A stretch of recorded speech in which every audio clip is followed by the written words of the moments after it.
Chapter 836, Tablet Secret. Just who is this mysterious youth? Feng was slightly shocked as he looked at the cracking ball of mana in the sky. The skill the youth had used was a Tier 5 Curse Dark Paradise. Even Tier 6 gods would fear this move. The power that the curse contained could turn all the players on this entire street into ashes instantly. Most likely, the penalty they would suffer would not be any lighter than hidden clouds that all disappear. The mysterious youth then flew up towards the sky. In the next moment, the black ball of mana transformed into a black hole that began sucking and devouring everything in its surroundings. As the suction grew stronger, the black hole expanded. Players on the street were even getting pulled off the ground. Damn it. Feng abruptly activated Heavenly Dragon's power and Blade Liberation, and his strength attribute immediately surpassed that of a Lord-ranked monster of the same level. Space Freeze, the skill that the youth had used earlier, was partially a control skill. After activating Heavenly Dragon's power, Feng became immune to all control skills. Unfortunately, the strength suppression, as well as an extremely powerful mental suppression, was still present inside the frozen space. Even without the original control effect, moving inside the frozen space remained impossible with the attributes of current players. Only by using twofold Berserk did Feng have a chance of moving. Sure enough, this strength suppression is intense. When Feng tried to shift his body, it felt as heavy as Lido. There's still someone who can move? The mysterious youth was slightly surprised as he swept his gaze towards Feng. You are the first Tier 1 class capable of moving under my domain. At this moment, Feng could already twitch his fingers. However, his body was still immobilized. Unfortunately, under Dark Paradise, even if you can move, you cannot escape. However, as soon as the mysterious youth said these words, a low shout entered everyone's ears. Shatter. As the sound of this low shout echoed throughout the entire space, the frozen space instantly shattered. You actually dare make such a huge fuss inside Blackwing City. Your courage is truly commendable. In the next moment, a woman dressed in white sacred robes appeared in the sky, overlooking the mysterious youth. Or are you saying that you intend to make Blackwing City an enemy? Upon regaining his freedom, Feng looked at the woman in white, and he could not help but shout in surprise, Charlene. Feng knew full well just how powerful Charlene was. Every time he met her, the woman's strength had received a significant improvement. At the very beginning, she had been playing the role of a female bandit. Afterwards, she had transformed into a Tier 3 divine official. Later on, she had even become a Tier 5 red official. Now, she was even more powerful, actually managing to directly shatter the mysterious youth's domain. While Feng was still in shock, a red jade staff appeared in Charlene's hand. The instant the staff appeared, the mana in the surrounding space stopped moving altogether. Charlene then lightly tapped her staff and boom! The black hole abruptly disappeared from the sky of Blackwing City. It seems I've underestimated Blackwing City's capabilities, the mysterious youth said as he looked at Charlene. However, it is still impossible for Blackwing City's magic arrays to hold me captive. Saying so, the mysterious youth transformed into a streak of light and vanished from everyone's sight. He sure is quick in running away. The youth's disappearance did not surprise Charlene. After sending Feng a glance, she, too, vanished from the sky, leaving behind only a group of dumbfounded players. What kind of situation is this? Isn't that NPC a little too amazing? He actually succeeded in killing a player inside Blackwing City and got away safely on top of that. Excited expressions appeared on the faces of the players on the street who had witnessed this scene. This was their first time experiencing the power of a high-tiered NPC. In front of these NPCs, even the current strongest player in God's domain would be no different from an ant. However, their excitement was more due to their anticipation of high-tiered classes. Meanwhile, news of this matter also spread throughout God's domain at the speed of light. I never thought that there would also be such a risk when buying NPC-sold items from an auction. It seems I'll have to be careful when purchasing items in the future. When Gentle Snow thought about her purchases for the guild, she could not help growing anxious. Let alone that mysterious youth, even a level 100 Tier 2 NPC could put her in a huge bind. If a Tier 3 NPC appeared, then only death would await her. In reality, Gentle Snow wasn't the only person who had such thoughts. The representatives of the various large guilds shared her fears in the future. When they were purchasing treasures sold by NPCs in an auction, they would have to estimate properly whether or not they had the ability to protect the treasures they wanted to acquire. If they were not confident in protecting a treasure, they would not buy it. Otherwise, they could lose both their lives and money. Has finally gone. Feng breathed out a sigh of relief as he saw the mysterious youth disappearing. Had Charlene come even 1 or 2 seconds later, he would have had to surrender to fate and gotten sucked into the black hole. At that time, not only would he have lost several levels worth of EXP, but he also would not have been able to log into the game for several days. It definitely would have dealt a fatal blow to his gaming career. However, as soon as Feng relaxed, Charlene's voice suddenly entered his ears. Come to the library. I have some things to say to you. System, you have triggered the epic quest, Tablet Secret. Quest content. Head to White River City's library and meet with Charlene. What? Feng was momentarily stunned when he heard the system notification. Even an NPC robbery can trigger a quest. This was Feng's first time to encounter such a situation. Generally, if one had a certain amount of strength, they would be able to repel an NPC robbery easily and protect the merchandise they bought from the auction house.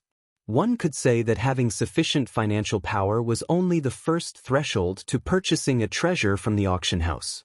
At the end of the day, whether one would be able to obtain the treasure depended on their own abilities. Hidden Cloud had purchased the golden tablet at a high price. If the assassin were to learn that Feng had fortuitously gotten such a chance encounter due to his sacrifice, he would most likely faint from anger. At this moment, however, Hidden Cloud had long since flown into a rage. Damn it. Damn it. That damnable NPC actually dared to steal my tablet. Hidden Cloud bellowed as soon as he exited his virtual gaming cabin, an extremely ugly expression on his face. Now that he had lost the golden tablet, the upper echelons of the guild would definitely be angry. This feeling of falling from heaven straight into hell maddened Hidden Cloud. After Feng had triggered the quest, he did not hurry to return to White River City. Instead, he bade farewell to Gentle Snow and secretly went to a private location and disguised himself. He then returned to the Blackwing auction house and placed the remaining 3,000 strengthening devices up for sale at the establishment. Rather than selling all 3,000 devices at once, he split them up into batches and scheduled them for different time slots. However, instead of selling them in stacks, he would sell anywhere from 10 to 20 individual pieces for each time slot. If he sold the strengthening device at the Candlelight trading firm, he could indeed earn a lot more money. After all, he would not need to pay an exorbitant handling fee. He could even increase the trading firm's fame this way. However, strengthening devices were not items that ordinary players could easily afford. Only the various large guilds gathered at Blackwing City possessed the financial reserves to purchase these items. When Feng's first batch of 10 strengthening devices went up for sale at the Blackwing auction house, it immediately triggered another commotion in Blackwing City. Isn't this the strengthening device that appeared in the monthly auction? Chapter 837, Lake Heart City. Inside the Blackwing auction house. The moment the strengthening devices appeared once more, various members of large guilds, who had been idling around in the main hall of the auction house, began frantically contacting the upper echelons of their respective guilds. The strengthening device from the monthly auction held just before had already become famous. It had even caused a commotion on God's Domain's official forums. Currently, the monsters in God's Domain were growing more powerful. It would be a miracle if an ordinary player's equipment could last them over 10 hours of grinding out in the fields. If these players frequently fought elite or stronger monsters, their equipment's durability would decline even faster, generally lasting 8 hours at most.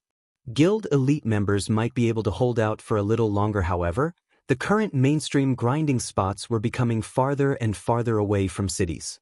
Just making a round trip would cost players a lot of time, so much so that their travel time might be even longer than the time they spent grinding monsters. To the elite members and upper echelons of guilds, time was money. It was especially true for the time of guild experts to develop their guilds. Not only were these experts required to maintain a strong lead in levels, but they were also required to raid field bosses and dungeons to procure equipment for the guild. Naturally, these experts could not afford to waste all their time on travel. The obvious solution to this problem was to prepare extra sets of top-tier equipment. However, this method was simply too extravagant even for guilds. While the monthly auction was still ongoing, the various large guilds had immediately experimented on the strengthening devices they acquired. As a result, they had already gained a relatively precise understanding of the item's effects. Previously, they could only make a rough guess based on the introduction of the item.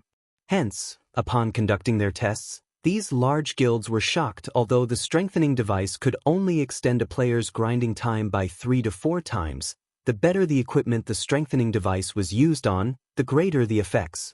In addition, while battling, the bonus durability provided by the strengthening device would be the first to diminish instead of the equipment's own durability. In other words, as long as players still had strengthening devices on hand, they could devote their time to grinding.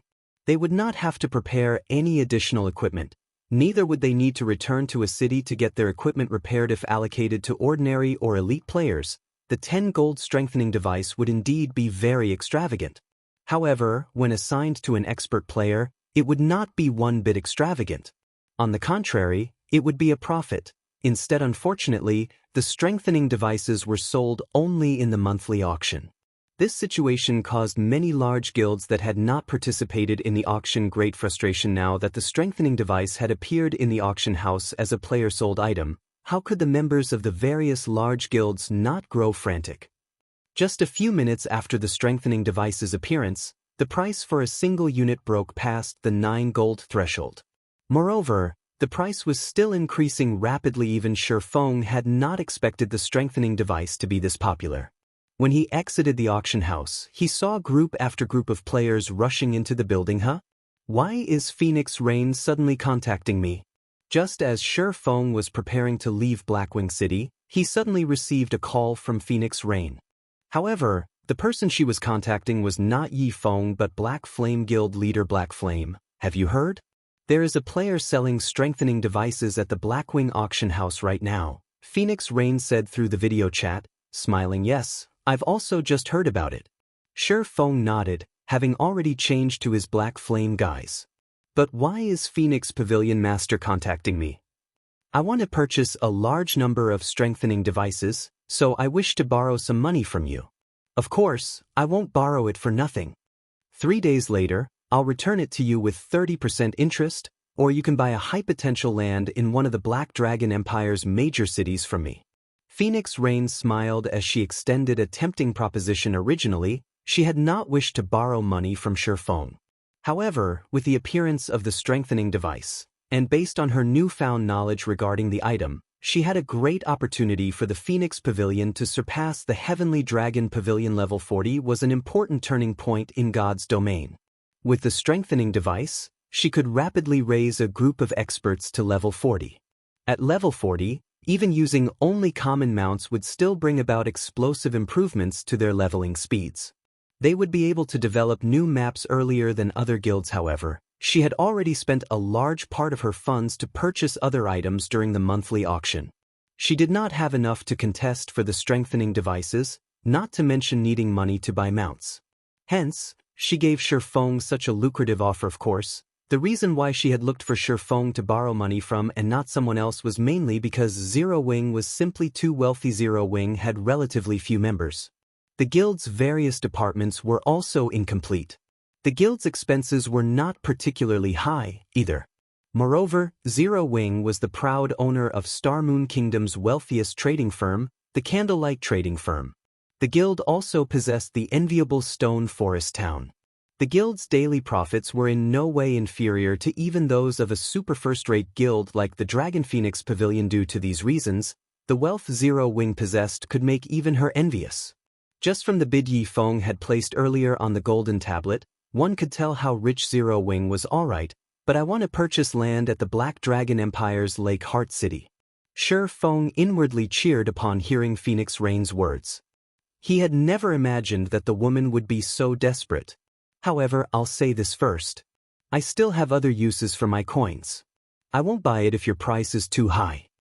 Although he had previously purchased some potential land in the Black Dragon Empire and subsequently established the Candlelight Trading Firm at these locations, There was a limit to his funds currently. Large guilds within the empire had long since bought up the majority of the potential land in the empire's major cities. Even if Zero Wing could afford to purchase them now, nobody would be willing to sell any of their lands. Now that Phoenix Rain was willing to sell potential land, he naturally had to take advantage of the opportunity. In the future, the value of these plots would increase manifold. It was especially true for the land in Lake Heart City. Lake Heart City was a small island city located within the Black Dragon Empire. The island itself was situated in the middle of Mist Lake, the Black Dragon Empire's largest lake. Lake Heart City was also a producer of one particular item, and that item was the Ice Jade on its own. The Ice Jade was an item that could raise a player's ice resistance temporarily. It could also be processed into ice resistance gemstones, which could be inlaid into equipment, similar to regular gemstones, and greatly increase a player's ice resistance. During the initial stages of the game, this item was not particularly valuable. After players reached level 50, however, the value of ice jades would multiply. At that time, the demand for the item would exceed its supply. Likewise, the value of the lands of Lake Heart City would also increase markedly. Previously, there had been too many lands that Zero Wing had to purchase. However, the guild's funds were extremely constrained. Hence, it had to limit its purchases to a few cities. Although it had earned enough money later on, by then, the potential lands of Lake Heart City had long since been bought clean. As for the golden lands of the city, Zero Wing had neither the money nor reputation required to purchase them. In the end, the guild had no choice but to settle for an ordinary plot of land. Lake Heart City.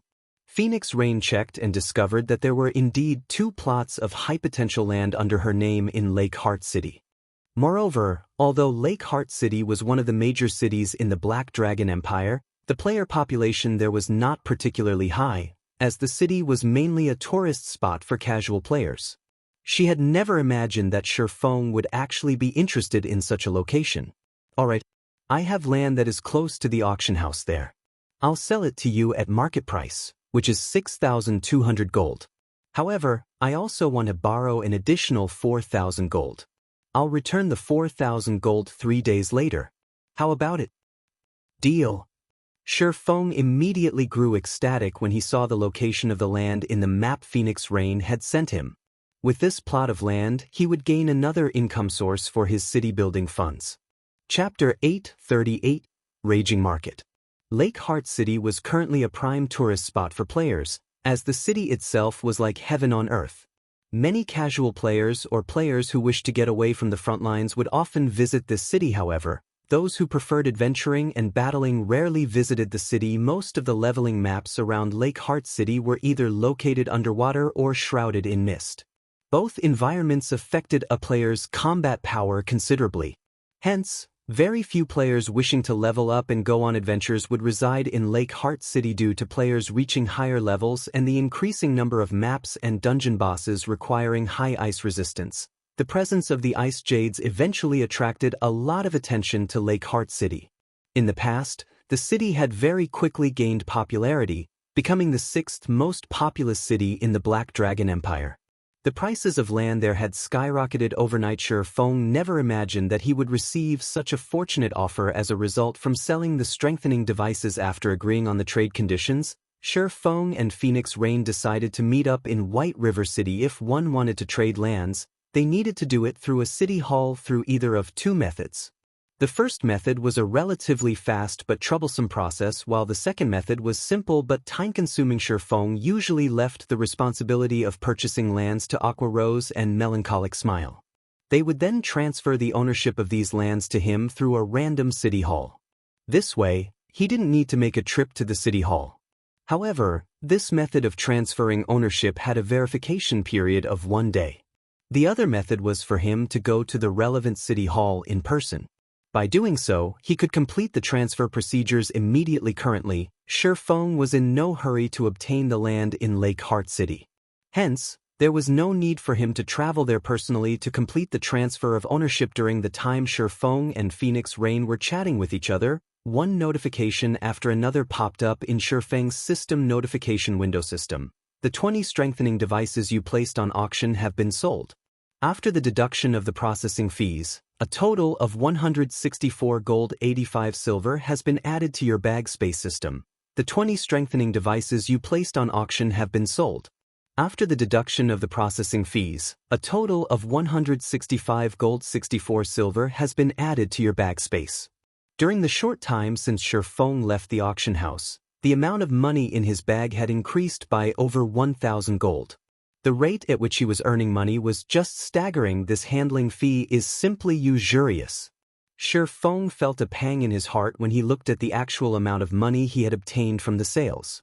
Although the current handling fee was not as high as that of the monthly auction, it was still 20%. He could have purchased many good plots of land with all the handling fees he had paid. Feng could not help but admit that the auction house was extremely profitable. Unfortunately, current players were still incapable of establishing their own auction houses. The precondition for doing so was having a city of their own, following which, Feng teleported back to White River City and prepared to head to the library. The golden tablet held a great temptation for Feng. His secret technique was a treasure that could allow players to learn advanced combat techniques directly. To guilds, not to mention several epic weapons, even the value of a fragmented legendary weapon was incomparable to that of a secret technique. If he could obtain the golden tablet, it would definitely improve the overall strength of Zero Wing's core members by a large margin. Upon exiting the teleportation hall, Feng took out the dark gold whistle from his bag and blew it gently. As the sound of the whistle rang out, a magic array appeared on the street. The demonic flame tiger then emerged from the magic array. The body of the demonic tiger was roughly the size of a small house. The black flames that surrounded its sharp claws sent the ambient temperature rising by several degrees. The instant the demonic flame tiger appeared, the players on the street were immediately stupefied. Why did a monster suddenly appear here? Could monsters be attacking the city? That's not right. Why aren't any of the guards on patrol reacting? The onlookers grew flustered as they stared at the demonic flame tiger. Not only did it possess an intimidating appearance, but the aura leaking out of its body also made their hearts shiver in fear.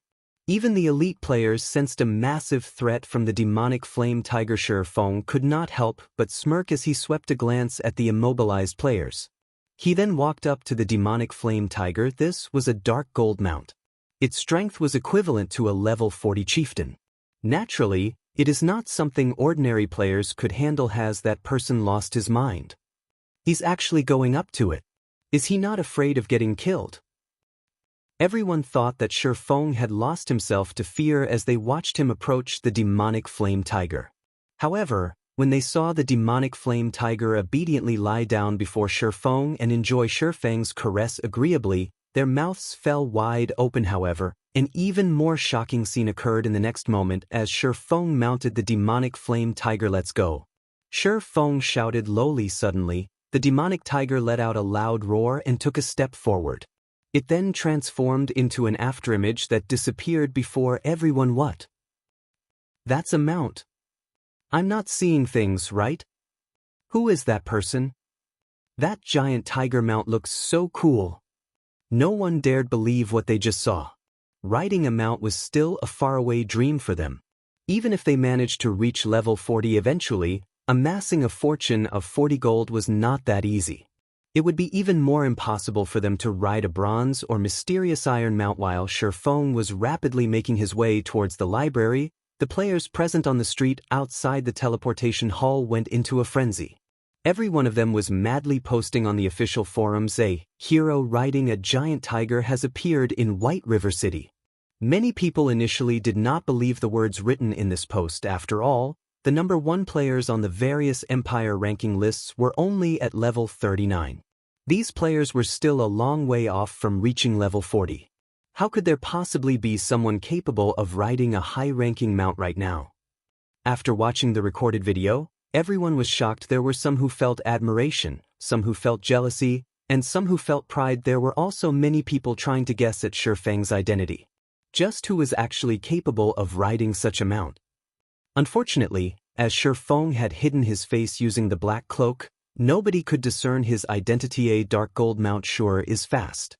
Even an advanced horse carriage is far inferior to it. This was also Feng's first time riding a dark gold mount.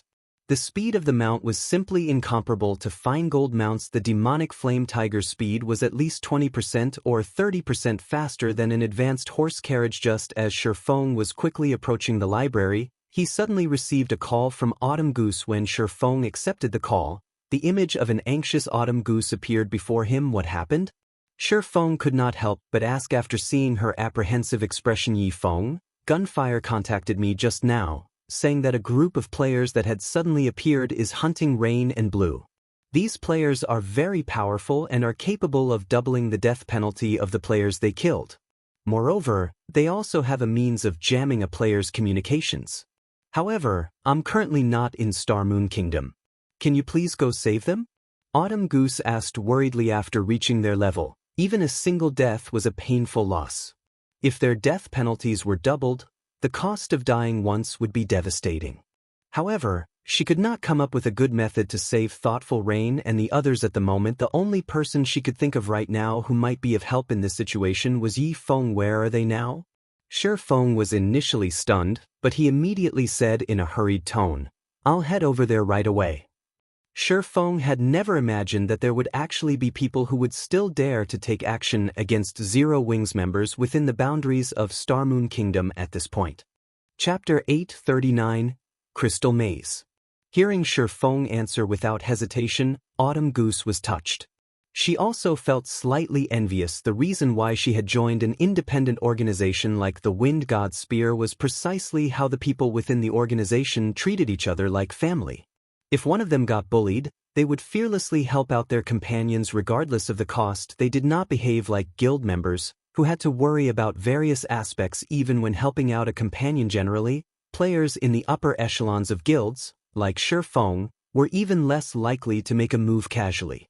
People in his position would usually ascertain what kind of enemy they were going up against first and make a decision only after determining the potential profits and losses. However, Feng had not done any of this. Instead of asking who their enemy was, the first thing Feng wanted to know was the whereabouts of Thoughtful Rain and Blue Bamboo. Such a situation generally would never happen in a guild. Some experts ambushed Rain and the others at the Crystal Forest. The enemies were wearing black cloaks, so they did not find out anything about those experts. Moreover, their ambushers operated silently. Fortunately, Rain and Blue managed to use the instantaneous movement scrolls you gave them before to escape. However, based on what Gunfire told me, those people were there specifically to kill Rain and Blue. They definitely will not let them get away. Here are the coordinates of where the ambush took place. You have to be careful, Autumn Goose said as she sent the map coordinates to Feng. I understand. I'll hurry there immediately. After seeing the coordinates of the Crystal Forest, Feng silently committed it to memory.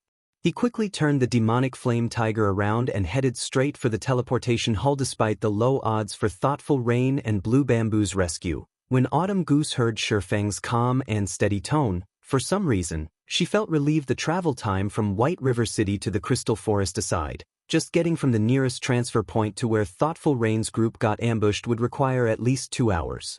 Although Thoughtful Rain and Blue Bamboo had escaped using the instantaneous movement scrolls, current players had many more skills than before, which made tracking other players much easier. Moreover, the enemies chasing after Thoughtful Rain and Blue Bamboo had somehow managed to keep them in a combat state, preventing them from using return scrolls. Even logging out of the game normally was not possible, as the system would directly mete out the death penalty if they went offline while in a combat state. Please let Rain and the others make it. At this moment, the only other thing Autumn Goose could do was pray. She was currently in the faraway Dark Knight Empire. She would need even more time than Feng to reach the Crystal Forest. The core area of the Crystal Forest was rife with trees made out of crystals. Currently, over a dozen players covered in black cloaks were searching there. Damn it. Coral, have you not found their tracks yet? Boss Hell Fiend has already given the word that we must kill those core members of Zero Wing, Ordinary Stranger asked in a low tone as he looked at a distant assassin. They had already gathered information regarding the whereabouts of many of Zero Wing's core members. However, the majority of those members were currently grinding in the Stoneclaw Mountains. It would take Ordinary Stranger's team over a dozen hours of travel just to get there. As for the remaining core members, they were raiding team dungeons. They were unlikely to leave the dungeons anytime soon. The only ones nearby were Thoughtful Rain and Blue Bamboo, who had been seen grinding with Zero Wing's upper echelon before. However, he had never imagined that even those two women would succeed in escaping his ambush. In the end, his team had only managed to kill two unrelated independent players. If this matter were to reach the adjudicator's ears, his team's days in King's Return would no doubt be numbered. Do you think it is that easy to track players here? The assassin named Quirrell rolled his eyes at Ordinary Stranger. He then swept a glance at the surrounding crystal shrubbery, gnashing his teeth as he said, "Those two beauties sure know how to run. They actually reached this crystal maze. If not for this natural maze, I would have long since found them by now. However, rest assured, although the terrain here is complex, this place has only one exit. The two of them cannot use return scrolls right now. They also cannot log off normally. It is only a matter of time before we find them. Good. Thunder and I will guard the exit. You guys head inside and search for those two. We need to kill them as quickly as possible. Don't forget, we don't have much time left. We still need to deal with the other members of Zero Wing." Ordinary Stranger instructed. "I understand." Quirrell also began hastening his search. Aside from Quirrell, the other members of the team paired off and began searching the crystal maze. "Rain, what are we going to do? Those people are still chasing after us. If we head in any further, we will arrive at the lair of the crystal wolves." Blue Bamboo's heart began palpitating as she looked at the patrolling pack of crystal wolves some distance away. These crystal wolves were incomparably powerful. In order to complete a crystal collection quest, they had also personally experienced the strength of these monsters previously. When Feng had led them to kill the crystal wolf packs, they had not felt these monsters to be much of a threat. However, after returning to this place again by themselves, they found out just how difficult and exhausting dealing with these monsters was. Alone, a single wolf pack was not particularly scary. However, if they did not kill these crystal wolves quickly enough, these monsters would summon more companions in the vicinity, instantly bolstering their numbers by several times. Sometimes, the crystal wolves would also draw special elites, or even chieftain-ranked monsters. Fortunately, when the chieftain appeared, they had Death Wind to tank it.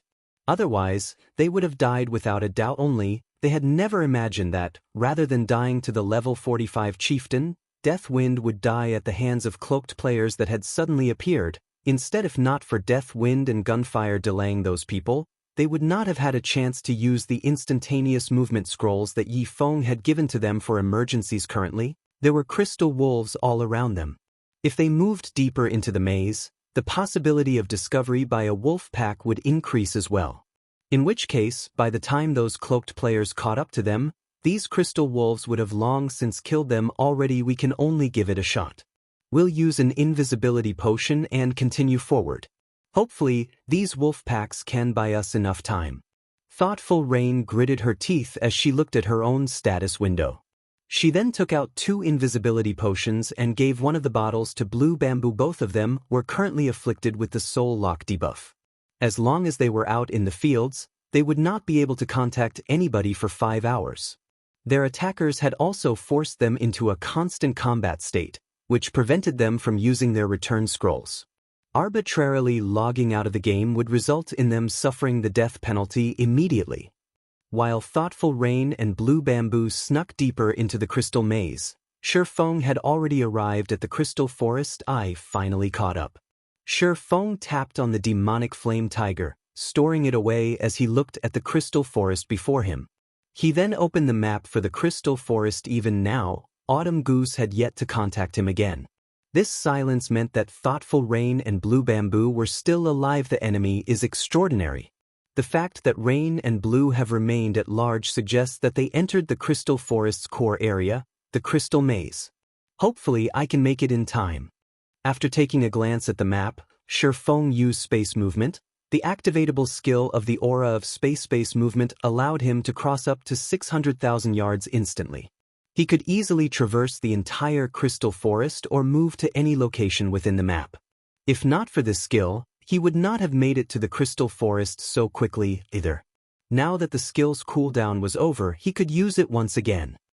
In the blink of an eye, Feng appeared at a location close to the crystal maze's entrance, guarding the entrance as well? It seems you guys really are targeting Zero Wing. The instant Feng appeared in the area, he immediately noticed the cloaked ordinary stranger and Thunder Tiger keeping watch at the entrance of the crystal maze, their eyes radiating cold, killing intent. Chapter 840 Magic Staff.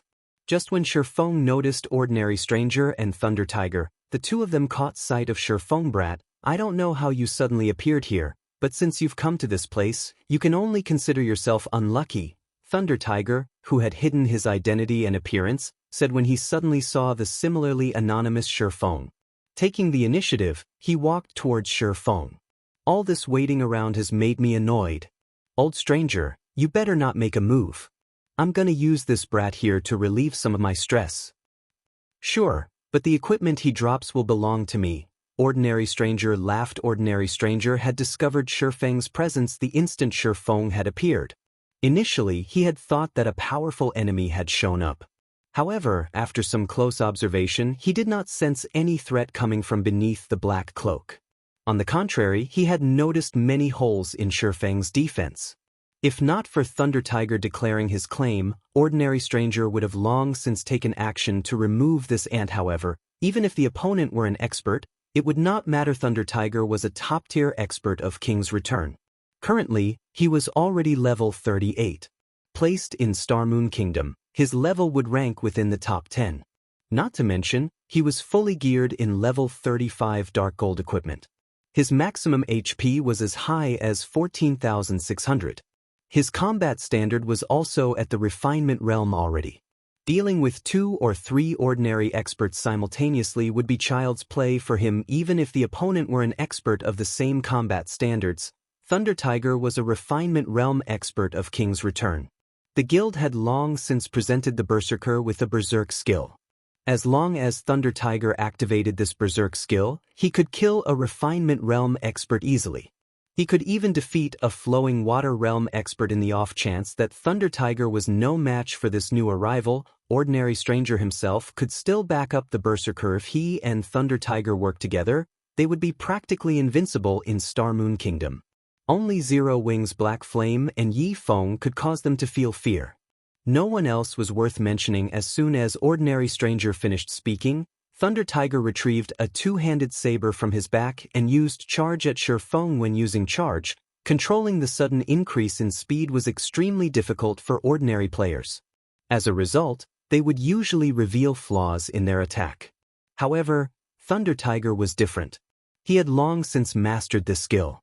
By adjusting his center of gravity, he had managed to apply his increased speed to his attack, creating his own charging slash. He had transformed a system-generated skill into a personal skill. Not only did his saber speed up, but the power contained within it also increased. Even a shield warrior of the same level would have to retreat several steps, breaking their stance. Boom. As the two-handed saber landed, sparks scattered into the surroundings. A silver one-handed sword actually stopped Thunder Tiger's lightning-fast saber. What? Thunder Tiger was shocked as he stared at Feng standing steadily in his original position. The charging slash getting blocked did not come as a surprise to Thunder Tiger. However, this was his first time to encounter an enemy who could remain standing steadily after receiving his charging slash. Even Broken City, an elder of King's Return, had to retreat half a step after receiving this attack of his. This situation was simply inconceivable. Tiger, be careful. We've got a tough one. Ordinary Stranger warned hurriedly after realizing that their enemy this time was no common player. As he began casting a spell, he added, "We'll deal with him together." I understand. Thunder Tiger's expression had turned serious as well, the contempt he felt before disappearing completely. He promptly used Whirlwind Slash in an attempt to drive Feng away. However, as soon as he started swinging his gray saber, a streak of blue light struck his weapon. A crack in space also appeared along the path the blue light had taken. Peng. Thunder Tiger felt his hands going numb as his saber came to an abrupt halt. It felt as if he had just struck an iron wall. Immediately after, however, a powerful impact shook him, forcing him to retreat 4 steps before he could stabilize. His body damage of -1,338 points appeared above the Berserker's head. he had instantly lost close to 10% of his HP. Who are you? At this moment, even if Thunder Tiger were a fool, he would understand that the man before him was definitely stronger than himself. In just a single exchange of skills, he had lost over 1000 HP. Feng's strength could practically rival a chieftain of the same level. Before Thunder Tiger could react, a streak of blue light instantly slashed his body. Although the berserker had tried to defend himself with his saber, he was simply no match for the speed of the sword. Light 7:151. The lightning effect having triggered, Feng's attack instantly took away half of Thunder Tiger's HP. The berserker himself also went flying over 10 yards away. Who am I? At this time, Feng laughed. You dared to come and find trouble with Zero Wing, yet you still ask who I am? Hearing Feng saying so, whether it was Thunder Tiger or ordinary stranger, both of them immediately shuddered as a name appeared in their minds. Sword King Black Flame. Why is he here? Ordinary stranger's expression darkened, his heart roiling with confusion. Their operation this time was top secret. They had even placed a soul lock on the targets of their ambush. The two women should have no way of contacting anyone from Zero Wing. Hence, the possibility of them encountering Black Flame here was practically non-existent. Yet, now, Black Flame had appeared before them. However, ordinary stranger gave no further thought to this matter. Since Black Flame was here, there was only one thing they could do right now: escape. They had next to no chance of winning against Black Flame in a direct confrontation. Their only hope for resisting Black Flame was to meet up with the Falcon Legion. In the next moment, ordinary stranger waved his staff and cast the Tier 1 spell Summon Flame Spirit. A level 38 special elite flame lizard appeared immediately, following which, he used one of the activatable skills of his magic staff, Undead Sacrifice. Suddenly, the flame lizard let out an agonized wail as the red flames covering its body turned into an emerald green, its body doubling in size. Its rank had increased from special elite to lord as well. Undead Lizard, Undead, Lord. Level 38. HP 3, 600, 000/3, 600, 000. Such a powerful monster was more than enough to deal with a top-tier expert. Moreover, as a summoner, he could form a soul link with his summon creature, which allowed him to transfer 50% of the damage he received to it. However, ordinary stranger knew quite well that even with the Undead Lizard, Thunder Tiger and he were still no match for Feng. They had a very clear understanding of just how powerful experts of Feng's standard were. He had summoned the Undead Lizard only to delay Feng. The Undead Lizard was a speed-type monster. At the same time, it possessed multiple control skills. It could surely pin down Feng and give them an opportunity to escape retreat. Ordinary stranger waved his staff and shot elemental bullets at Feng.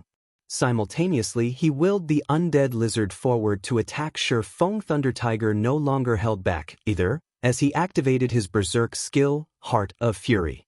The skill instantly increased his strength by 80%, his endurance by 50%, and his movement speed and attack speed by 50% for 2 minutes.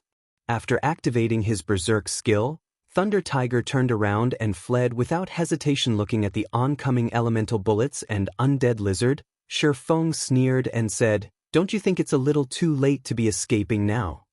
Saying so, he abruptly stabbed the Abyssal blade into the ground. Chapter 841. Taboo Skills Might. You're not getting away. Feng deflected the elemental bullets using Killing Ray while activating one of the Abyssal blade's skills, Abyssal Curse. Immediately, a black magic array appeared on the ground.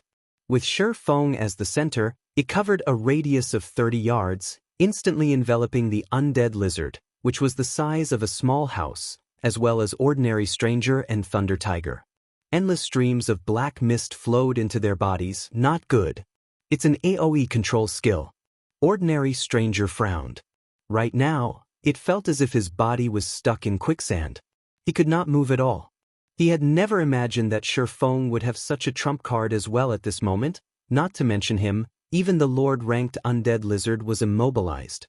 As a result, Feng had readily broken through the Lord's defensive line and was currently charging rapidly at them. Tiger, delay him, buy me some time. Ordinary stranger no longer tried to hold back as he activated his berserk skill, Mana Detonation, his attributes increasing by a large margin. At the same time, he used mental exemption, becoming immune to all control effects for 5 seconds. He then began chanting an incantation, causing the surrounding mana to churn violently. Thunder Tiger nodded in response to Ordinary Stranger's instructions. Activating Brilliant Will, he removed the control effect of Abyssal Curse, then shifted in front of his summoner companion. Come. Let me have a look at the abilities of the Sword King. Thunder Tiger bellowed as he stomped down, shattering the ground underfoot. He then swung his two-handed saber abruptly at the swordsman rushing straight at him. Tier 1 skill, Storm Slash. Over a dozen wind blades flew at Feng, every one of them targeting his blind spots. Unlike the normal attacks of players, the wind blades of Storm Slash appeared simultaneously. There was no time lag between each attack, preventing Feng from evading them entirely. Moreover, Storm Slash was a skill that could not be blocked, only dodged. It was an extremely rare skill of the Berserker class. This skill was also the trump card Thunder Tiger usually used to kill experts of equal standards. For players who did not know the intricacies of this skill, they would generally defend themselves with their weapons. The outcome of doing so would be these players receiving the strikes of the dozen or so wind blades. Currently, Thunder Tiger had his Berserk skill activated. The destructive power of his Storm Slash could easily instant-kill Feng. Try to block it if you can. Thunder Tiger could not help but sneer as he saw Feng remaining steadfast in his charge forward. Unfortunately for Thunder Tiger, he had grossly underestimated Feng's understanding of God's domain. When the wind blades arrived before Feng, he was already within 20 yards of Thunder Tiger. He promptly used the Tier 2 Taboo skill, Instant Strike. Suddenly, Feng vanished before the wind blades of Storm Slash and reappeared in front of Thunder Tiger, faint arcs of electricity circling Feng's body. Thunder Tiger panicked. He instinctively executed Whirlwind Slash. However, before the Berserker's Whirlwind Slash could complete even half a rotation, numerous blue arcs of lightning devoured him whole. In the next moment, Thunder Tiger's HP dwindled at a rate visible to the naked eye until it finally hit 0. How is he so fast? Thunder Tiger's eyes widened as he looked at where the strikes had landed. He simply could not bring himself to believe that what he was seeing was real. He had activated his Berserk skill. He should have received significant improvements in speed, yet he still failed to keep up with Feng's swords. Not to mention his body, before his eyes could even react, the swordsman's swords had cut through him multiple times. This was definitely his first time witnessing such speed. Standing a short distance away, fear similarly covered Ordinary Stranger's face. He had never dreamed that Thunder Tiger would not manage to delay Feng for even a short while despite having activated his Berserk skill. Fortunately, Feng was still roughly 10 yards away. The time it would take for the swordsman to reach Ordinary Stranger was more than enough for him to finish casting his spell. At that time, although the spell would not kill Feng, at the very least, it would help buy Ordinary Stranger time to escape. Where is he? During the brief moment Ordinary Stranger was lost in his thoughts, Feng, who had been standing in front of Thunder Tiger, actually vanished. Suddenly, Ordinary Stranger felt a pang at his heart. Without him noticing, a long sword wrapped in blue electric arcs had emerged from his chest. Turning his head around, Ordinary Stranger discovered Feng standing right behind him. He had actually failed to notice the swordsman approaching him altogether. It was as if Feng's presence was completely non-existent. Seeing his HP decreasing without any signs of stopping, Ordinary Stranger was at a loss for words. He and Thunder Tiger were both top-tier experts of King's Return. They could easily become top-class existences in any kingdom they went to. Although he had long since known that he and his Berserker companion were no match for Feng, he had never imagined that the gap between them was actually so enormous at this moment. Even if he related everything that had happened here to someone else, most likely, nobody would believe him. Although Ordinary Stranger still wished to say something, he was already out of time as his vision suddenly turned gray, his body falling to the ground. When he died, he dropped 2 pieces of cloth armor. There were actually 2 Refinement Realm experts. It's no wonder Rain and the others were no match for them. Although Feng had failed to discover the identities of thoughtful Rain's assailants, he clearly grasped the combat standards of the 2 from the battle just now. With the strength of those 2 players, they would be hard-pressed to find any opponents capable of opposing them. Unfortunately for them, they had encountered him today. Not to mention, he had even activated a Tier 2 Taboo skill to deal with them, following which, Feng picked up the items that the two dropped. He then summoned the demonic flame tiger and headed straight into the crystal maze. Deep inside the crystal maze, the members of the Falcon Legion were currently busy clearing out the crystal wolves blocking their path. They were moving increasingly closer to the lair of the crystal wolves. These two beauties sure know how to run. They're hiding wherever there is danger. However, let's see how you'll continue escaping once you enter the lair of the crystal wolves, Coral muttered as he switched his footwork. Like a black gale, the dagger in his hand struck at a level 45 Special Elite Wolf. Without giving the Special Elite Wolf any opportunity to react, Coral landed blow after blow with his daggers. Although the Special Elite tried to resist, none of its attacks could connect with the assassin's body. Little by little, Coral plundered away the Special Elite's HP, wielding the pitch-black daggers in his hands rapidly. A short moment later, the Special Elite Wolf, whose HP had been in the hundreds of thousands, fell to the ground. From start to end, the wolf had never once managed to land a hit on Coral. Team leader Coral sure is amazing. His skill level has improved again. In the guild's next class competition, his ranking will no doubt increase once more, a nearby level 37 female assassin said, her face filled with admiration as she looked at Coral. Don't make a fool of yourself. Team leader Coral has very high expectations. With your standards, do you think you will be able to gain his favor? Let's just hurry up and clear away these crystal wolves. Otherwise, they're going to call for more reinforcements. If we make team leader Coral angry, we'll definitely suffer miserably. A level 37 male ranger criticized the female assassin, who possessed an above-average appearance and figure, remained unperturbed by the ranger's comment. Instead, she retorted, "Hee, so what if I'm trying to gain his favor? If you were as capable as team leader Coral, I would try to gain your favor too." In the opinion of outsiders, once one became an inner member of a super guild, a wonderful future awaited them. In reality, however, this was a big misconception. Super guilds were far crueler than other guilds. The competition among its inner members was extremely intense.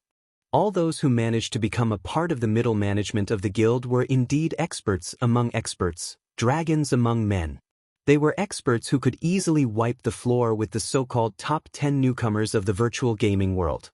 This strength was also the reason why the various super guilds paid no particular attention to the super newcomers of each year. Meanwhile, as long as Coral improved just a little bit more, he could enter the middle management of King's Return. At that time, he would become a celebrity-level character, enjoying endless fame and glory. Team leader Coral. Something happened. Ordinary Stranger and Thunder Tiger are dead. Chapter 842, Feng arrives. They died.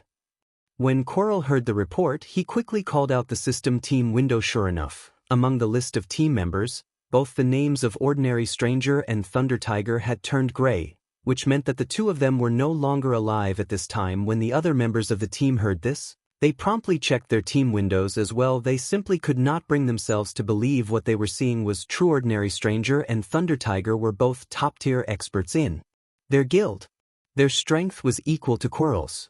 If the two of them worked together, even a team of ordinary experts would be helpless against them. It was truly hard to imagine that these two experts had died. Leader, should we head back and take a look? An assassin asked.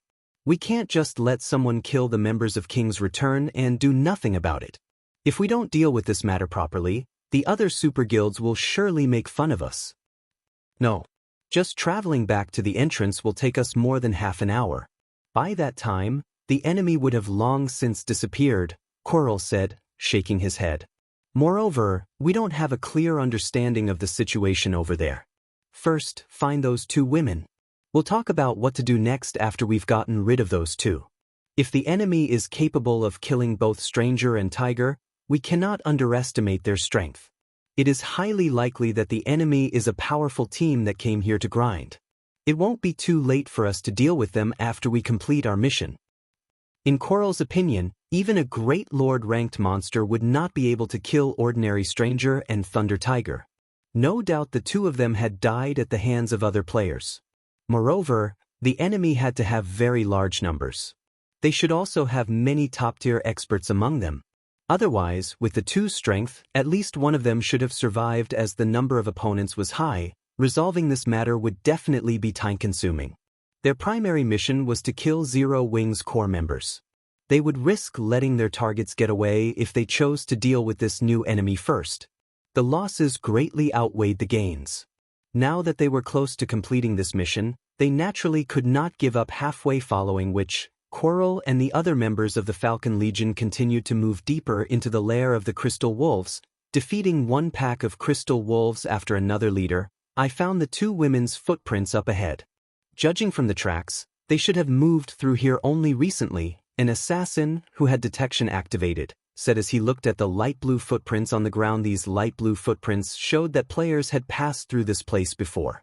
However, these footprints were visible only to players using the detection skill. One could make rough judgments based on the size and brightness of these footprints. The brighter the footprint, the more recently it was left behind. Good. We can finally put an end to this game of hide and seek. Coral revealed a cold smile as he looked at his map. As Coral said so, the members of the Falcon Legion began slowly walking in the direction indicated by the assassin rain. What should we do now? Blue Bamboo, who was hiding in a crack in a rock wall, asked nervously as she looked at the slowly approaching Falcon Legion, her hands tightly clenched around her staff. They were currently level 39. If they died now, it would take several days of hard work to make up for the loss. There's nowhere else to hide. When the time comes, we can only make a last stand. Thoughtful Rain was also out of ideas. Previously, they had used up their instantaneous movement scrolls to escape from the sudden ambush. Afterwards, to shake off the pursuit of their ambushers, they had no choice but to hide inside the crystal maze. Now, however, it seemed that all their efforts were still in vain as the 18 members of the Falcon Legion moved increasingly closer. Thoughtful Rain and Blue Bamboo began casting their respective spells, resolved to fight to their very last breaths. Roar. When the Falcon Legion was roughly 100 yards away from Thoughtful Rain and Blue Bamboo, a roar suddenly resounded throughout the cave. The members of the Falcon Legion halted their steps as they turned to look for the origin of this roar. One after another, they immediately discovered a tiger the size of a house slowly approaching them, step by step. The paws of this tiger covered in pitch-black flames. Surprisingly, there was actually a person sitting on top of this giant tiger. However, as this person wore a black cloak, the members of the Falcon Legion could not discern this person's appearance or identity. They could only tell that this person was a mana player. A hint of fear woke in Coral's heart as he looked at this cloaked man riding the giant tiger. He had already used an identification skill, which confirmed that the man on the tiger was indeed a player. Then, this situation could only mean one thing: the mysterious player before them was at least level 40. As for the giant tiger, needless to say, it was this player's mount. Moreover, its quality should be very high. Currently, in God's domain, the top 10 players on the ranking list of empires were only level 39. Coral had yet to hear of anyone reaching level 40. Since this mysterious player had managed to attain such a level, needless to say, his strength was extremely extraordinary. Leader, that person is coming over. What should we do? A level 37 ranger asked somewhat anxiously. The ranger could feel significant pressure coming from the demonic flame tiger before them. However, the player capable of possessing such a mount was definitely even more powerful. For a time, the members of the Falcon Legion were at a loss as to what to do. Let's find out what his goal is for now. Coral did not hurry in making a decision. Although they had the advantage in numbers, the fact that the other party dared to walk over all by himself showed that he had no fear of them whatsoever. Otherwise, he would have long since turned around and left. When dealing with such an expert, making rash decisions was not wise. I sent that big brother Yi Feng's mount. The giant tiger gave Blue Bamboo a great sense of familiarity. However, she was also somewhat uncertain. After all, the likelihood of them encountering Feng at this place was abysmally low. That's right. That is indeed the demonic flame tiger. Thoughtful Rain's eyes flickered with joy. She had never thought that they would be able to meet Feng here. However, after a brief moment of joy, her heart filled with anxiety. After all, she could tell that the Falcon Legion was specifically targeting the core members of Zero Wing.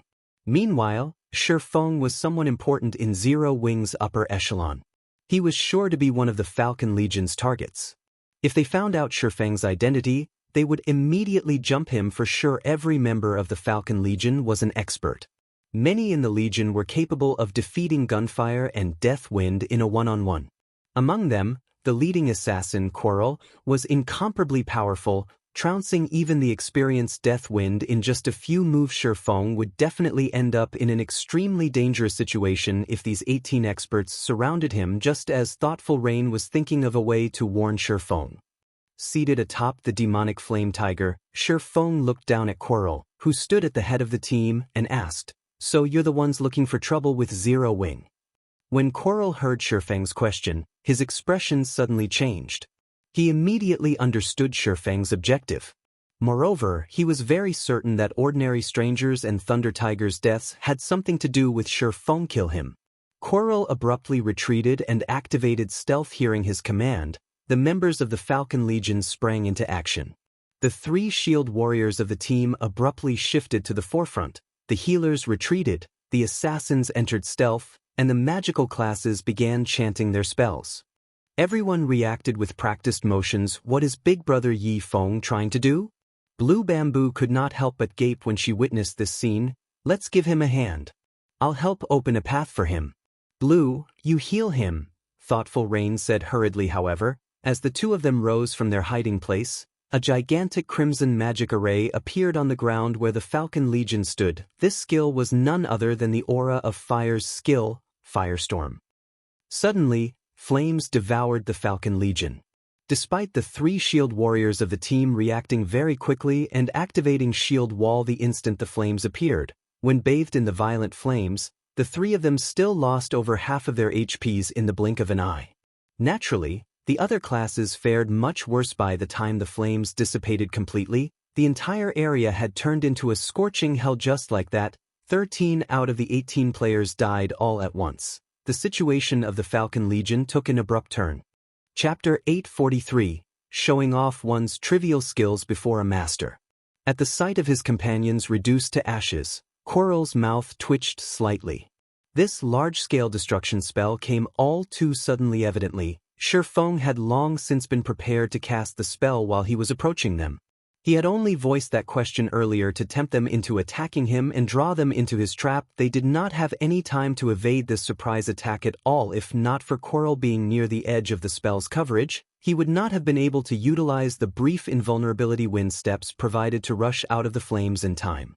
At this moment, he would have most likely suffered the same fate as his 13 other companions. "Leader, what should we do?" A level 37 elementalist asked softly. "We'll retreat," Coral replied, gnashing his teeth. Although he didn't want to back off, since the man before them was capable of defeating Ordinary Stranger and Thunder Tiger, just the 5 of them would not be able to do anything to him at all. Previously, they had 18 players on their side, enough hands to activate a magic array to suppress their opponent. Now, however, that plan was no longer viable. If they remained to fight, the only outcome would be a complete team wipe. "Don't think you can escape that easily." Feng smirked slightly as he looked at Coral and the others gradually moving away from himself. With quick steps, he approached the closest level 37 elementalist. Previously, in order to survive his firestorm, these players had already used up all their life-saving skills. It would be near impossible for them to escape him now. Don't hold back when going up against him. "I'll pin him down. Ranged classes support me." When Coral saw Feng approaching them like a gale, he hurriedly activated his Berserk skill, and his attributes increased by a large margin. He then used shadow steps to appear directly behind Feng and stabbed his Feng-like dagger at Feng's heart. Absolute Strike. This was the fastest and most powerful skill of the assassin class. In addition to Coral's flawless movements, there was practically no time lag between the activation of shadow steps and Absolute Strike. It was simply impossible for ordinary players to guard against his attack. Moreover, after Coral activated his Berserk skill, the power and speed of his attack were both boosted to inhuman levels. The elementalist at a distance also shot one fireball after another at the locations Feng dodged to. His coordination with Coral seamless. The ranger standing on the other side likewise sent a barrage of frost arrows at Feng, his attacks accurately targeting the swordsman's vital points. Looking at the coordination of the 3 players, even Thoughtful Rain and Blue Bamboo, who rarely fought other players, could tell that their enemies were very powerful. Immediately, panic appeared on their faces all at once. However, Feng disappeared. Quarrel's and the others' attacks all struck air. Where is he? Quarrel hurriedly observed his surroundings. Suddenly, his eyes widened as he rushed at the distant elementalist, shouting, "Dodge, quickly!" At this moment, Feng had already appeared behind the elementalist using silent steps. He then violently swung the sacred sword in his hand. A streak of blue light flashed. Although the blue light was fast, when it landed on the elementalist's body, it moved no further, as if it had struck an impenetrable wall-less barrier. Feng was slightly surprised when he looked at the elementalist, who was currently covered in a layer of ice. The elementalist looked just like an ice sculpture right now. Ice barrier was the strongest life-saving skill of the elementalist class, providing the user with invulnerability for 8 seconds. However, after activating the skill, the user would not be able to do anything else. This skill was extremely rare. Generally, finding 1 or 2 people who had learned the skill out of 100 expert elementalists was unlikely. Helpless against this skill, Feng could only shift his sights to someone else. However, just as he started searching for a new target, a blue magic array appeared above his head. In the next moment, the rumble of thunder echoed in the cave. Quarrel, who stood at a distance, also revealed a cold sneer on his face. This magic array was the result of him using a Tier 2 magic scroll, Thunder Hell. Not only would the spell deal a frightening amount of damage to a certain area, but it could also prevent players within the affected area from wielding any of their skills. It was a magic scroll that was meant to counter experts in particular die. Quarrel shouted as he guided arcs of lightning to descend from the sky. Boom. Boom. Arc after arc of lightning descended from overhead, turning a radius of 20 yards into a world of thunder and lightning. Any player caught within the region of Thunder Hell would not survive. Only the elementalist, who had activated Ice Barrier beforehand, would remain unharmed by the spell. Team leader is still the best. The ranger laughed proudly as he looked at the flurry of lightning bolts crashing before him. Players were fated to remain as only players. Even if they had extremely high attributes and combat standards, actual field battles did not rely on just these 2 things. External tools still had great influence on the outcome of a battle. Even if Feng possessed attributes rivaling those of a chieftain of the same level, if he could not use any of his skills, he would definitely succumb to the destructive power of a Tier 2 spell with the pitiful amount of HP he possessed. Seeing the lightning storm devouring Feng, Quarrel breathed out a sigh of relief as well. Although Feng's silent steps had surprised him somewhat, the latter must not have expected him to possess a magic scroll that was meant to counter expert players. Only, this magic scroll had a relatively long activation time. However, the elementalist just happened to earn him quite a lot of time. Alright, you guys are next. Quarrel then shifted his gaze towards the distant, thoughtful Reyna. At this moment, the previously celebrating ranger suddenly screamed as numerous streaks of blue light bloomed on his body. The ranger's body then collapsed to the ground, a piece of equipment dropping off his body. How did you manage to escape? Quarrel's eyes nearly fell out of their sockets at the sight of Feng standing behind the dead ranger. Moreover, the swordsman was entirely unharmed. Do you think you're the only one who has a magic scroll? Feng smirked as he picked up the dropped equipment. The appearance of Thunder Hell had indeed shocked him. Fortunately, he always carried around plenty of magic scrolls when he went out, especially the life-saving instantaneous movement scroll. Although the magic scroll had a cooldown of 10 minutes, the scroll boasted instantaneous activation. It was an item specifically meant to counter control skills. Just who are you? Why are you targeting us?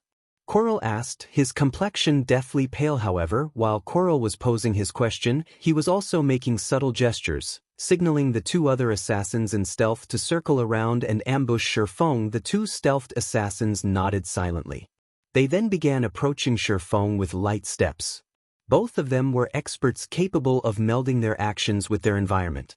Even a top-tier expert would find it difficult to discover them while they were in stealth. Trying to divert my attention? Feng laughed as he shook his head. He then turned around without any warning and used thundering flash. Several arcs of lightning streaked across space. Immediately, Two figures emerged in the path the lightning arcs traversed. They were none other than the two stealthed assassins whom Coral had signaled to before. At this moment, both their bodies fell to the ground abruptly, both their HPs having already hit rock bottom. Feng had activated omniscient eyes as soon as the battle began. Hence, he could see the two stealthed assassins approaching him as clear as day. He had only pretended not to notice them. However, now that they were taking the initiative to present their lives to him, how could he possibly refuse their offer? Coral's complexion darkened significantly when he saw this scene. Alright, now you're the only one left, Feng said in a low tone. Only me? Coral was inwardly confused. There was clearly an elementalist still present. Why would Feng say that he was the only one left? In the next moment, a crimson dart appeared in Feng's hand. He then threw the dart at the elementalist stuck inside the ice flame god's fury. The instant the duration of ice barrier ended, before the elementalist could even react, blazing meteor had already appeared before him. Feng's grasp on time had reached perfection. Right after, flames devoured the elementalist completely, reducing his body to a pile of smoldering ash. Just who are you? Coral asked, fear painted across his face after he had set up so many traps. Even the apex experts in his guild would have succumbed to death by now. Yet, as if he had been playing in Feng's palm all this time, none of his traps had worked on Feng. Just thinking up to this point made his heart shudder in fear, a sense of powerlessness spreading throughout his entire being. Do you have any last words? Feng asked softly, not bothering to answer Coral's question. Instead, he slowly walked towards the assassin, step by step. For each step Feng took, Coral unconsciously retreated by a step as well. Despite his berserk skill being active right now, Coral was not the slightest bit confident he could win against Feng. Meanwhile, Thoughtful Rain and Blue Bamboo, who were watching this scene, were both stupefied. I am part of King's Return's Falcon Legion. Are you trying to make an enemy out of King's Return? Coral demanded, gnashing his teeth. He did not wish to die. The guild's class competition was rapidly approaching.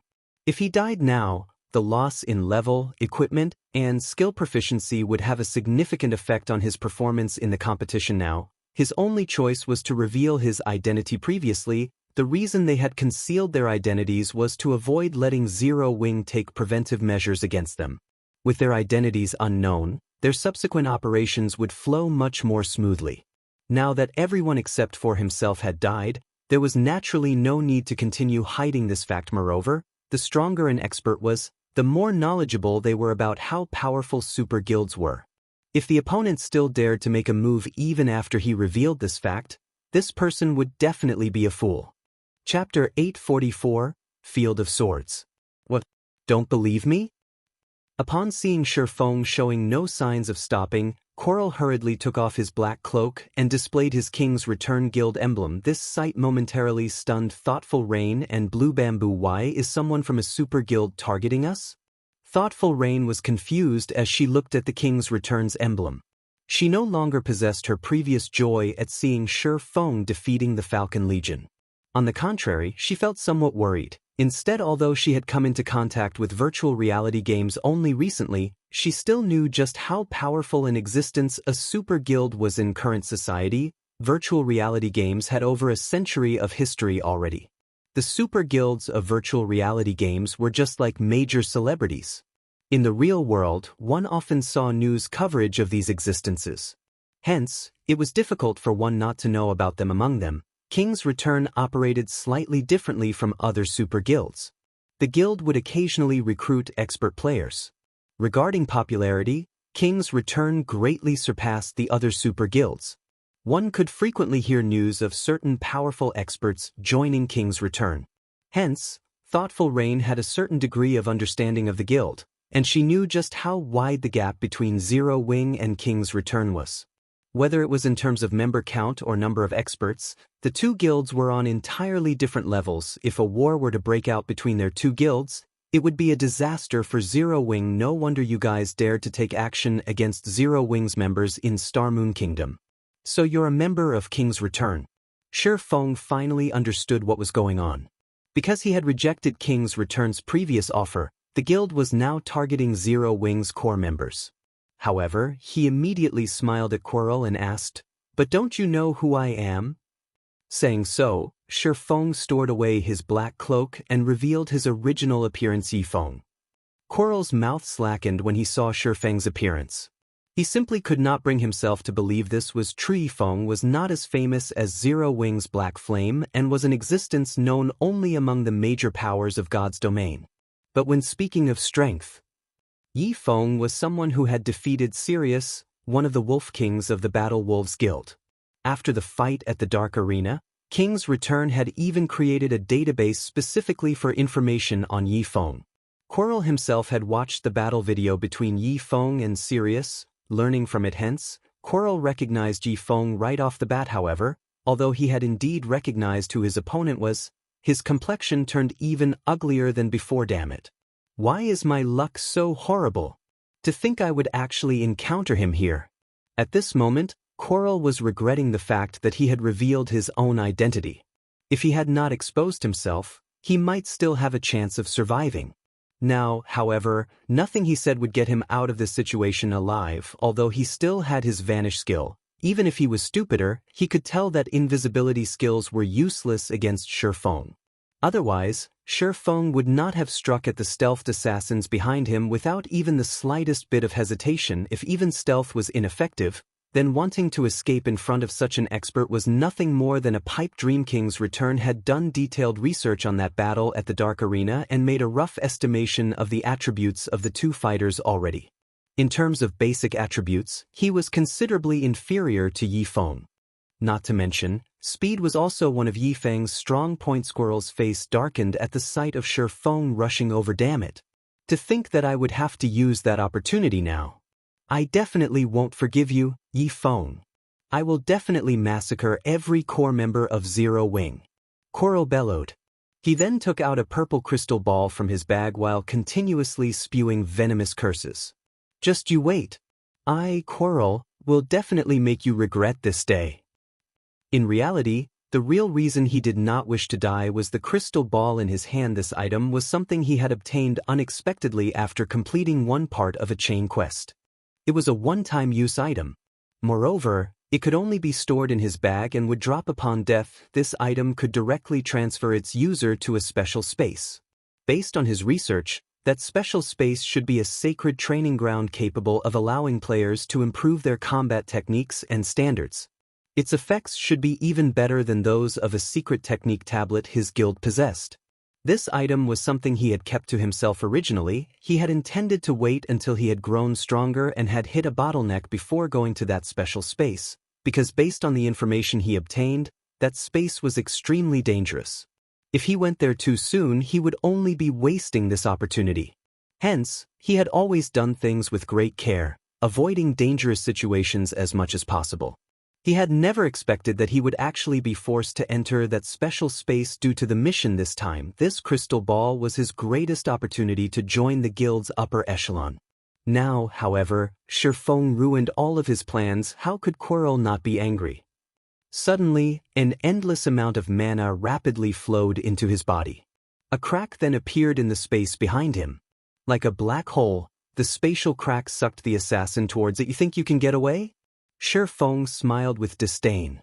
He switched the aura of fire to the aura of time and then activated absolute time. Suddenly, the mana within a radius of 100 yards stilled.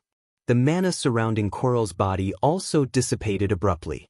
Following which, the crack in space started mending itself. No. Quirrell was momentarily dumbfounded. In the next moment, his eyes turned bloodshot as he abruptly executed unique footwork and transformed into 3 identical copies of himself.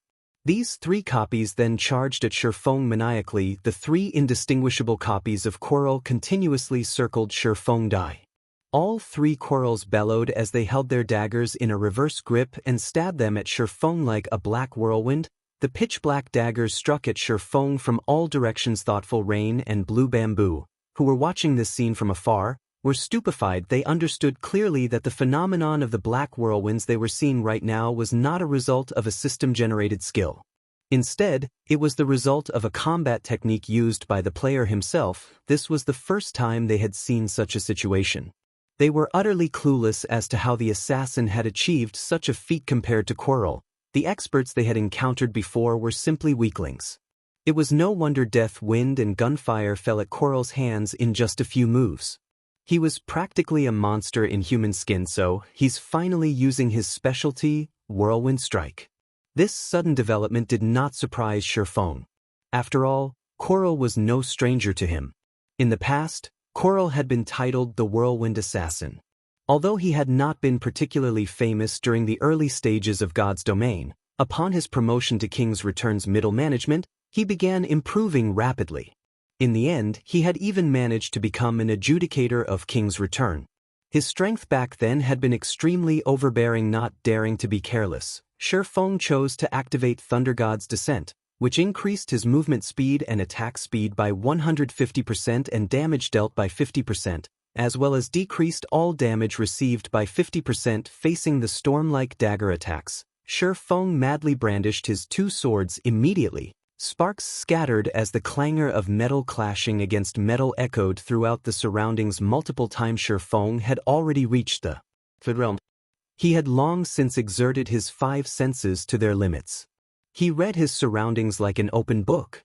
Even if it was an attack that was invisible to the naked eye, Feng could still clearly perceive it and execute a timely response in the next moment. Numerous streaks of blue and silver lights bloomed around Feng's body, forming an inviolable field. As long as the black daggers entered this field, they would immediately get repelled. Since Coral had his berserk skill activated, the assassin was superior to Feng in strength. Hence, Feng would lose around 200 HP following each clash of their weapons.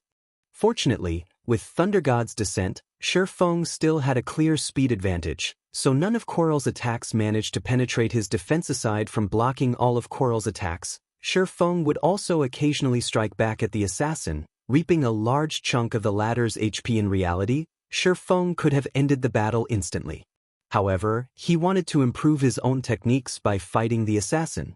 Hence, he had not bothered using any of his berserk skills to increase his attributes. How can this be?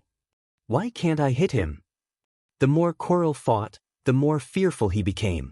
Despite having already activated his berserk skill, his basic attributes surpassing Feng, he could not break through Feng's defense no matter what.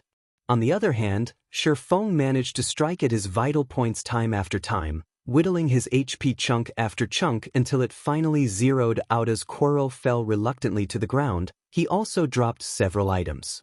Chapter 845, 5 Great Legacies. When Coral died, Thoughtful Rain and Blue Bamboo, who had watched quietly from afar, were astonished when they looked at Feng again. Shock filled their eyes. They felt as if the man before them was a stranger. This was the first time they ever truly understood Feng's strength. Those two were simply too strong. Words alone were no longer sufficient to describe this level of strength.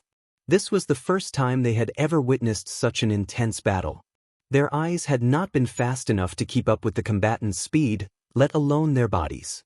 If they had fought Coral, the battle would have ended as soon as it had begun. In the end, however, Feng was still superior. Big brother Feng is so strong. If I had even half of his skill, I could defeat Autumn Goose. Excitement filled Blue Bamboo's eyes as she stared at Feng. Thoughtful Rain could not help herself from laughing when she heard her friend's words. When they were usually out in the fields adventuring and questing, Blue Bamboo was always lazy. She was never particularly interested in fighting and would generally stay in the back to heal the members of their party. Although they had advised her many times to brush up on her combat techniques, she never bothered to do so. Instead, she usually replied by saying that it would be fine so long as she had good equipment and that she didn't need good combat techniques. Thoughtful Rain had never thought that the girl would be mesmerized by this one battle's combat techniques. Alright, enough daydreaming. Let's head over there. It's too dangerous to stay here, Thoughtful Rain said, laughing. Feng began to collect his loot naturally. An elite squadron from King's Return, led by an expert like Coral, possessed excellent equipment. Every piece of equipment they dropped was level 35 dark gold quality. Each item was worth dozens of gold. In total, he had gained several hundred golds worth of equipment. What's this? While Feng looked over the loot he had placed in his bag, he discovered a glowing, purple crystal ball. Among the many weapons and equipment that dropped, it was eye-catching. Moreover, Feng felt a faint hint of pressure from this crystal ball, a very familiar pressure divine might. It was a special power that only gods could wield. This is interesting. Feng took out the crystal ball and observed it carefully. Spatial transfer orb, consumable. Able to send one player to a mysterious otherworld. This item can only be stored in the bag. Drops upon death. There were very few items in God's domain capable of sending players to an otherworld. Based on Feng's understanding, every item that could transfer players to an otherworld was considered an absolute treasure. Even an epic item was not as valuable in God's domain. An otherworld was the equivalent of a dungeon. Only, this dungeon was a lot larger than generic dungeons. Otherworlds also offered far more bountiful rewards. The lowest reward one could obtain in an otherworld was an epic item. Some people had even obtained fragmented legendary items in the past, while others earned super skills and such. To put it simply, all of the rewards one could gain in an otherworld could significantly improve a player's strength. It's no wonder why he had tried so hard to live. He obtained a chance to head to an otherworld. I wonder what rank this otherworld is? When Feng recalled the Quarrel's deranged expression as the assassin fought, he could not help but chuckle. He would have fought desperately to live too. Quarrel hadn't been particularly famous in King's Return during the early stages of the game either. However, after joining the guild's middle management, his progress had suddenly skyrocketed. It was as if he had become an entirely different person. His progress might very well be related to this thing. There were many otherworlds in God's domain. Based on the main god system's categorization, otherworlds fell into common, epic, and legendary rank, with each one being larger than the previous. Each rank also offered players greater benefits. A common otherworld alone could massively impact a player's growth. By visiting a common otherworld, an ordinary player could instantly become an expert. There was no need to mention epic or legendary otherworlds. However, the majority of the otherworlds in God's domain were common rank. Even so, many desperately wished to encounter one, but alas, many failed in the past. When players had discovered otherworlds, the various large guilds had frantically searched for clues relating to them in the hopes of nurturing a large batch of their own experts. After all, there were innumerable guilds in the virtual gaming world. Not every one of them could nurture their own experts.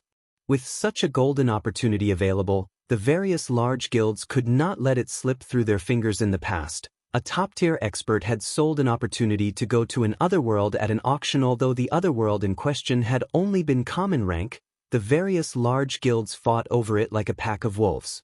In the end, Summer's Emerald, a first-rate guild, had won the transfer tool for 15,000 gold. Everyone who had participated in that auction had been stunned. After all, during that time, a single epic item had only sold for around 2,000 or 3,000 gold. With that much money, one could easily purchase 5 or 6 epic items. One could also use 15,000 gold to purchase a good plot of land. Yet, Summer's Emerald had used that money to purchase a common otherworld, which was the equivalent of a single epic item.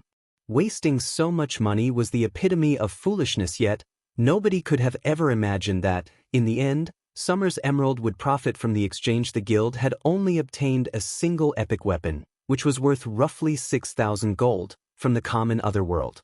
That had been far less than the money it had spent. However, thanks to the adventures in the otherworld, Summer's Emerald had also gained a Void Realm expert.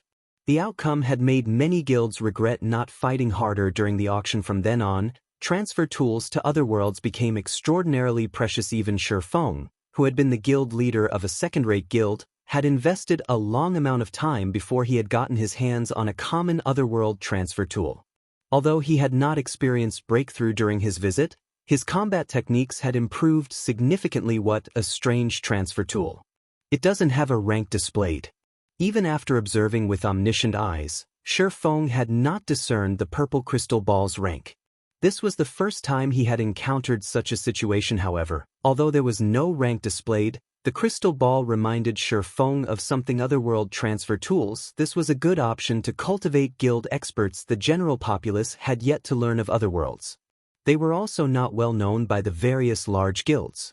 Hence, None of the guilds were bothering to look for clues regarding other worlds. Although Feng only knew 5 or 6 clues, no one else had obtained any of these otherworld transfer tools. He could head out to search for them. Once he obtained these otherworld transfer tools, he might be able to increase the number of Zero Wings Refinement Realm experts. As Blue Bamboo walked over, her eyes practically shone as she looked at Feng. Patting her ample chest, she said, "Big brother Feng, it is truly a blessing to meet you here. If not for you, Rain and I would have suffered. From today on, I've decided to work hard to improve myself. Big brother Feng, can you teach me how to fight, please? I only hurried over here after hearing from Autumn Goose that you were ambushed. Fortunately, I made it in time. It is a good thing that you wish to learn how to fight. Unfortunately, as I am not a cleric, I am not particularly clear as to how clerics should fight. However, I can have Violet teach you. Her combat standard ranks at the very top of our guild." Feng chuckled. "Really?" Blue Bamboo's eyes flashed with excitement when she heard this. She had only made the comment as a joke. She knew full well just how busy Feng was. How could he possibly have time to teach her? However, she had not expected to get a chance to learn from her idol. She felt as if she were dreaming. "Of course. When have I ever lied?" Feng nodded. "By the way, why did you two come to the Crystal Forest? Didn't you already finish your quest?" "We thought we had finished it. However, after I handed the quest in, I received another special quest that requires me to collect a crystal heart. However, we have yet to obtain it," Thoughtful Rain explained. "Crystal heart? What kind of quest is this?" Feng was slightly surprised. He knew how to obtain the crystal heart. One had to kill the Crystal Wolf King. The quest was not easy to complete alone. Thoughtful Rain then sent Feng the quest details. "How did you receive this quest?" Feng could not help his shock upon reading the quest introduction. The quest Thoughtful Rain had accepted was no ordinary quest. Rather, it was one of Starmoon Kingdom's 5 great legacy quests, the Witch's Sin. Chapter 846, Witch's Sin.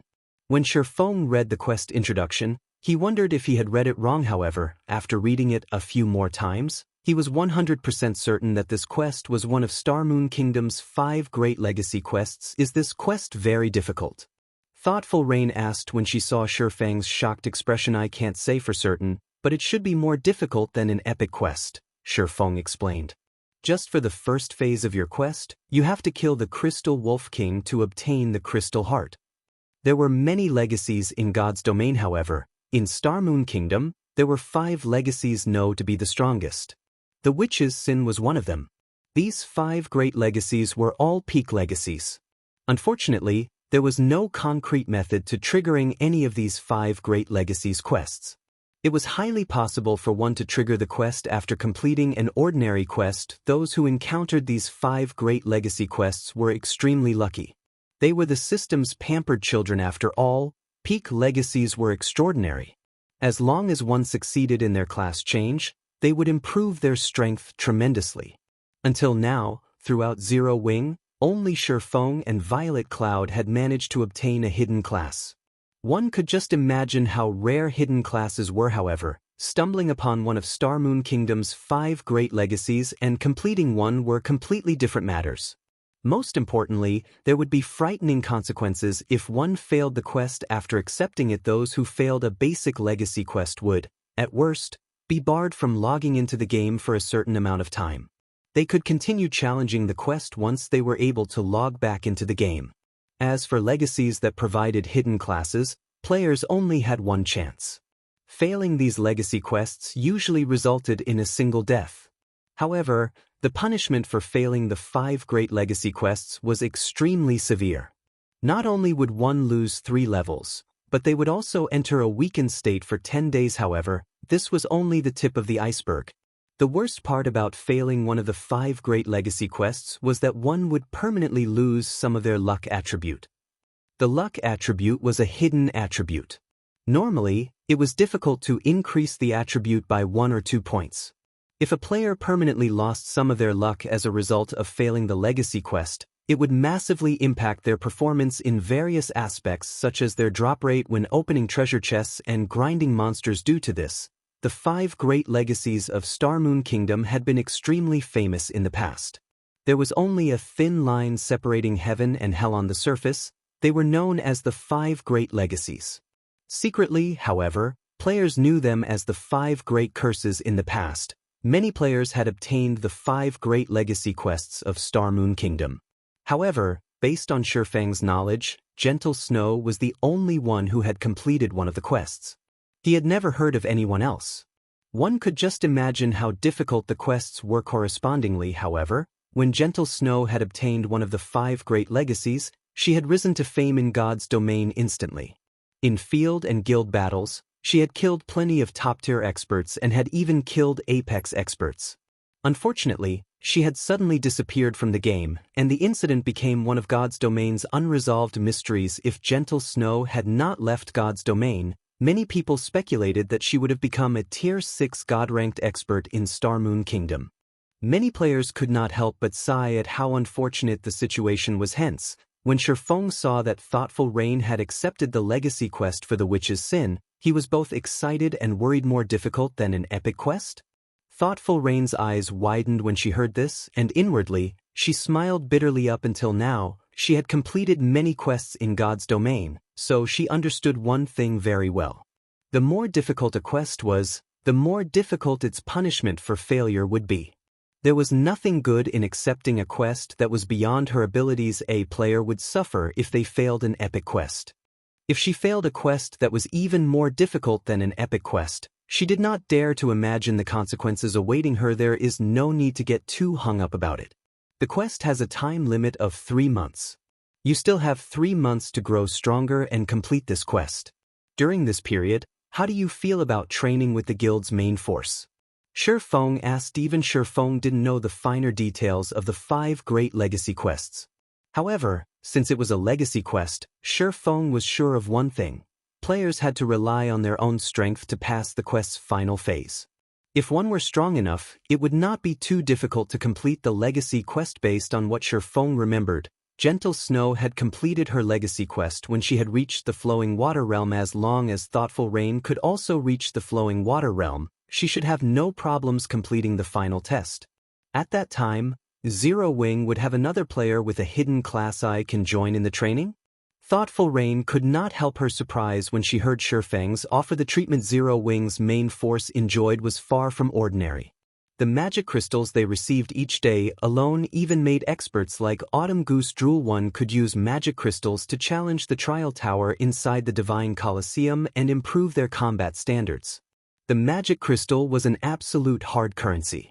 However, its supply was low, and it was difficult to obtain. Even if one had the money, large guilds would generally supply their main force members with around 3 to 5 magic crystals each day. However, Zero Wing gave its main force members 15 crystals per day. In other words, Zero Wing's main force members could challenge the trial tower up to 15 times each day. Even the members of large guilds could not catch up to their development speed. Moreover, based on what she had heard, Zero Wing's main force members also got to watch all sorts of battle videos. These battle videos included expert battles that were not available on the internet. In addition, they could also spar against top-tier experts like Fire Dance. However, the most amazing part about being a member of Zero Wing's main force was the rumored 100-berry wine. Although she did not know the purpose of the 100-berry wine, she knew that even the main force members fought over this item like crazy. Some were even willing to trade a large amount of guild contribution points and magic crystals for it. However, those who obtained the 100-berry wine would never trade them. Instead, they consumed the beverage secretly. One could just imagine how valuable the item was. Big Brother Feng, can I train with the main force as well? Blue Bamboo asked sweetly as she batted her eyelashes. Sure, but let me say this first. You two are only reserve members. If you fail the exam 3 times, you'll be kicked out of the team. Feng strictly informed the women. Thank you, Big Brother Feng. When Autumn and the others hear about this, they will die from envy. Blue Bamboo could not help but giggle when she thought about the benefits the main force members enjoyed. Right, how long will it take before you two are released from your locked state? Feng asked. Roughly 2 hours. Thoughtful Rain replied after she took a look at her status window. Although their enemies were already dead, the soul lock debuff was in effect. They were still stuck in a combat state and could not use a return scroll to leave blue. Have you learned the Dispel skill? Feng asked. Blue Bamboo Cleric's Dispel skill was not mainstream. Moreover, the skill was relatively rare. Very few clerics had it. However, this skill had a miraculous effect when raiding certain bosses. Dispel could remove a positive buff from an enemy. To bosses who loved buffing themselves, this was the equivalent of yanking out their fangs and claws. The Crystal Wolf King was one such boss, and I bought one from the auction house and learned it already, Blue Bamboo said and nodded. Strangely good. Has it reached tier 1 yet? Feng had dealt with the Crystal Wolf King many times before. If one used a tier 0 dispel, at most they could remove a few tier 2 buffs. Only a tier 1 dispel could remove buffs from tier 3 skills. This, not yet. I don't use this skill very often, Blue Bamboo answered awkwardly. Take these magic scrolls. When the time comes, use them before you use Dispel, Feng said. He then took out 5 golden tier 1 magic scrolls from his bag and handed them to Blue Bamboo. These 5 magic scrolls were spell amplification scrolls. Each one could upgrade a spell up to tier 1. Big brother Feng, what am I supposed to do with these? Blue Bamboo was even more confused now. Weary getting ready to kill the Crystal Wolf King, of course. Feng responded casually. Kill the Crystal Wolf King? Blue Bamboo was stunned. Thoughtful Rain was also at a loss for words. They had already seen the Crystal Wolf King. It was a level 50 Great Lord. With just the 3 of them, challenging it would be tantamount to suicide. However, ignoring the 2 women's shock, Feng retrieved 2 contracts from his bag and began to chant an incantation. Emerge. Immediately, 2 teleportation magic arrays appeared on the ground. Following a flash of silver light, 2 figures, a man and a woman, emerged from the 2 magic arrays. These 2 were none other than Kite and Anna, Feng's personal guards. Chapter 847, Strength that Surpasses Tears. NPCs. Thoughtful Rain and Blue Bamboo were surprised when Kite and Anna suddenly appeared. Both Kite and Anna radiated an intense aura. They felt suffocated as they stood so close to these 2 NPCs. After not seeing them for some time, they sure have grown a lot. Feng was quite satisfied when he looked at the handsome Kite and charming Anna. Both are level 60 now. As expected of Dark Gold guards. Their growth rate sure is fast. It was especially true for Anna's improvement speed. Despite having become his personal guard a little later than Kite, she had caught up to her companion's level. Moreover, she had become a tier 2 summoner in God's domain. It was not that easy to nurture a powerful personal guard. First and foremost, one required a large sum of money. As personal guards were NPCs, they required far more EXP to level up than players. If players frequently brought their personal guards when they went out to grind, this would only hold back the NPC's growth rate. If players wanted to let their personal guards level up and improve quickly, they had to let these personal guards accept quests at the Adventurers Association on their own. However, money was required when personal guards accepted a quest. Moreover, depending on the rank of the quest, the fee would also change. Although these personal guards would receive money, EXP, and other rewards after completing the quest, the player would receive none of it. This was because personal guards would use the money they earned to purchase their own equipment and items. Unlike players who had to obtain powerful equipment by raiding dungeons, personal guards could purchase such items from the Adventurers Association or NPC-run weapons and equipment shops. However, personal guards could only use the money they earned themselves. Hence, the first step to nurturing personal guards was to increase the amount of money they possessed, and they had to complete a lot of quests to obtain that money. In the Adventurers Association, the quests personal guards could accept were categorized into Bronze, Mysterious Iron, Secret Silver, Fine Gold, Dark Gold, and Epic rank. The higher the rank the quest was, the more abundant the rewards were. Likewise, the fee players had to pay would be higher as well. Currently, a level 60 Bronze quest required an application fee of 5 gold, 10 gold for Mysterious Iron, 20 gold for Secret Silver, 40 gold for Fine Gold, 80 gold for Dark Gold, and 200 gold for Epicas to whether the personal guard in question could complete the quest. That depended on the personal guard's strength. For example, a Bronze guard would have a 70% chance of completing a Bronze quest, but they would only have a 40% chance to complete a Mysterious Iron quest and 10% chance for a Secret Silver quest. However, one could increase a personal guard's combat power through their equipment, increasing their quest success rate. Unfortunately, one needed time to gather the required resources. However, Anna and Kite were different. Their innate potential was dark gold rank. Even in basic equipment, they had a 50% chance of completing a dark gold quest. As long as their equipment was up to date, their success rate for completing a dark gold quest could easily exceed 80%. After their strength reached a certain degree, they could even challenge an epic quest. Only epic quests were not readily available. That depended on the daily updates of the Adventurers Association's quest listas. Feng's personal guards could accept much higher ranked quests than other players' personal guards. Their leveling speed was much faster. Feng, are we really going to deal with the Crystal Wolf King? Thoughtful Rain asked somewhat worriedly as she watched the high-spirited Feng. Although the two level 60 tier 2 NPCs were very powerful, the Crystal Wolf King was a great lord, an existence equivalent to a tier 3 class. Relax. I've already investigated the Crystal Wolf King. The boss's skills are buff-oriented. As long as blue casts Dispel on it, our forces will be enough to take it down, Feng explained, chuckling. This was not the first time he had dealt with the Crystal Wolf King. The Wolf King was powerful because of its speed. Even a top-tier MT of the same level would find it difficult to respond to the Wolf King's attacks.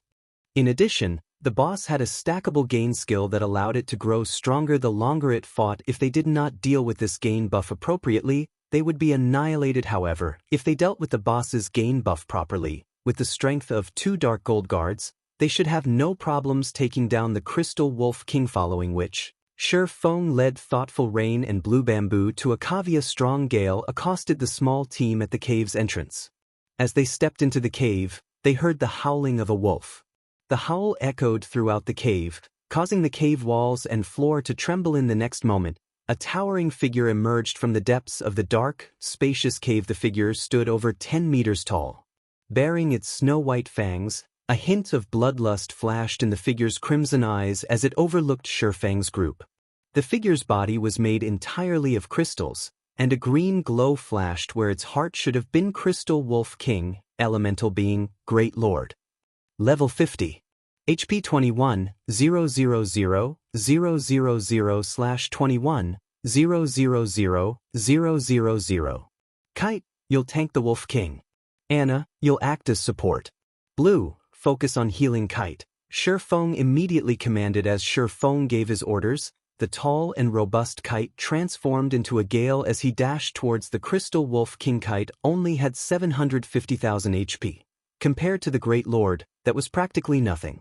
The Crystal Wolf King swung its razor-sharp claws, sending numerous streaks of silver light flying at the sword master. The silver lights were so fast that no ordinary player would have time to react. However, rather than dodging, Kite unsheathed his 2 swords and brandished his weapons. Ping. Ping. The guard shattered the flying, silver lights. Kite released a low growl, and the 2 swords in his hands released a dazzling blue glow. He then swung the weapons forward violently. Tier 2 skill, Wind Fang.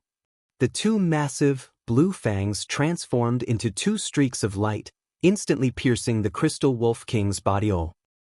The Crystal Wolf King screamed in pain and retreated by 2 steps, 2 damages of over -100,000 points appearing its head. However, Kite was not done with his attacks. Immediately, he appeared before the Great Lord. The Crystal Wolf King was furious. Bearing its fangs, it swung its massive paw at Kite so fast that one could only see black shadows move towards the sword master. Boom. The earth shook. However, the Wolf King's paw never made contact with Kite's body. Instead, Kite blocked the attack with one hand. Kite then countered with a slash towards the giant paw's joint. A streak of blue light struck the Wolf King's paw, causing the boss to lose over 20,000 HP. Big brother Feng, your personal guard is so strong. Blue Bamboo's eyes widened with surprise as she watched the fight. She had seen many powerful personal guards before. However, all of the Tier 2 personal guards she had seen had even struggled to deal with a lord, not to mention a Great Lord. They also required players' assistance. Yet, Kite could block this Great Lord's attack with a single hand. Feng was similarly shocked. He had never thought that Kite would be this powerful. The NPC had already grown to be capable of withstanding a Tier 3 monster's attack. He even had slightly higher strength than the Crystal Wolf King. Only now did Feng understand why those super guilds in the past had been so desperate to obtain a dark gold guard. If Kite was this strong right now, how powerful would he be when he reached tier 5? While Feng watched, astonished, Anna, who stood a short distance away from the Crystal Wolf King, also began to attack. When her chanting came to an end, suddenly, a brilliant light filled the dark cave. A massive, golden magic array had enveloped over half of the cave.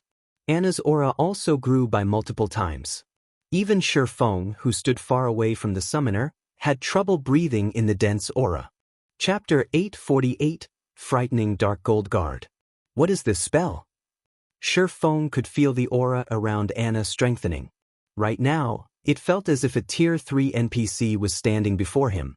This was the first time Feng had seen such a spell. Tier 3 NPCs were generally tasked to defend a city.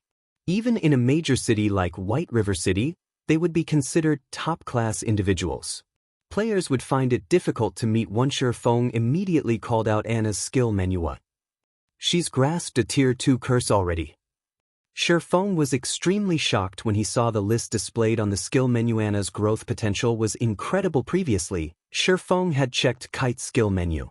Although the Sword Master had learned quite a number of tier 2 skills, he had picked up just one tier 2 taboo skill. Moreover, he had obtained this taboo skill only after completing many quests. In contrast, Anna actually already possessed 2 tier 2 curses right now. Moreover, one of them was even a curse Feng had never heard before. Song of Summoning. Not only would the curse forcefully upgrade the caster to tier 3 temporarily, but it would also summon a golden giant, a tier 3 creature. In the next moment, an endless amount of mana began gathering at the center of the golden magic array. After roughly 3 seconds, the large supply of mana condensed into a golden giant over 10 meters tall. The giant was fully equipped with golden armor, and it carried a giant golden axe on its back. Golden giant, elemental being, Great Lord. Level 60. HP 30, 000, 000/30, 000, 000. Feng was ecstatic when he saw the golden giant. Anna's performance was simply terrific. Despite being only a tier 2 NPC, she was already capable of summoning a tier 3 creature. Moreover, Anna herself had also reached the standard of a tier 3, albeit temporarily. With this, dealing with a tier 3 monster of the same level would be child's play for her. In the next moment, the golden giant charged at the Crystal Wolf King and swung its golden axe.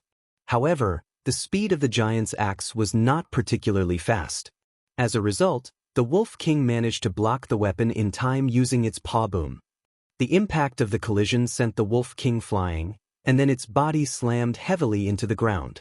The paw it defended itself with trembled uncontrollably as well. At this moment, when the Wolf King looked at the golden giant, its eyes were filled with fun. Not only had the Crystal Wolf King gone flying from this frontal clash, but it had also suffered over -5,000 damage from the resulting impact. If the Wolf King had not blocked the golden giant's axe, the damage it received from the golden giant would have definitely exceeded the damage Kite had inflicted. A single golden giant was already more than enough to deal with the Crystal Wolf King. After including Kite's targeted strikes at the Wolf King's weak points, the Crystal Wolf King immediately fell into an absolute disadvantage. In the end, it could only accept its fate, serving as a punching bag. It seems my plans were unnecessary. Feng laughed involuntarily as he looked at the Crystal Wolf King's constantly decreasing HP. He finally got to experience how those players had felt when they obtained a dark gold guard of their own. Initially, he had still planned on taking action himself. Now, however, it would seem that his plans were utterly superfluous. If he were to join the fray as well, he would be bullying the Crystal Wolf King. However, he had to admit that it indeed felt awesome to have a dark gold guard. He could practically level up even while lying down and doing nothing. Even if he were a player who did not know how to fight, he could simply rely on his personal guard to help him level up. It's no wonder those players back then had invested all their money into nurturing these dark gold guards. Feng could not help but think back to those players who had been lucky enough to obtain dark gold guards in the past. It turns out that the difference in strength is actually so massive. Logically, if one possessed such a powerful guard, grinding, leveling up, and earning money should be a piece of cake. After all, Field bosses were practically walking ATMs to players with dark gold guards. Generally, guilds would have to organize large expeditions to raid these powerful field bosses. They even had to make enormous sacrifices to take down these bosses. On the other hand, the only task players with dark gold guards had to do was search for field bosses. They could leave everything else to their personal guards to handle, even if it took 2 or 3 days to locate a single field boss. Once they killed the boss, its loot would be all theirs for the keeping. Their income would definitely be far above that of experts of God's domain yet. In the past, any player that possessed a relatively good personal guard in God's domain was extremely poor. This was because these personal guards were no different from a bottomless pit. If the equipment and skills of a personal guard did not improve along with the increase in their levels, then raiding field bosses of the same level would become much more dangerous. After all, unlike NPCs, monsters didn't need equipment. As long as their levels increased, their attributes would increase significantly as well. In contrast, a personal guard's strength was not dependent on just their attributes. They also relied heavily on their equipment and skills. They needed to continually improve themselves in order to go up against bosses of the same level. When players died, at worst, they would lose a single level and a piece of equipment. However, the death of personal guards was different. Not only would they lose many levels, but their revival would also take a very long time. Not to mention, the cost of reviving personal guards could sting even top-tier experts. Hence, to reduce the possibility of their guards dying, players in the past would try to increase the strength of their personal guards as much as possible. Time flowed by quickly. While under the observation of Feng and the others. Since Blue Bamboo had dispelled all the gain buffs cast by the Crystal Wolf King on itself, its HP quickly fell to 30%. Right just then, the Wolf King's crimson eyes suddenly gave off a bloody glow, its half-transparent crystal body gradually turning crimson as well. Blue, hurry up and use the scroll. Rain, you and I will join the battle. Feng instructed hurriedly. Once the Crystal Wolf King's HP fell below 30%, it would stop using the Tier 2 buff skill and start using the Tier 3 gain skill instead. Just the first stack of the buff could increase the Wolf King's strength and speed by 10%. While subsequent stacks would further enhance its strength and speed by 10%, up to a maximum of 30 stacks. In other words, the Crystal Wolf King's strength and speed could increase by as much as 300%. At that point, even a Grand Lord of the same level would not be a match for it. Hence, they needed to finish off the Crystal Wolf King before things got out of hand. Its gain buffs stacked up very quickly. It would gain a stack once every 10 seconds. If nobody removed this buff, in just 2 minutes' time, the Crystal Wolf's strength could rival a Grand Lord. Got it. At this time, Blue Bamboo retrieved a magic scroll from her bag and began amplifying her dispel. As the first stack of buff got removed, Feng activated Heavenly Dragon's power and began attacking from the Crystal Wolf King's side. Thundering flash. Chop. Earth splitter. Thunder flame explosion. One skill after another landed on the Crystal Wolf King, each one dealing around -10,000 to -20,000 damage to the Great Lord. In contrast, Thoughtful Rain was not faring particularly well. The Crystal Wolf was an elemental being, so it possessed relatively high magic resistance in addition to its own defense. Thoughtful Rain's attacks very rarely dealt over -3,000 damage to the Great Lord. When the Crystal Wolf King's HP fell below 3 million, Kite executed the Tier 2 Taboo skill, Hurricane's Descent. Anna also stopped holding back as she cast the Tier 2 curse, Judgment of Light. A gray cyclone promptly appeared in the sky, and like a sharp blade, it stabbed directly at the Crystal Wolf King. As for Anna's Judgment of Light, when she completed the curse, it called forth a battle angel into the battlefield. The moment the battle angel appeared, she threw a sacred golden spear at the Wolf King. Boom. -1, 045, 137-1, 274, 646. Instantly, 2 massive damages appeared above the Crystal Wolf King's head, forcing an agonized howl out of the Great Lord. The Wolf King then fell to the ground, its body paralyzed. It had obviously suffered massive injuries from the 2 attacks and entered a weakened state for a short period. The tremendous amounts of damages thoroughly stunned Thoughtful Rain and Blue Bamboo. Naturally, Feng would not let this golden opportunity pass. He immediately activated Divine Providence followed by Flame Burst when he finished executing his 15 consecutive attacks. The Crystal Wolf King collapsed to the ground, its body completely motionless. Chapter 849, Alchemy Equipment. With the Crystal Wolf King's death, everyone's experience bars rose by a large margin. Feng reached 41% of level 40, while Thoughtful Rain and Blue Bamboo were now only 20% away from level 40. They would have to grind for just one more day, at most, to bridge this final gap. However, compared to the EXP they obtained, Feng paid much more attention towards the Wolf King's loot. The Crystal Wolf King was the guardian monster of this map. Moreover, this was the first time it had been killed. Its loot would naturally be much more bountiful than usual. Sure enough, among the 10 items dropped, 5 were rare materials. As for the remaining 5, 3 were level 50 fine gold equipment and 1 was the crystal heart that Thoughtful Rain required. With this crystal heart, she would be able to proceed to the next phase of her quest. The Witch's Sin was a chain legacy quest with a total of 5 phases. Unlike other legacy quests, where one simply had to obtain a legacy tool and activate it, the Witch's Sin allowed one to enter its legacy grounds and undertake the final trial only after the completion of a series of quests. It was much more troublesome than the legacy quests of other hidden classes. However, it was also one of the easiest legacies to encounter. Sure enough, the loot this time is good. Feng smiled as he held up a deep blue crystal bottle. This crystal bottle was neither a weapon nor equipment that combat players sought. Instead, it was an item that was in demand among lifestyle players, particularly alchemists, because this crystal bottle was Alchemy Equipment. Azure Ocean Crystal Bottle, Alchemy Equipment, Secret Silver Rank. Increases the alchemy success rate by 5%. Although the crystal bottle only increased the success rate of alchemy procedures by 5%, for comparison, a complete set of mysterious iron alchemy equipment provided a total increase of only 8%. Meanwhile, the complete Azure Ocean set could increase the alchemy success rate by 12%.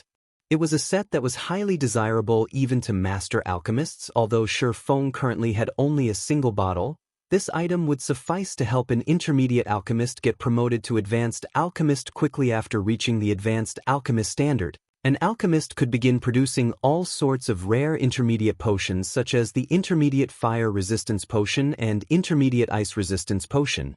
The value of these potions would skyrocket once the Eclipse Gate opened. Unfortunately, the Candlelight trading firm simply had too few advanced alchemists at the moment. Now that Feng had obtained a piece of the Azure Ocean set, it would help a lot in addressing this problem. After killing the Crystal Wolf King, Feng did not remain idle. Instead, he led Thoughtful Rain and Blue Bamboo around the Crystal Forest, killing chieftains and lords, using this opportunity to gather the other set pieces of the Azure Ocean set. Finally, around the time when the soul lock on Thoughtful Rain and Blue Bamboo disappeared, he obtained an Azure Ocean test tube, which increased the alchemy success rate by 3%. After killing a Lord-ranked boss, Feng lacked just 2 more to complete the set. However, seeing as it was getting late, he had to bring Thoughtful Rain and Blue Bamboo back to the city first. As for the remaining 2 set pieces, he could only put off collecting them for the future. White River City, at an open-air restaurant close to the Candlelight trading firm. Players and horse carriages constantly traveled down the street outside the restaurant, every one of these players in a hurry to raise themselves to level 40. All of this was due to the sudden appearance of a mount in White River City. This incident had whetted the appetites of White River City's players for mounts. At the same time, the number of players trying to join Zero Wing had further increased. Previously, everyone had considered mounts to be just another mode of transportation. However, after seeing the demonic flame tiger, everyone came to understand one thing. Mounts could also assist players in battle. This was especially true for a mount like the demonic flame tiger. Its mere presence was enough to make one shudder. One could just imagine how much more help it could provide in combat. That tiger mount sure is cool. It would be great if I could have one as well. Stop dreaming. Someone on the forums is offering to buy the mount for 8 million credits right now. Even so, many people are still ridiculing that person. Ridicule? That's 8 million credits we're talking about. If I had that much money, I wouldn't have to work for the rest of my life. If I were the owner of the tiger mount, I would definitely sell it. Do you think that mount is worth only 8 million? Although some guilds have managed to get their hands on mounts as well, those mounts are just bronze rank, with very few being mysterious iron rank. Currently, rumor has it that the tiger mount might be a dark gold mount. If that's true, it's the highest ranked mount currently known in God's domain. Instead of it being just a mount, it is a symbol of one's identity. Most likely, 8 million credits isn't even worth 10% of that mount. These people are just insane. I'm having a headache just trying to earn 40 gold. Who knows when I'll be able to save up that much money? It would be great if the mounts were cheaper. Of course, there is a cheaper alternative. A guild mount costs only 25 gold. However, you'll need to join a guild with a stable first. Currently, Zero Wing is the only guild in God's domain that has a stable. The number of players trying to join Zero Wing every day has nearly filled up Zero Wing's residence to the point of bursting. If I had known something like this would happen, I would have tried to join Zero Wing sooner. Zero Wing really is amazing. Right now, even super guilds have yet to construct their own stables, but Zero Wing has done so already. In a few years' time, Zero Wing might even become a new super guild. While the players on the street were busy chatting, a handsome young man wrapped in a black cloak wore a gloomy expression on his face as he sat in the open-air restaurant. Zero Wing sure is something. It's no wonder they dared to oppose King's return, the tall and beautiful woman seated beside the handsome youth said, a faint smile on her face. It's been too long since our guild has made a move. It seems that people have started to forget how frightening we actually are. In the minds of ordinary players, super guilds were merely guilds with long histories and plenty of experts. They did not understand the truly formidable aspect of super guilds. The reason why super guilds were powerful was not because of their large number of experts and vast resources, but more due to the quality of their experts. The Falcon Legion sent to kill the core members of Zero Wing was the best proof. The Falcon Legion was a legion of experts King's return had secretly nurtured. Every member of the Falcon Legion could rank among the top experts of a first-rate guild. The more powerful members were even in the refinement realm already. Going up against multiple top-tier experts of first-rate guilds at the same time would be a piece of cake for these refinement realm experts now. Not only had King's return sent a 20-man team after Zero Wing's core members, but the guild had also assigned Quarrel, one of the team leaders of the Falcon Legion, to lead it. In addition, Ordinary Stranger and Thunder Tiger even accompanied the team. Both these men were refinement realm experts. With such a force, annihilating Zero Wing's core members would be child's play. Of course, King's return's intention was not to exterminate Zero Wing but to give it a warning. Hopefully, Zero Wing will learn their lesson after this little warning. If they still dare to stand against me, their core members won't be the only ones to die next time, Fiend stated, a cold glint flashing across his eyes. Sind Heart has already departed from his guild residence and is currently heading over. It should be time for us to meet that guild leader of Zero Wing. It would indeed be difficult for King's return to thoroughly exterminate Zero Wing in one fell swoop. However, other methods could be used to deal with the guild slowly. The simplest way was to repeatedly kill the upper echelons of the guild. If the guild's upper echelons were frequently killed, their deaths would negatively impact the growth of the guild. If the situation was prolonged, guild members would lose faith in their upper echelons. In the end, members would start quitting, which would, in turn, weaken the guild. This was also the reason why the various guilds were afraid of super guilds. Just as Fiend was about to head to the candlelight trading firm, 20 cloaked players appeared before him. These 20 players were none other than Ordinary Stranger's group. Well, did you finish the mission? Fiend asked softly as he looked at Ordinary Stranger, who stood in the lead. Chapter 850, Fiend's Shock. Why are you all quiet? Fiend asked sternly as he looked at Ordinary Stranger's team, which remained silent. However, Fiend's follow-up questions still failed to elicit a reply from Ordinary Stranger and the others. Instead, their heads hung even lower, their complexions becoming extremely gloomy. Did you, or did you not complete the mission? Have you all become mute? Fiend asked suspiciously whether it was Ordinary Stranger or Thunder Tiger. Both of them were usually chatterboxes. Yet now, neither of them had uttered even a single word. How could he not find this situation odd? After a long period of silence, Coral finally stepped forward and answered in a low tone, "We didn't complete the mission."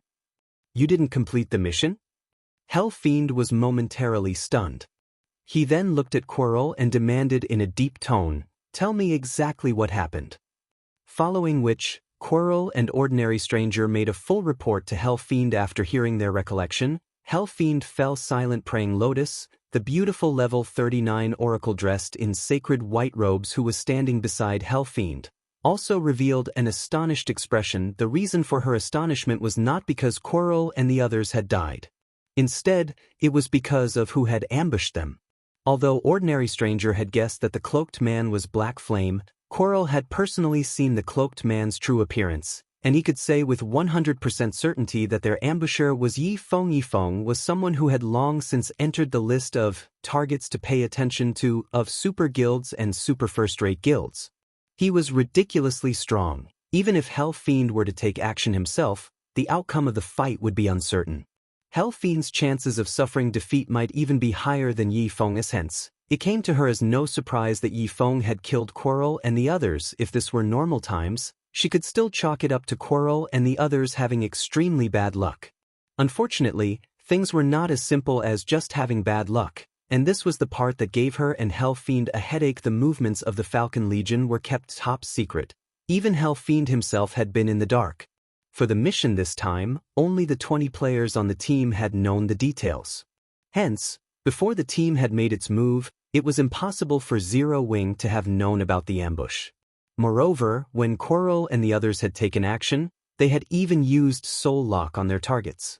Their ambush targets had no way to get news out unless they died and logged out of the game. As for Yi Feng appearing at that location by coincidence, that was also impossible. After all, Yi Feng had ridden around White River City on his mount for a long time, causing a huge commotion in the city. When Coral and the others took action, Yi Feng had still been in the city. Hence, Yi Feng's appearance at the Crystal Forest was definitely no coincidence. It was certain that he had only rushed to the rescue after finding out about the incident. However, just how far away was the Crystal Forest from White River City?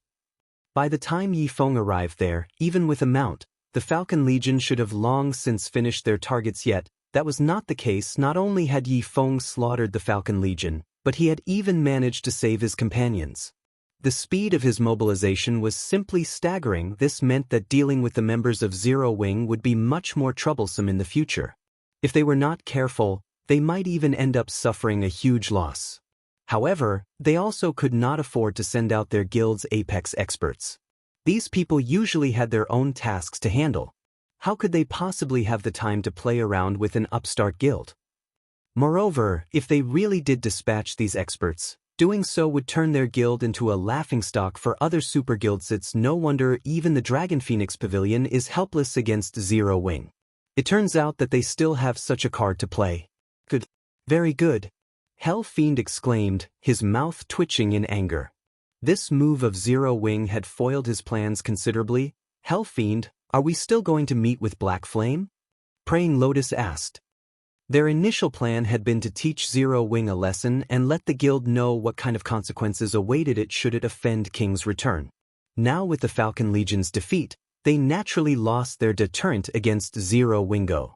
Of course, we're going. If Sind Heart thinks he can get that sum of money, he can forget about it. Fiend declared, bloodlust shining in his eyes. With a resolute tone, he added, since we can't do this subtly, we'll just use force to convince Zero Wing. I don't believe an upstart guild with no backing won't submit to King's return. Saying so, Fiend had Ordinary Stranger contact Zero Wing. White River City's teleportation hall. Suddenly, several white flashes appeared inside the building as Feng and the others returned to White River City once again. What a pity. It would be great if we could continue grinding for a few more hours, Blue Bamboo said in disappointment as she looked at her own experience bar during their time following Feng around. Their leveling speed simply left one speechless, with 2 personal guards capable of overwhelming a great lord present. Dealing with those chieftain and lord-ranked monsters was extremely relaxing.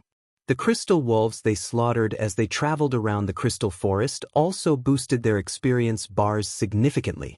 Currently, she was only 5% away from reaching level 40 at most, She would need an hour's worth of grinding to bridge that final gap. Level 40 was a relatively major milestone in God's domain. Throughout their travels, Blue Bamboo had eyed Feng's demonic flame tiger with longing. Unfortunately, she had yet to reach level 40, so she could not even give riding Feng's mount a try. In God's domain, mounts could generally carry 2 people at the same time. If a mount was of a sufficiently high rank, it could even accommodate 3 people at once. A dark gold mount like the demonic flame tiger could bear a maximum of 3 people. However, the riders had to be level 40 or above. After exiting the teleportation hall, Feng summoned the demonic flame tiger once again. The demonic flame tiger's cool and massive body immediately attracted the gazes of the passers-by. I still have something to take care of, so I'll be leaving first. If you encounter any problems in your quest again, just contact me or Aqua and the others, Feng said as he jumped onto his mount. He gave the demonic flame tiger a tap and then sped towards the candlelight trading firm. After Feng departed, the players on the streets promptly shifted their gazes towards Thoughtful Rain and Blue Bamboo. Are those 2 beauties members of Zero Wing? I saw them talking to that mount riding person just now. Could that expert be a member of Zero Wing? All sorts of ideas started popping up in people's minds. Many beautiful female players also started looking at Thoughtful Rain and Blue Bamboo with eyes filled with envy and admiration. Although they were acquainted with many experts, compared to Feng, those experts were simply noobs. On the other hand, Thoughtful Rain and Blue Bamboo actually managed to make friends with an expert like Feng. It would be great if I can get a mount that's as cool as Big Brother Yifeng's. At that time, my classmates will definitely die of jealousy, Blue Bamboo said as she looked at Feng's departing figure admiringly. However, Thoughtful Rain, who stood beside Blue Bamboo, did not have such thoughts in her mind. Instead, she was currently pondering how she could go about improving her strength. Feng's battles had truly widened her horizons. She had never imagined that there would actually be such a huge difference between players. Candlelight Trading Firm, 2nd floor reception room. Hell Fiend, are you really going to do it? Praying Lotus asked, a frown on her face. If you do so, we'll suffer significant losses as well. I've already said that I absolutely will not let Sind Heart get that money. If Black Flame is really resolute in opposing me, I will let him know what regret tastes like. Let's see if he thinks opposing me just for a stranger like Sind Heart is worth it or not. Hell Fiend sneered and nodded decisively. As Hell Fiend and Praying Lotus were waiting quietly, the doors to the room opened suddenly. Feng, who was currently in the guise of Black Flame, slowly walked up to Hell Fiend and Praying Lotus. Chapter 851, Book of Disaster. So he is Black Flame?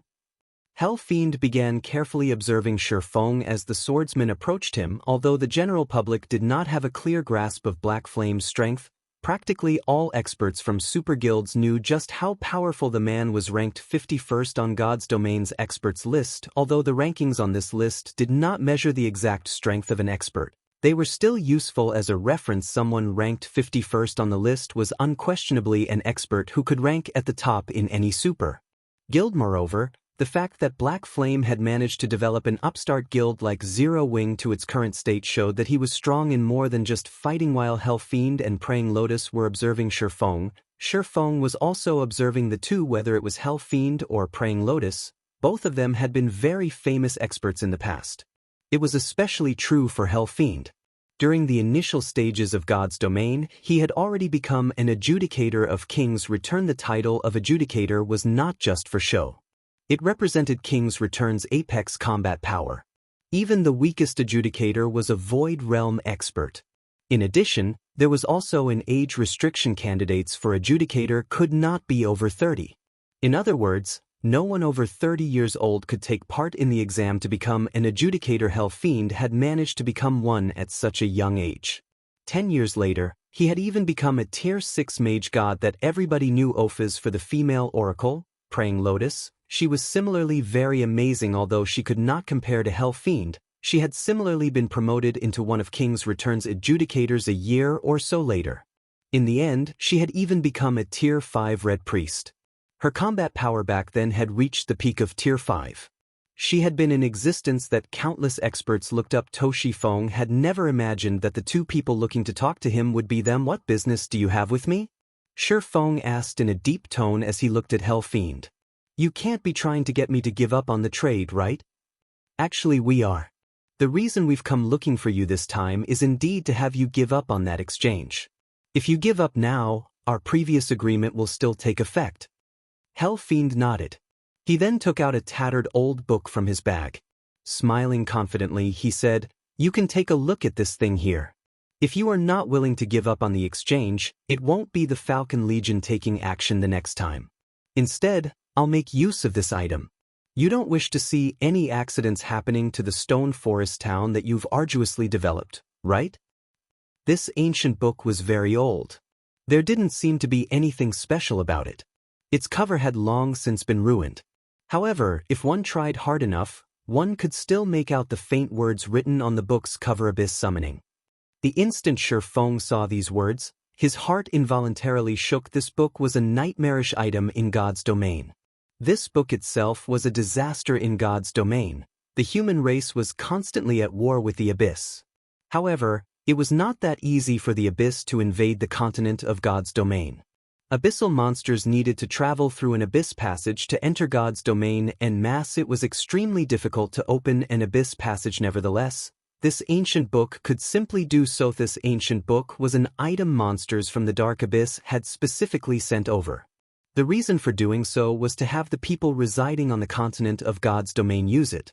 The book would then act as a marker that allowed abyssal monsters to open a passage to God's domain much more readily. The opening of an abyss passage would mean that endless abyssal monsters would surge into God's domain.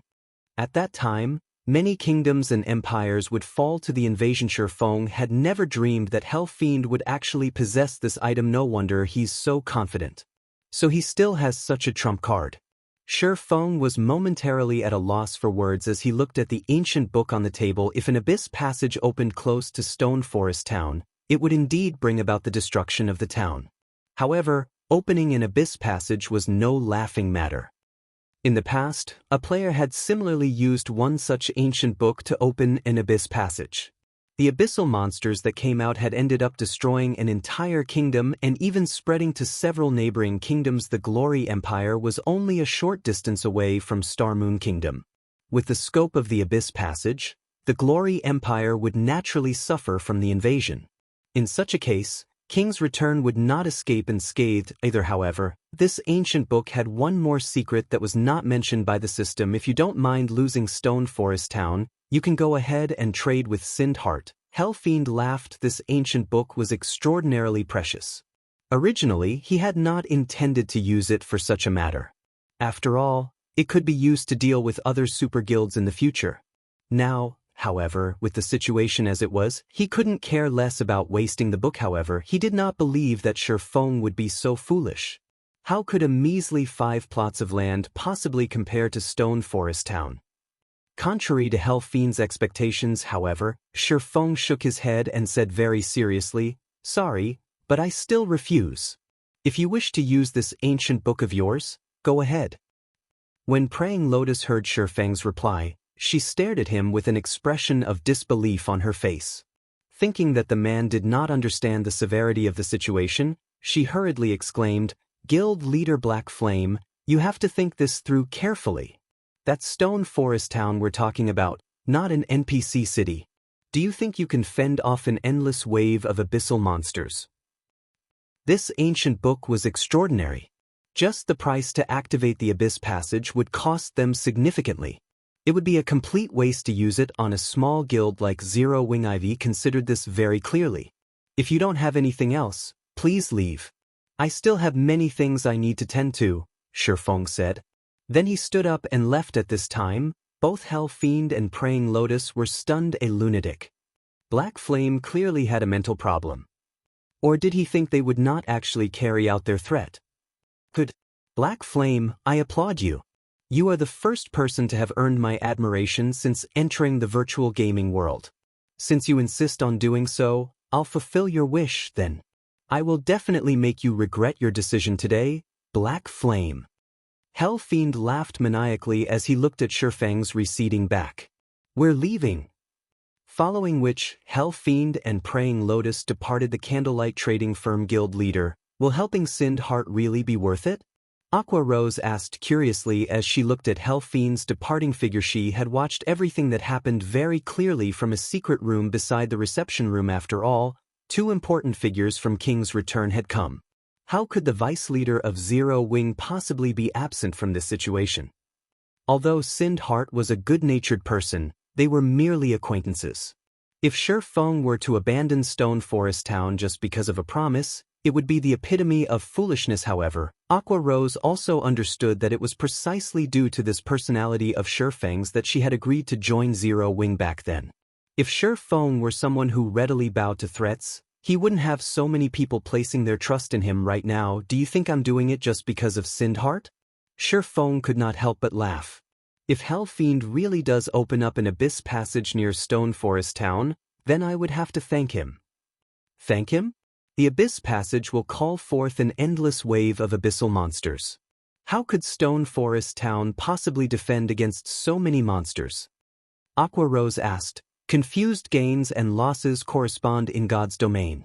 That ancient book is both a disaster and an opportunity. Just like an epic quest, while terrific rewards are possible, the punishment for failure is similarly terrifying, Feng explained, smiling. Hopefully, Fiend doesn't disappoint me. Fiend could not know about the true secret of the ancient book. This secret was something that players had found out only after God's domain had experienced such disasters multiple times. Shortly after Fiend and Praying Lotus left, Feng similarly departed the candlelight trading firm. However, to avoid attracting too much attention, Feng hailed an advanced horse carriage and headed towards the library. Previously, due to thoughtful Rain's matter, he had not managed to deal with the Golden Tablet's quest.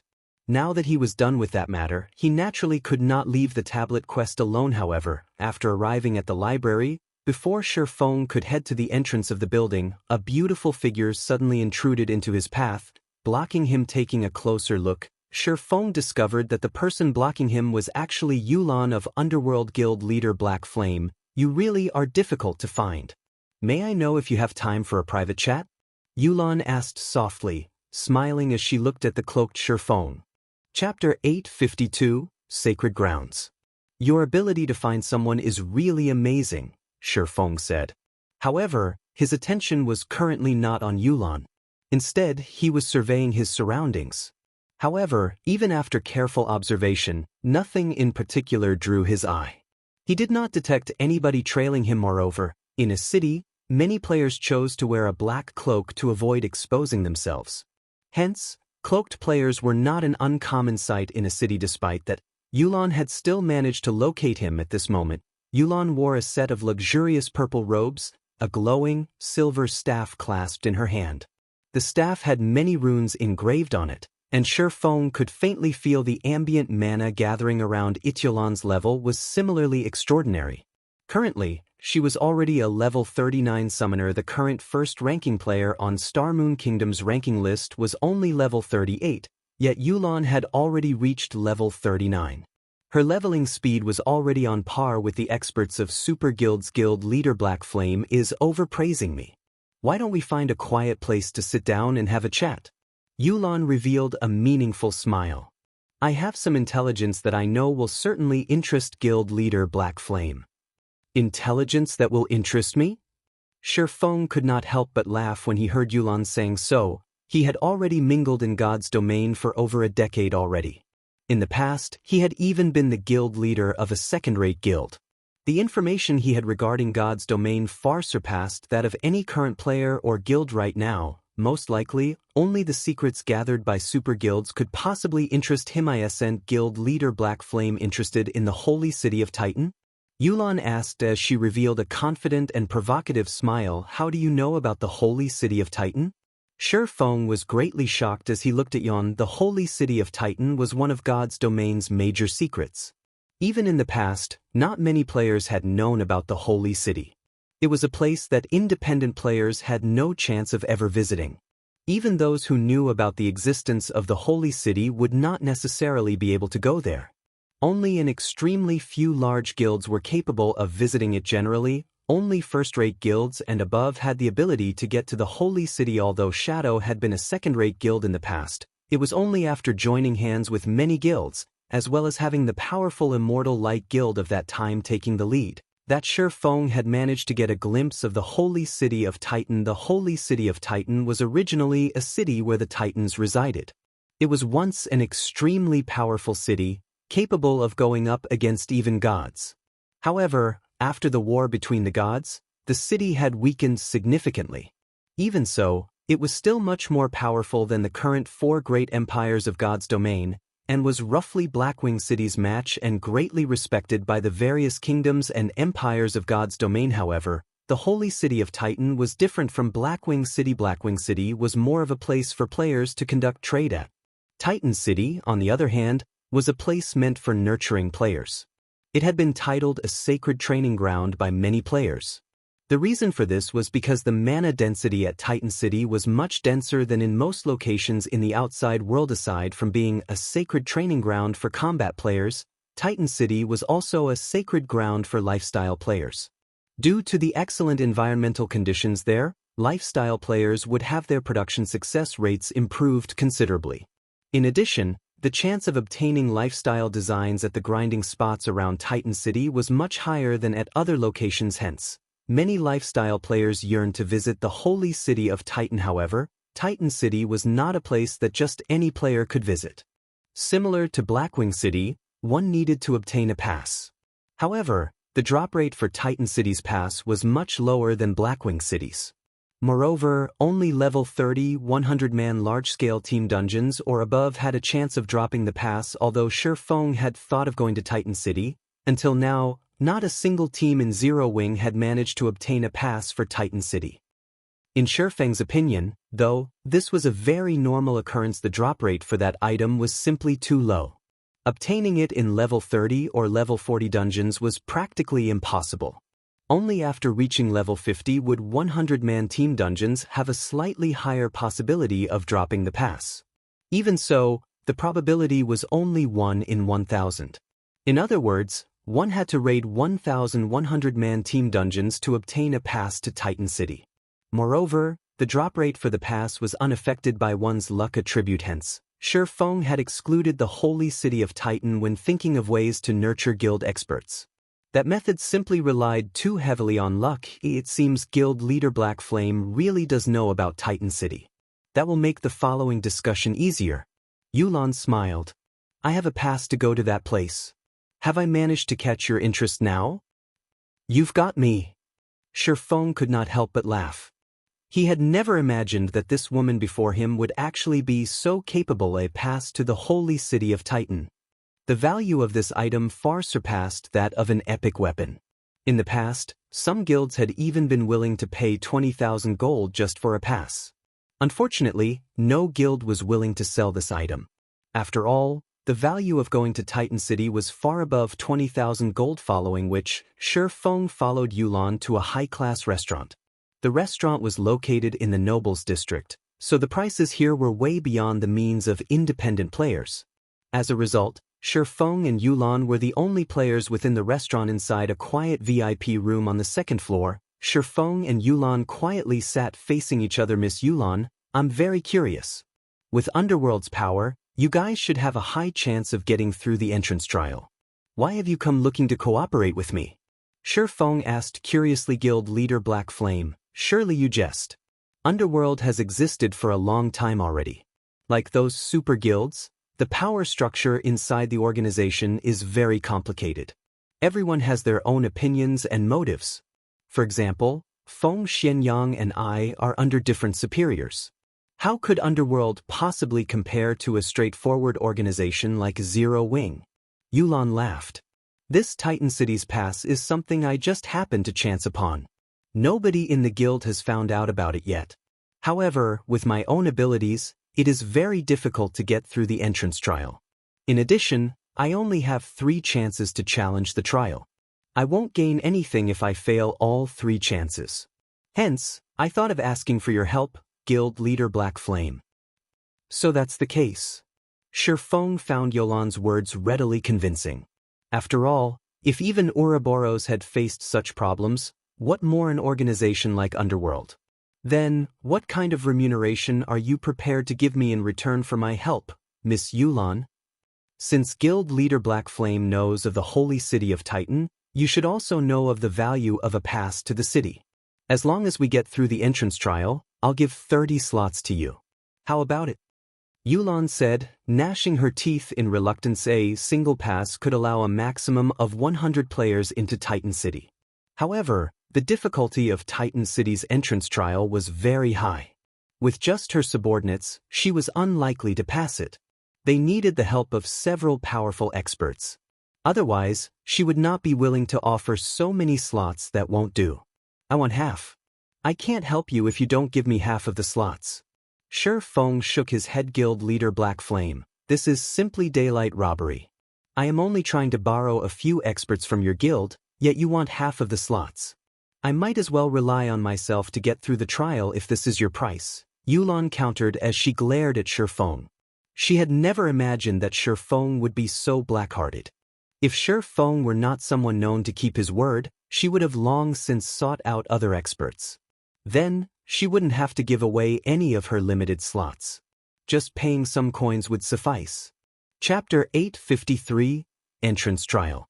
Yulan took a deep breath. In a very determined tone, Yulan said, I'll offer 5 more slots at most. Based on her investigations, Titan City was an excellent location to nurture lifestyle players nowadays. The impact lifestyle players had on the game was increasing. The various large guilds were all investing heavily in lifestyle players in the hopes of nurturing many more powerful lifestyle players. It was especially true for forging and alchemy lifestyle players. In addition, enchanting, tailoring, engineering, and other fields were also becoming increasingly important in the game. If she could nurture a group of high-ranking lifestyle players, she could use them to earn large sums of money in the future. Hence, every slot to Titan City was of utmost importance, as these slots would become the capital for stabilizing and elevating her position in Underworld. I believe that Miss Yulan should have challenged the entrance trial once already. Otherwise, you wouldn't have come looking for me. So, I'm sure you are very clear about how difficult the trial is. It is not a problem that can be resolved easily with just a few more experts. If you fail all 3 challenges, then the pass will automatically become invalid. At that time, not to mention 50 slots, you won't even get a single slot. Feng had no intention of changing his mind. The slots to enter the holy city of Titan were equally important to the candlelight trading firm. Moreover, the trading firm had many more members to nurture. A meager 35 slots were far from enough. Even if he missed out on this chance, at most, he would just have the Dark Gods Legion and the main force raid more 100-man team dungeons in the various NPC cities in God's domain. Even in imperial capitals, the only locations that could improve a lifestyle player's production success rate were workshops. However, Titan City was different. Aside from workshops, there were also research rooms meant for various lifestyle classes. Not only could these research rooms increase a player's improvement rate, but the production success rate increases were much higher than even in special workshops. As long as the candlelight trading firm nurtured a large number of advanced forgers and alchemists, it would be able to produce many more rare products, particularly strengthening devices and various items that increased fire and ice resistance. Since the time Feng left Blackwing City, the selling price of the strengthening device at the Blackwing auction house only increased and never decreased. As long as the item appeared in the auction house, someone would immediately purchase it. Previously, he thought that 2,000 pieces would be around the amount the market could stomach. Now, however, it seemed that even the additional 3,000 pieces he had scheduled to sell would not be enough to satisfy the market's appetite. Even before these 3,000 strengthening devices sold out, he had already accumulated over 30,000 gold. He was earning far more than his initial projections at this moment. Feng could not help but wish he could make more strengthening devices. Obtaining the design for the item was not much of a problem. After all, he only needed to raid level 50 or above Great Lords to get them. With a godly skill like Divine Providence, 1 out of every handful of Great Lords he killed would definitely drop the design. The problem was that, even if he managed to obtain a large number of designs, the candlelight trading firm did not have that many advanced forgers to learn them. Are you absolutely confident of clearing the entrance trial? Yulan frowned. She had never imagined that Feng would have such a deep understanding of the entrance trial. The difficulty of Titan City's entrance trial was greater than even that of a 100-man team dungeon. Otherwise, she would not have come looking for Feng. She would have long since monopolized the entry slots herself. I won't say absolutely, but I'm at least over 70% certain. Feng laughed. He had visited the holy city of Titan multiple times in his previous life, so he was very familiar with the holy city's entrance trial. The system set the difficulty of the trial based on the levels of the players undertaking it, so players would always feel that the trial's difficulty was the same, regardless of when they challenged it. Getting into Titan City depended on the overall strength of the team. With Zero Wing's current strength and his understanding of the trial, he was far more than just 70% certain of making it to Titan City. Yulan fell silent upon hearing Feng's words. Even with Underworld going all out, its chances of getting through the entrance trial was far from reaching 70%. Worse, if she were to attempt it with just her own team, her success rate would be 20% at most. Moreover, the pass gave only 3 chances to challenge the trial. She had already failed once. If she relied on her own team, it was simply impossible for them to get through it. Indeed, just as Feng had said, if she could not clear the trial, then this pass of hers would be worth nothing. Moreover, looking at Feng's calm and confident behavior, he did not seem to be boasting. Demand for advanced lifestyle players was continuously increasing nowadays. The sooner she could nurture more advanced lifestyle players, the greater the advantage she would hold in the future. She could not afford to sit still and wait for her team to grow stronger. In the end, Yulan could not help but sigh as she conceded, "All right. As long as you manage to clear the entrance trial, I'll give you 50 slots. However, I also have a condition. You need to clear the trial within 3 days." "Deal. I'll have to make some preparations first. I'll contact you when the time comes." Feng's thoughts paralleled Yulan's. The sooner they entered Titan City, the better. Moreover, many rare designs were obtainable only at the holy city of Titan and nowhere else. Following which, the two of them established a contract between themselves. Shortly after Feng left, an assassin youth entered the VIP room fully garbed in silvery gray leather armor. This assassin should be roughly 18 or 19 years old, based on his appearance. However, his level was extremely high. He was actually level 38. Far beyond the reach of ordinary experts right now. Big sis Yulan, aren't we giving Zero Wing a little too much? That's 50 advanced lifestyle players we're talking about. Who knows how much money we'll have to spend to nurture that many advanced lifestyle players? Won't it be fine if we look to Heaven's Burial or the Star Alliance for help instead? These two guilds aren't beneath Zero Wing in terms of strength. Moreover, we also wouldn't have to pay such a huge price if we employ their help. The assassin youth was very furious about the conditions Feng proposed. The Star Alliance and Heaven's Burial more or less possess a connection with Underworld. If we get them to help us, the possibility of the others from Underworld finding out about Titan City is very high. However, we won't have such a problem with Zero Wing, Yulan said, shaking her head. Besides, Zero Wing is filled with experts. They'll have a much higher possibility of clearing the entrance trial. Being able to enter Titan City securely is much more important than saving a few more slots for ourselves. Although the assassin youth did not make any further retort to Yulan's words, he inwardly still felt very dissatisfied. Back when they had entered the entrance trial, they had all been brimming with confidence. They had all thought that the trial was just a small matter. However, once the battle began, they found out that their thoughts had been too optimistic. The entrance trial was not something a 100-man team dungeon could compare to. The two were on entirely different levels. Even if Zero Wing's experts challenged the entrance trial, the outcome would be the same. White River City's library. After Feng entered the library, he immediately made his way to the top floor of the building. Compared to the last time he had come here, the security in front of Starmoon Hall was much stricter. Tier 3 knights filled the place. Even his identity as a demon hunter would not have gotten him entry into the hall. If not for his identity as a Count of White River City, the most he would have been able to do now was stand at the entrance of the hall. Walking inside, Feng was immediately greeted by the sight of the white-robed Charlene sitting before a table and quietly observing a floating crystal ball. Magic arrays encircled her as she radiated an incredibly powerful aura. Even Feng found himself paralyzed when bathed in this aura, a fourfold magic array. An expression of disbelief appeared on Feng's face. It would be understandable if this pressure he was feeling was due to a domain released by an NPC. However, Charlene did not have her domain out right now. This pressure he was currently experiencing was only a side effect of the mana gathered at the magic array. Just what kind of spell is this? It is actually this strong. At this moment, there was an image displayed inside the crystal ball. Meanwhile, this image was none other than the scene of the Blackwing auction house under the effects of space freeze. The crystal ball had completely locked onto the appearance and aura of the mysterious youth back then. His every action was clearly replicated in the crystal ball. However, when the mysterious youth vanished from Blackwing City, the crystal ball suddenly cracked and shattered into countless tiny pieces. In the end, the broken fragments of the crystal ball ignited into silver flames before disappearing into nothingness. Chapter 854, Ancient Spell. Soul Fire.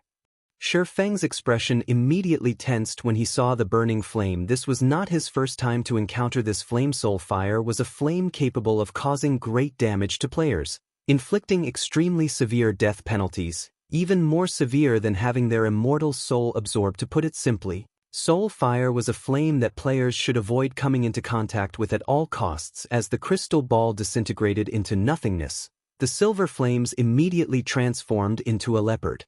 Over 2 meters tall. Burning silver flames covered the leopard's entire body, and wherever its 4 paws stepped, the stone floor underfoot became molten magma. Anyone seeing this scene would feel their hearts shudder and would try to get as far as possible from the silver leopard. However, Feng could not run away even if he wanted to. The oppression of the fourfold magic array aside, the leopard itself was an extraordinary level 200 mythic monster, the equivalent of a level 200 tier 4 NPC.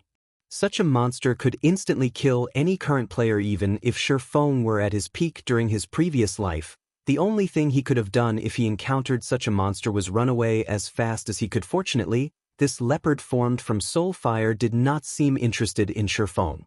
Instead, its pitch-black eyes stared at Charlene, who was lounging on a reading chair.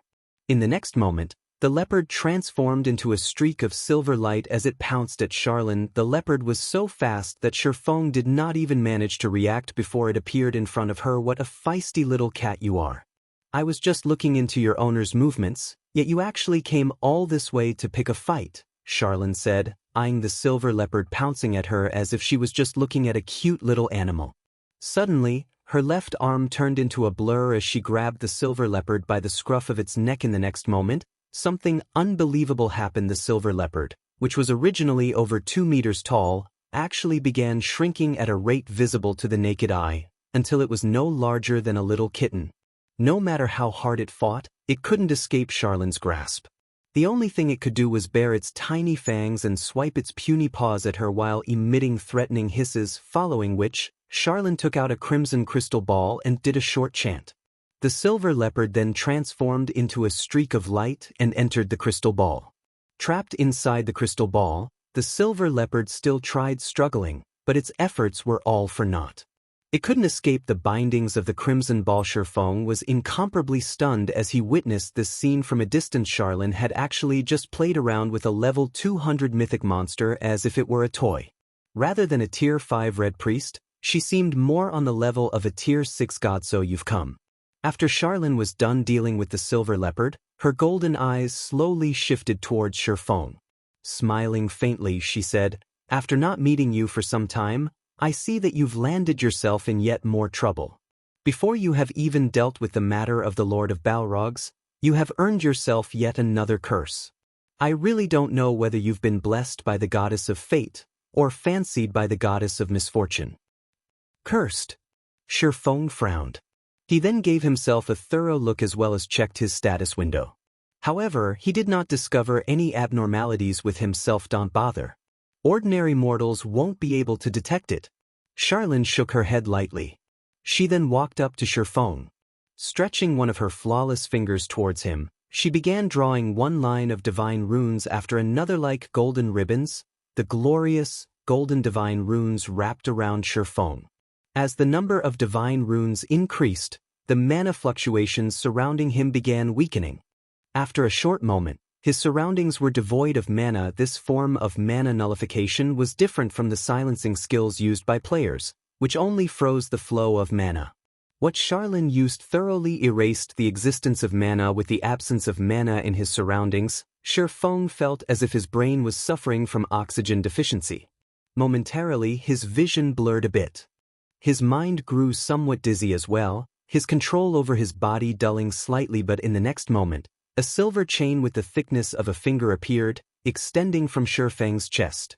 When this chain went beyond the mana nullification field, it quickly became invisible once again, as if it had never existed. What's this? Feng could not help his surprise. This was his first time seeing such a situation.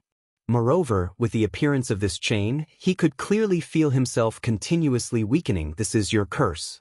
This silver chain is a soul chain, and it is bound to your soul. You can consider this a parting gift that mysterious youth left for you when he escaped, Charlene said, her cherry-red lips hooking up into a smile. Chuckling softly, she continued, "How about it? Are you feeling a little anxious now?" Feng could not help but roll his eyes at Charlene. Even if he were stupid, he could tell that this curse was no trifling matter. A single mistake could very well send him to the netherworld. Problems related to the soul were the most frightening thing to players. After all, failure to deal with such problems would not end with just suffering a simple death. It was very likely that his entire account would be crippled. How could he not feel anxious? Can this curse be removed? Feng asked in response. However, Charlene spread her hands in a gesture of helplessness. Even you can't remove it? Feng was far more shocked now. Charlene was definitely one of the strongest NPCs he had ever encountered in his entire gaming career in God's domain.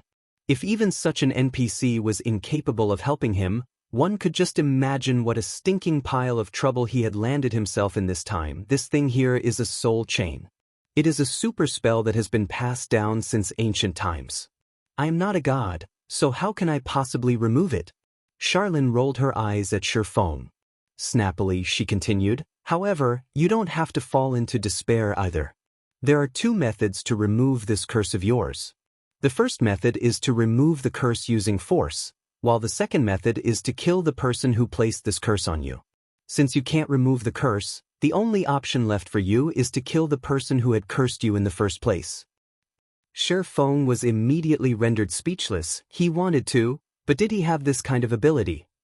Not to mention himself during his peak, even a Tier 5 Apex expert would have a small chance of defeating that mysterious youth. Most likely, only Tier 6 God-ranked players would be capable of dealing with him. However, God's domain was currently in its infant stages. There was not a single Tier 2 player in existence yet. So, just where was he supposed to find Tier 6 players? Relax, I'm not telling you to kill that youth yourself. With this weak little body of yours, a sneeze from that person would blow you into smithereens. All you need to do is find his whereabouts. Charlene could not help but giggle as she eyed Feng's slightly ugly complexion. Although I've used a tracking spell, that person is extremely adept at hiding his trail. Even I can't locate him. However, you are different. The other end of the soul chain wrapped around your body is in his hands. As long as you follow the soul chain, you will be able to locate him easily. At that time, all you need to do is contact me. System: Legendary Quest, Lost Magic, Accepted Quest Content. Locate the youth who has cursed you. Rewards unknown, but how will I find him? If I'm not inside this magic nullification field, I won't be able to see the chain at all. Feng was inwardly at a loss for words after hearing the very simplified system notification. Chapter 855, Absorbing Soulfire. Upon hearing Feng say so, as if she had long since prepared for this, Charlene promptly handed the crimson crystal ball with the silver leopard inside it to him. With your current standard, sensing the soul chain is naturally impossible for you. However, this thing here can help you, Charlene said as she pointed at the imprisoned silver leopard. This thing is a soul beast formed using soul fire. As long as you absorb its soul fire, you will naturally be capable of seeing the soul chain. Will I be able to control soul fire if I absorb it? Feng could not help but grow excited as he looked at the imprisoned leopard. But how can I possibly absorb it? It's a sentient Tier 4 being, not a mysterious flame. Soul Fire. It was the nightmare of countless players back at the Dark Den. Feng had witnessed the great demon nettle using Soul Fire to instantly reduce Discipline Paradise to level 0, forcing the Guardian Knight to restart his progress in the game. Meanwhile, Soul Fire could be categorized into two types: Black Destruction and Silver Creation. The one used by the Great Demon Nettle was Black Soul Fire, which possessed frighteningly destructive power. As for the Soul Fire before Feng, it was of creation. Although it was not as powerful as Black Soul Fire in terms of attack power, it possessed the ability to alter and mend souls. Both of these two flames were mysterious flames that were exceptionally hard to come by. As far as Feng knew, no player had managed to control either kind of Soul Fire, even after a decade had passed in God's domain. If a player truly managed to control a Soul Fire, regardless of which type it was, they would become the nightmare of all other players. They would become an existence much more frightening than even a player capable of absorbing immortal souls. Now that Feng had a chance to absorb such a flame, how could he not get excited? Absorb a soul beast? Charlene laughed involuntarily. Are you tired of living? With your body, aren't you afraid of exploding? I'm having you absorb only the soul fire this soul beast is releasing right now. However, even if it is just radiated soul fire, there's no way you can absorb it with your current standard. The outcome will be the same even though you possess an immortal soul. I do know another method that can help you absorb the radiated soul fire. Only, you need to search for a mysterious flame to do so. Moreover, it needs to be a Tier 2 mysterious flame at the very least. Otherwise, you won't be able to suppress the power of the soul fire and will end up burned to ash. Hence, the only one thing you need to do now is find a bunch of Tier 2 mysterious flames. If you manage to absorb the soul fire, you will also be able to weaken the corrosion effect the soul chain has on your soul. That will buy you time to search for that mysterious youth. Otherwise, with the current state of the soul chain, you only have another 27 days before you become that person's puppet. Well, there's nothing to worry about even if you fail to find that person. At that time, I'll personally grant you relief, permanently erasing you from this world. At the very least, you won't have to become that person's puppet. I only have 27 days if I don't have the weakening effect of the soul fire? Feng frowned slightly. He had never thought that he would have so little time. Who knew where that mysterious youth had gone to hide? After all, the place the mysterious youth had disappeared from was Blackwing City. He could very well appear in any country in God's domain. He might not even be in any country in God's domain. He might have distanced himself far away from human society and traveled to a remote place like the top of the world. God's domain was simply too massive. Even with a chain guiding him, locating the mysterious youth in just 27 days was impossible. That's right. Hence, you need to absorb Tier 2 mysterious flames or above and absorb the soul fire as soon as possible. This way, you'll have a little more time. Charlene nodded. Very seriously, she continued, all right, hurry up and go search for Tier 2 or above mysterious flames. When you've managed to absorb one, come and find me. I'll tell you how you can absorb the soul fire. It's fine as long as it is a Tier 2 mysterious flame. Saying so, Feng summoned the ice blue devil flame. A dark blue flame immediately manifested above his right palm, its appearance causing the ambient temperature to decrease gradually. To forgers and alchemists, mysterious flames were priceless treasures. Unlike top-tier weapons and equipment, which could be obtained easily through raiding dungeons and field bosses or completing quests, one needed to investigate every map carefully to locate a mysterious flame. Finding one within a short span of time was not a feasible task, besides which, a Tier 2 mysterious flame was something capable of inciting a great war between various large guilds. It was not something that could be found in just 20-odd days. Even super guilds would barely be capable of such a feat. Fortunately, Feng had known the exact whereabouts of the ice blue devil flame and had secured it for himself as soon as possible. Otherwise, this quest would truly be his doom. Thinking about it now, he had indeed made a wise decision to secure the ice blue devil flame. Back then when Charlene saw the deep blue, burning flame, an expression of surprise appeared on her face. The ice blue devil flame, a Tier 2 mysterious flame. This is a flame that only places filled with death are capable of producing. Just how did you manage to obtain it? Charlene asked, greatly surprised as she looked at Feng. "I just happened to discover it when I was traveling by the 100-Ghost Forest." Feng gave a casual reply. "You really have been blessed by the goddess of fate." The 100-Ghost Forest was cursed by the legendary Black Witch. That Black Witch was a considerably amazing existence, and only a step away from becoming a god. The curse on the 100-Ghost Forest might not be a problem to a weakling like you, but to powerhouses, that place is an absolute forbidden ground due to the curse. Charlene could not restrain her laughter. "Since you already possess the ice blue devil flame, then you indeed possess the qualifications to absorb the soul fire. There are two things you need to do when absorbing the soul fire. The first thing is control the ice blue devil flame and have it wrap around the radiated soul fire. You need to envelop the soul fire completely. There must not be even the tiniest of leaks. If you fail to do so and get contaminated by the soul fire, even though you are a heaven-blessed individual, you will similarly suffer. The second thing you need to do is the most crucial part when absorbing the soul fire. After you have completely contained the soul fire, you have to absorb it into your body. Afterwards, you need to fuse the ice blue devil flame with the soul fire. However, the soul fire is too strong. The fusion needs to be a certain ratio. If the proportion of soul fire is too high, the merged flame will damage you. If it is too low, you won't be able to display the power of the soul fire. Balance is a must. As for how to achieve that balance, you will have to depend on yourself. For that, I will set up a magic array to carry out this fusion for you. While inside this magic array, you'll have an easier time guiding this fusion. Once you grasp that sensation, you'll have a much easier time wielding the soul fire's power in the future." After saying so, Charlene began reciting incantations as her hand drew line after line of divine runes continuously. A short moment later, the several thousand lines of divine runes drawn transformed into a golden fourfold magic array, brightly illuminating the entire hall. "All right, give it a try," Charlene said as she pointed at the golden magic array on the ground, an exhausted cast to her face.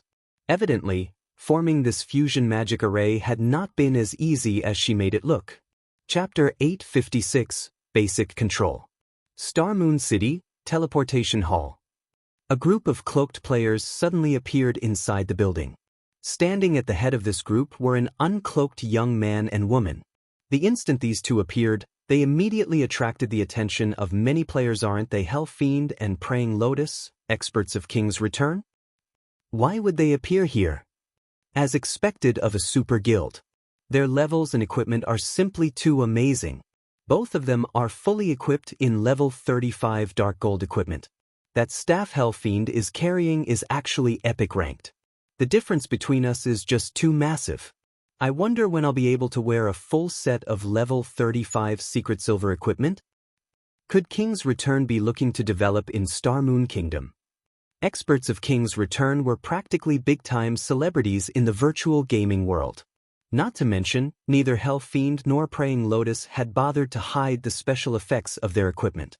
Hence, many players quickly managed to determine the ranks of the two's equipment, which immediately prompted a discussion among the onlookers as they cast envious gazes at the two experts. Currently, mainstream players had yet to reach even level 35.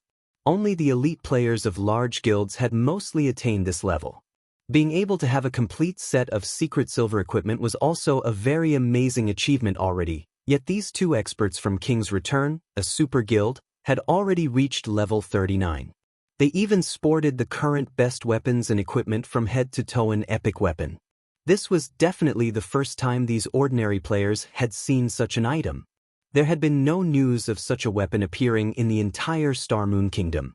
One could just imagine how frighteningly powerful a super guild was. Fiend and Praying Lotus paid no attention to the looks they were receiving as they walked directly towards an outgoing teleportation array. "Look who it is." Fiend came to an abrupt halt, his gaze shifting towards an elementalist waiting to use a teleportation array. "Fiend? Why you here?" The elementalist youth also noticed Fiend. Suddenly, as if something occurred to him, his expression immediately darkened as he asked, "Could you be trying to threaten Zero Wing?" "Sind, it seems your luck is quite good. You actually managed to find a trustworthy ally. However, don't celebrate too soon. Your fate has long since been determined. Nothing will change no matter how much you struggle. Hell Fiend sneered in disdain. He then turned away and left a trustworthy ally? Sinned Heart hid his confusion as he looked at Hell Fiend's departing figure. Could Zero Wing have rejected Hell Fiend's offer? He had never seen Hell Fiend lose his composure to such an extent before. Inwardly, he breathed out a sigh of relief. The goodwill he felt towards Zero Wing also increased significantly. Not many people would dare to resist King's return, much less offend the Super Guild, just for a stranger. Hell Fiend, are you really going to use the ancient book? Seeing Hell Fiend's hurried steps, Praying Lotus anxiously advised, don't let your anger get to your head. Even if you utilize the ancient book's power, Sinned Heart will still get that sum of money. At that time, you will have wasted the true value of the ancient book. Of course, I know this. Lotus, do you actually think I've let my anger overwhelm me? I haven't forgotten our primary goal in coming here. Although I said I was going to utilize the ancient book's power, when did I say that I was going to use it on Stone Forest Town? Hell Fiend's mouth hooked up into an evil smile. At that time, whether it is Black Flame or Sinned Heart, both of them will suffer. You're not using it on Stone Forest Town? While Praying Lotus was happy that Hell Fiend was not letting his anger get the better of him, his words also confused her. Stone Forest Town was Zero Wing's treasure trove. If they destroyed the town, they could undoubtedly deal Zero Wing a severe blow, wiping away one of the guild's major advantages in Starmoon Kingdom. But if Hell Fiend was not planning on using the ancient book on Stone Forest Town, just what was his intended target? You'll see when the time comes. Hell Fiend smirked. Inside White River City's library, Feng continued to try to fuse the Ice Blue Devil Flame and the Soul Fire. However, the difficulty of merging two mysterious flames was extremely high. Despite numerous attempts, Feng still ended up with only failure. The first step of wrapping the Ice Blue Devil Flame around the small bundle of Soul Fire was no problem for Feng. At this point, Feng could control the Ice Blue Devil Flame like an extension of his arms and legs. Feng had already reached the Void Realm, so his perception towards his surroundings was already flawless. Hence, completely containing the Soul Fire was a walk in the park for him. However, the second step, which was the fusion of mysterious flames, was extremely difficult. Fusing the flames in the correct ratio was many times more challenging than threading a string through a needle hole. It was meaningless if Feng fused too little Soul Fire with the Ice Blue Devil Flame. However, if the proportion of Soul Fire was even a tiny bit too much, it would scorch him. At that time, not only did he suffer excruciating pain, but he also fell into a weakened soul state, causing his basic attributes to decrease. Each time he got burned by the Soul Fire, he would lose 1% of his basic attributes. Although 1% was not much, after numerous failures, the accumulated amount was still very frightening. Currently, he had already failed 34 times in a row, which diminished his basic attributes by 34%. Fortunately, this reduction was not permanent, only temporary. Even so, he would have to wait 2 natural days to recover fully. This really is difficult. After experiencing many failures, Feng had more or less identified the ratio required to maintain a balance. However, knowing the fusion ratio was one thing. Accurately fusing the flames in correct proportion was another thing altogether. In the future, if he had to go through a similar process to utilize the Soul Fire without the assistance of the fusion magic array, the difficulty would be more than 10 times higher. For example, if his permitted margin of error with the magic fusion array was at 0.1%, then without it, his margin of error would only be 0.1%. It would be significantly more difficult for him to utilize the Soul Fire's power. After all, players were not machines. They couldn't achieve such precision. It was the same even if Feng's brain activity had already improved substantially. Only now did Feng understand why, even after a decade had passed in God's domain, despite there having been a few God-ranked experts who had managed to obtain Soul Fires, not a single one of them had managed to truly control the Soul Fire they had. If he was already having so much trouble controlling just a strand of the Soul Fire's power, just how difficult was it to completely control the Soul Fire? However, after going through so many attempts, Feng had also gained something else, and that was control. Before this, Feng had only been focused on improving his control over his own body and the surrounding environment, always thinking of ways to push his five senses to their very limits. However, he had always done so through actual life and death battles. He had never truly calmed his heart. He had never noticed before, but now that he was paying attention, he realized that his previous way of controlling his body and the surrounding environment seemed somewhat barbaric. Previously, he had been just like a sprinter, constantly placing an ultra-high load on his body while he fought. His control had no smoothness or flexibility whatsoever. However, after experiencing the fusion process multiple times, his control over his body had subtly improved. He could now extend and retract his power much more smoothly and naturally than before. This unexpected benefit overjoyed Feng. He had never imagined that he would gain such a bonus from combining two mysterious flames. With the continuous improvement of his control, Feng finally succeeded in merging the Ice Blue Devil Flame and Soul Fire on his 45th Trisystem. Congratulations!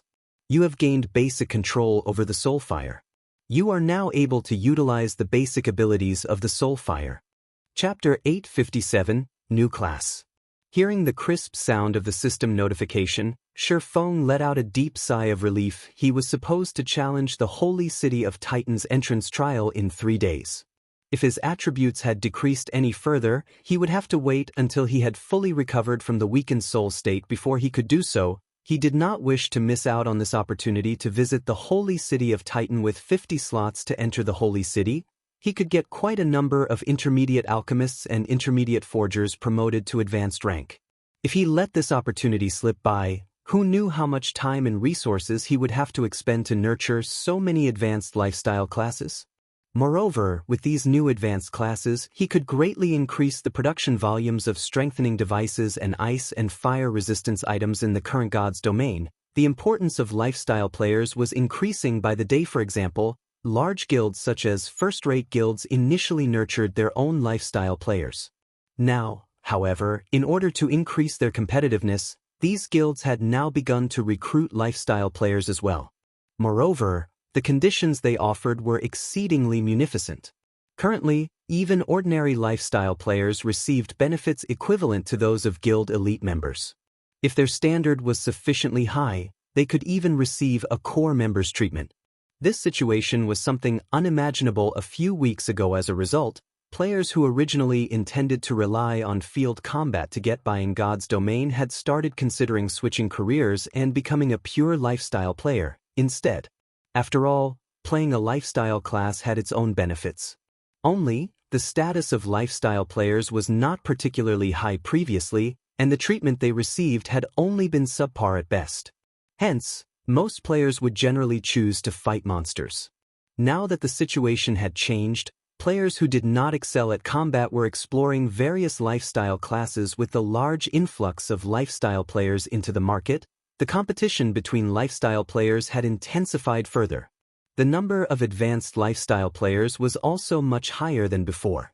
If not for the Candlelight trading firm having a massive advantage like the special workshop, which allowed it to attract and nurture plenty of talents, the trading firm would not have been able to maintain its position as Star Moon Kingdom's #1 trading firm. Although Feng had long since anticipated this situation, he had never imagined that it would happen so quickly without the advantages the Candlelight trading firm had accumulated before, as well as its possession of popular and exclusive products. The trading firms run by other large guilds would have surpassed it already. Based on Melancholic Smile's latest report, the heavenly trading firm opened by Heaven's Burial was growing the quickest.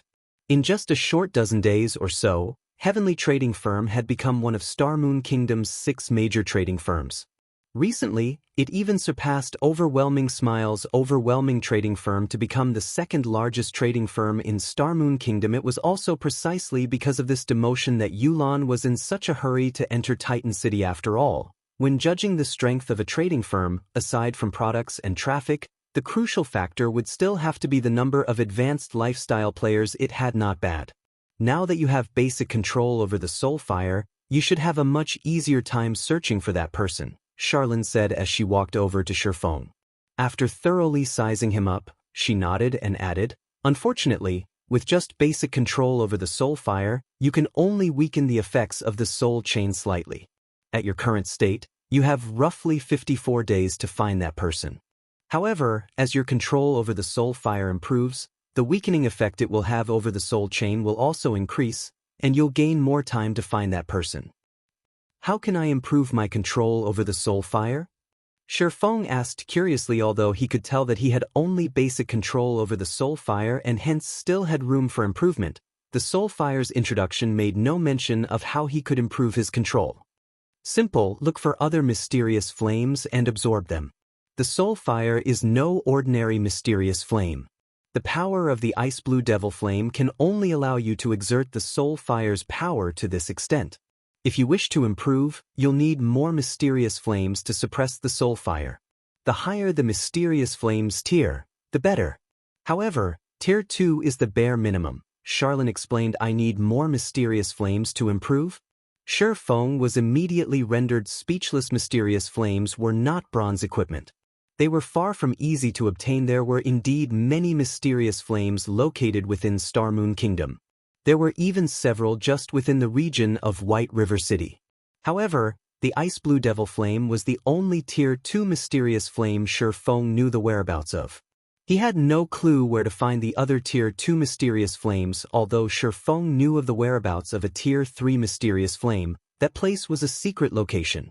Moreover, it was not somewhere a player of his current standard could go to at all.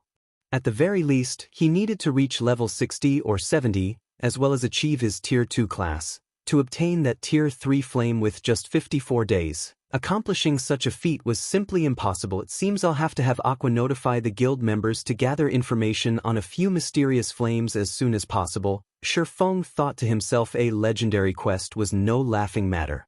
Feng also did not think he was capable of finding the traces of that mysterious youth in his current state. The mysterious youth's strength exceeded tier 5.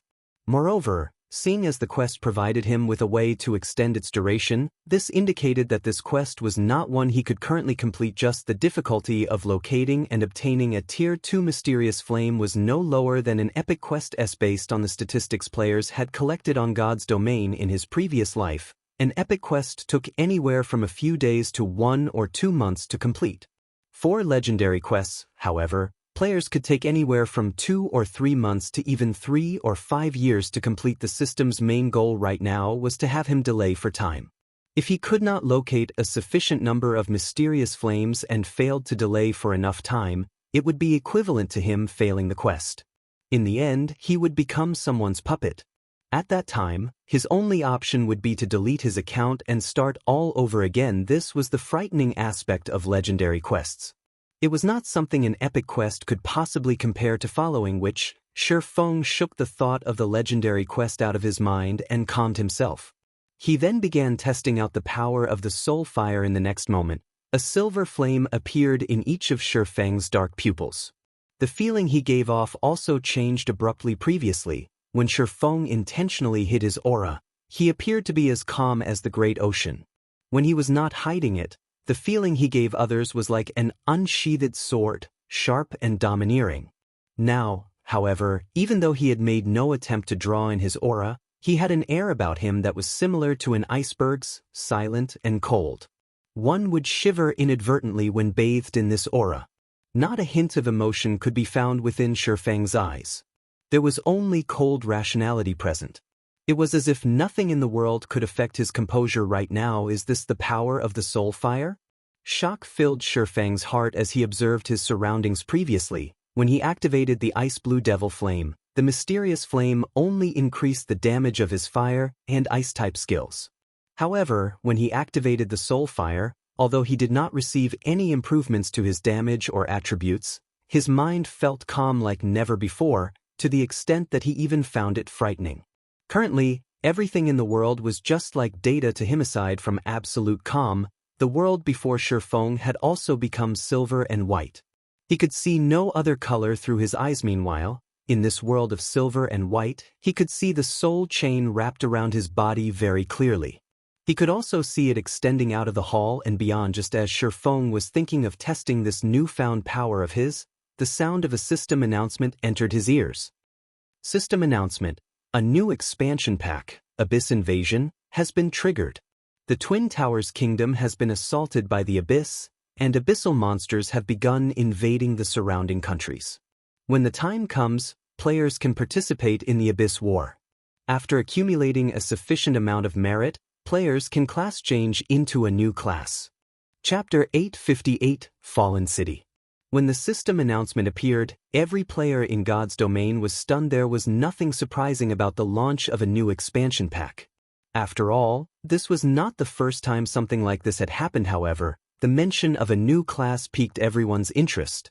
A new class being offered as a reward showed that this new class undoubtedly possessed an advantage other classes did not. If they managed to class change into this new class, they might receive warm welcomes from the various large guilds. Just like those who managed to obtain hidden classes, this thought tempted a lot of players. Very quickly, many began planning to travel to the Twin Towers Kingdom to hunt abyssal monsters and earn large amounts of merit. Meanwhile, at the Twin Towers Kingdom's Snowfield City. At this moment, hordes of abyssal monsters, both in the air and on the ground, surrounded Snowfield City completely. The strength of these monsters varied, their levels ranging between 50 and 200. What current players could do against these monsters was very limited. Fortunately, Snowfield City possessed a defensive magic array that could easily envelop the entire city. As a result, the horde of abyssal monsters could only roam outside the boundary of the magic array and continuously bombard it with attacks. The sound of explosions echoing throughout the entire city instilled fear and despair in the players. Can this magic array really hold? This is an NPC city's magic array. It should be able to. Otherwise, what will we players be able to do against those monsters? Just as the players inside Snowfield City were debating about the city's defensive magic array, Kachike cracks suddenly appeared in the magic array above the city. Along with the appearance of this crack, the magic array also began destabilizing. Not good. The magic array is collapsing. Nobody knew which player shouted, but these words triggered a stampede as the players on the street fled for their lives. Every one of them rushed towards the city's teleportation hall in an attempt to leave Snowfield City. After all, these abyssal monsters were different from the ones found in the Abyss battlefield. The abyssal monsters in the Abyss battlefield were orderly, sorted based on their levels, and players could choose which area to go to, depending on their own strength. Now, however, even monsters with levels in the triple digits mixed in with level 50 monsters with just their strength, the players would be killed instantly, losing a level. The hardships of leveling up were the pain of all players. Nobody wished to die a pointless death. They would have to spend several days recovering from such a loss. Let's see what Sindheart will do in this situation. Seated in the largest open-air restaurant of Snowfield City, Fiend laughed with great joy as he overlooked the entire city, a delighted look on his face. Immortal Light's base of operations was Snowfield City. If the guild wanted to earn large sums of money, it could only do so at Snowfield City. If Snowfield City were to fall to the abyssal monsters, the loss would not only uproot Immortal Light's foundations but also drag down the value of the city's lands. Nobody would want the lands here anymore. Even if Zero Wing kept its word and was willing to purchase those 5 plots of land, how much could the lands of a city captured by monsters possibly be worth? However, the thing that made him feel happy the most would still have to be the scope of the Abyss summoning. Not only did it cover the entire Twin Towers Kingdom, but it also affected several neighboring countries, including Starmoon Kingdom in the west. The Abyss summoning would definitely impact Starmoon Kingdom's eastern region, which also happened to be Zero Wing's territory. At that time, Zero Wing would similarly suffer, losing all the advantages it had piled up to the abyssal monsters. Fiend, we should leave as well. That magic array won't last for much longer, Praying Lotus said hurriedly as she looked at the gradually collapsing magic array in the sky. Relax. As long as you're by my side and neither of us actively attack those abyssal monsters, they won't try to attack us. Fiend said nonchalantly. Using the Abyss summoning, he had opened an Abyss passage.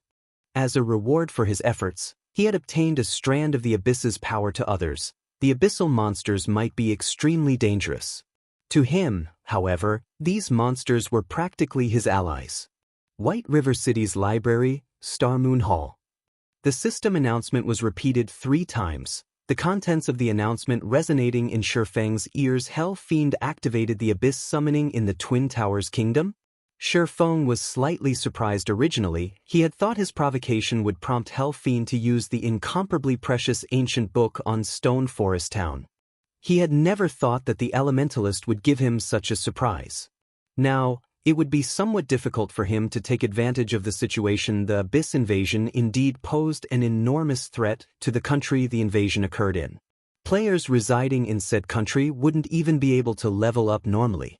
They would be forced to give up the leveling spots they were familiar with and head to safer locations. Instead, however, this invasion was also an excellent opportunity for players to earn large amounts of merit. Merit could be used to exchange for large numbers of magic array and siege tool designs, as well as to increase guild popularity significantly. It also provided players with a huge opportunity with class changing into a new class. This new class was known as the Demon Blade Knight.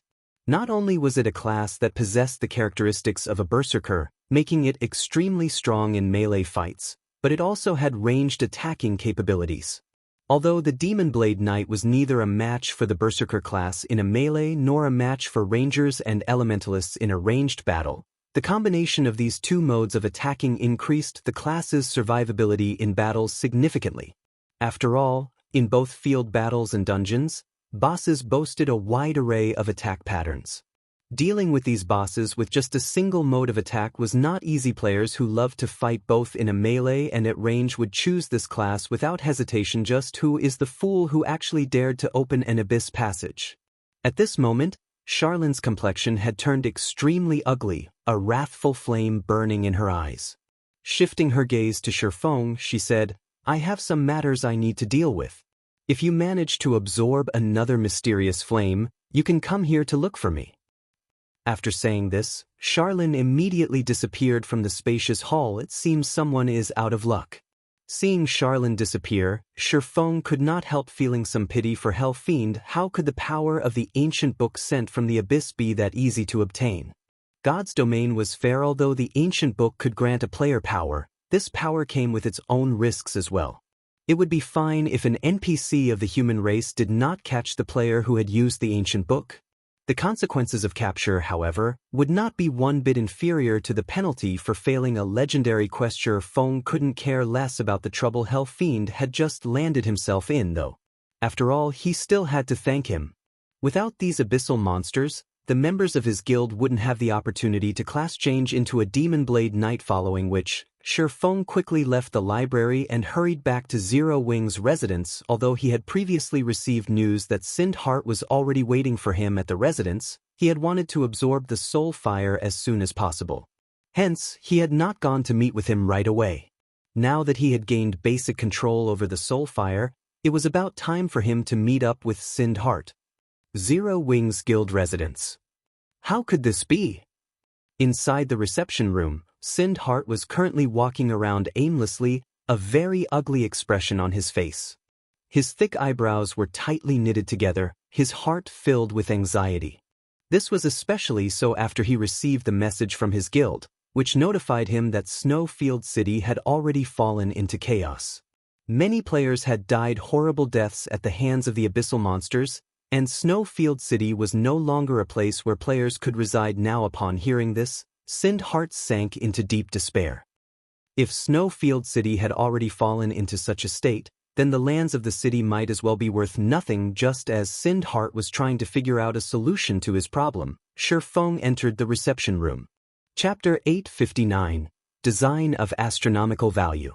At this moment, Feng was using his original appearance instead of disguising himself as Black Flame. When Sindheart saw Feng walking over, even his usually calm self grew slightly nervous. His reaction wasn't just because of the matter of Snowfield City.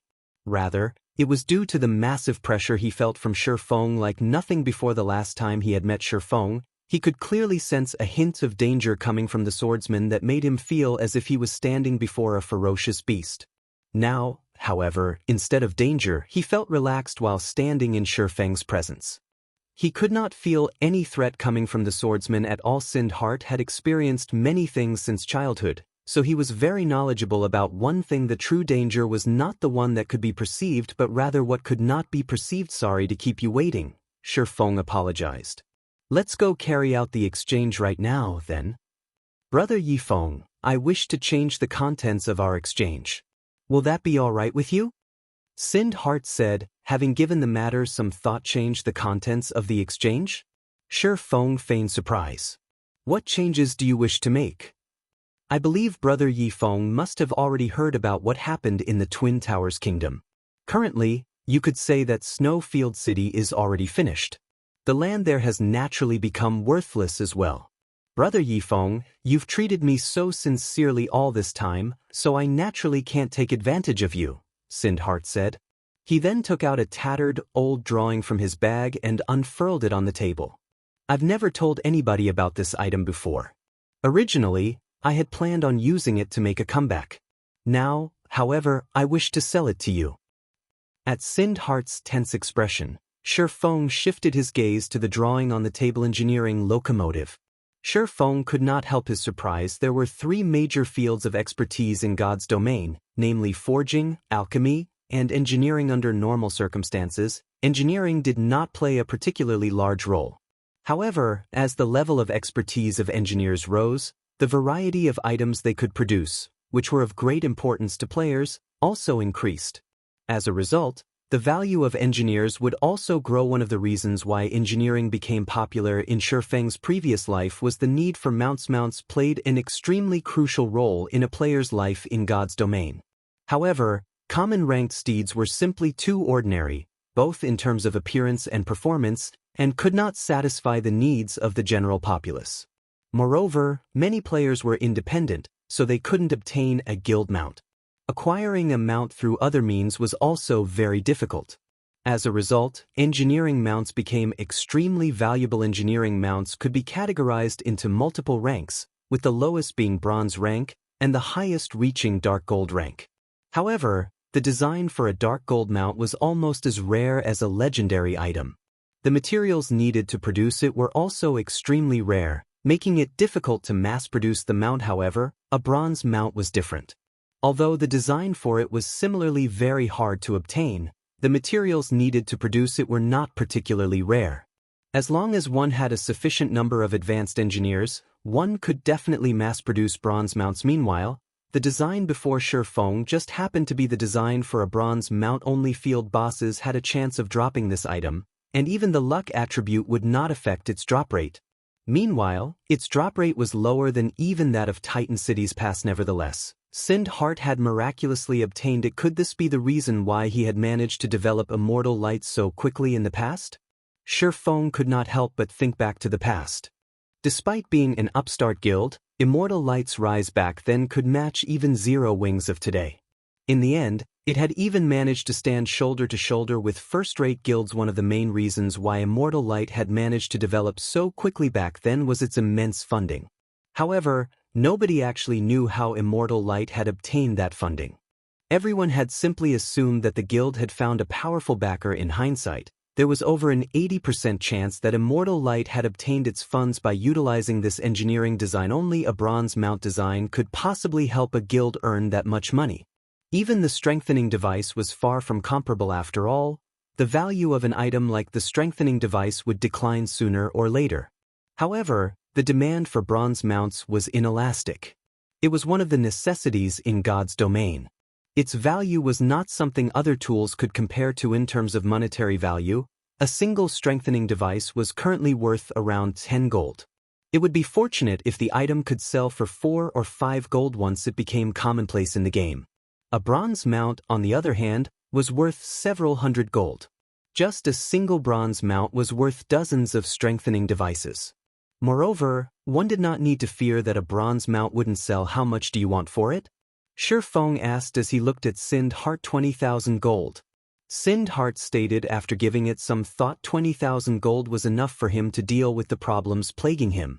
He could also use the money left over to migrate his guild's base of operations to a new location. I believe you should understand what kind of situation Snowfield City is currently in.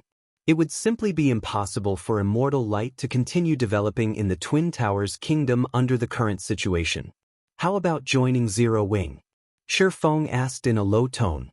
Moreover, even if you all try to develop elsewhere, with a single word from King's return, there won't be any place that will welcome Immortal Light's presence. However, if you guys join Zero Wing, you can realize your ambitions without having to worry about King's return. What do you think? To Feng, although the engineering design was important, Sind Hart and his group of experts were much more valuable. Have us join Zero Wing? Sind Hart immediately fell into deep thought. Judging from Fiend's behavior before, he could tell that Zero Wing was truly powerful.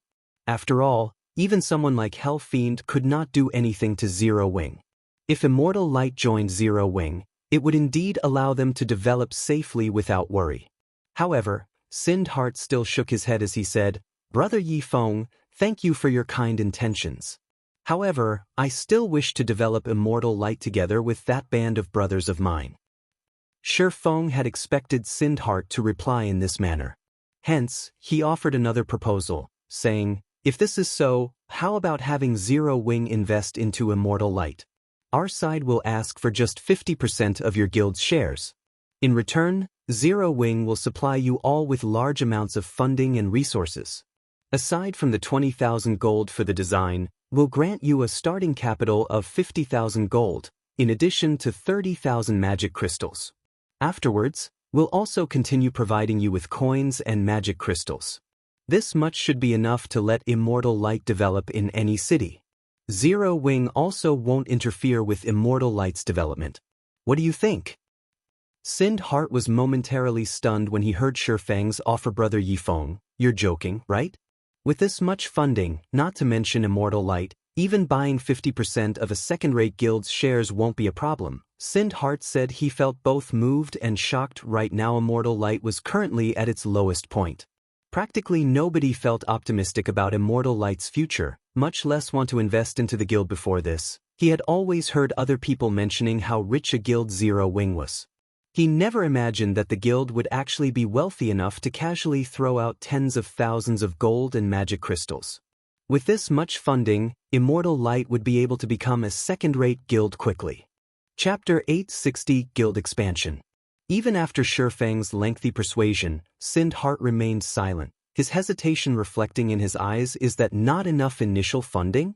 Feng asked when he noticed Sind Hart's pause. He didn't particularly mind the lost funds, although he was tight on money at the moment. With the bronze engineering locomotive design, it would be incredibly easy to earn money.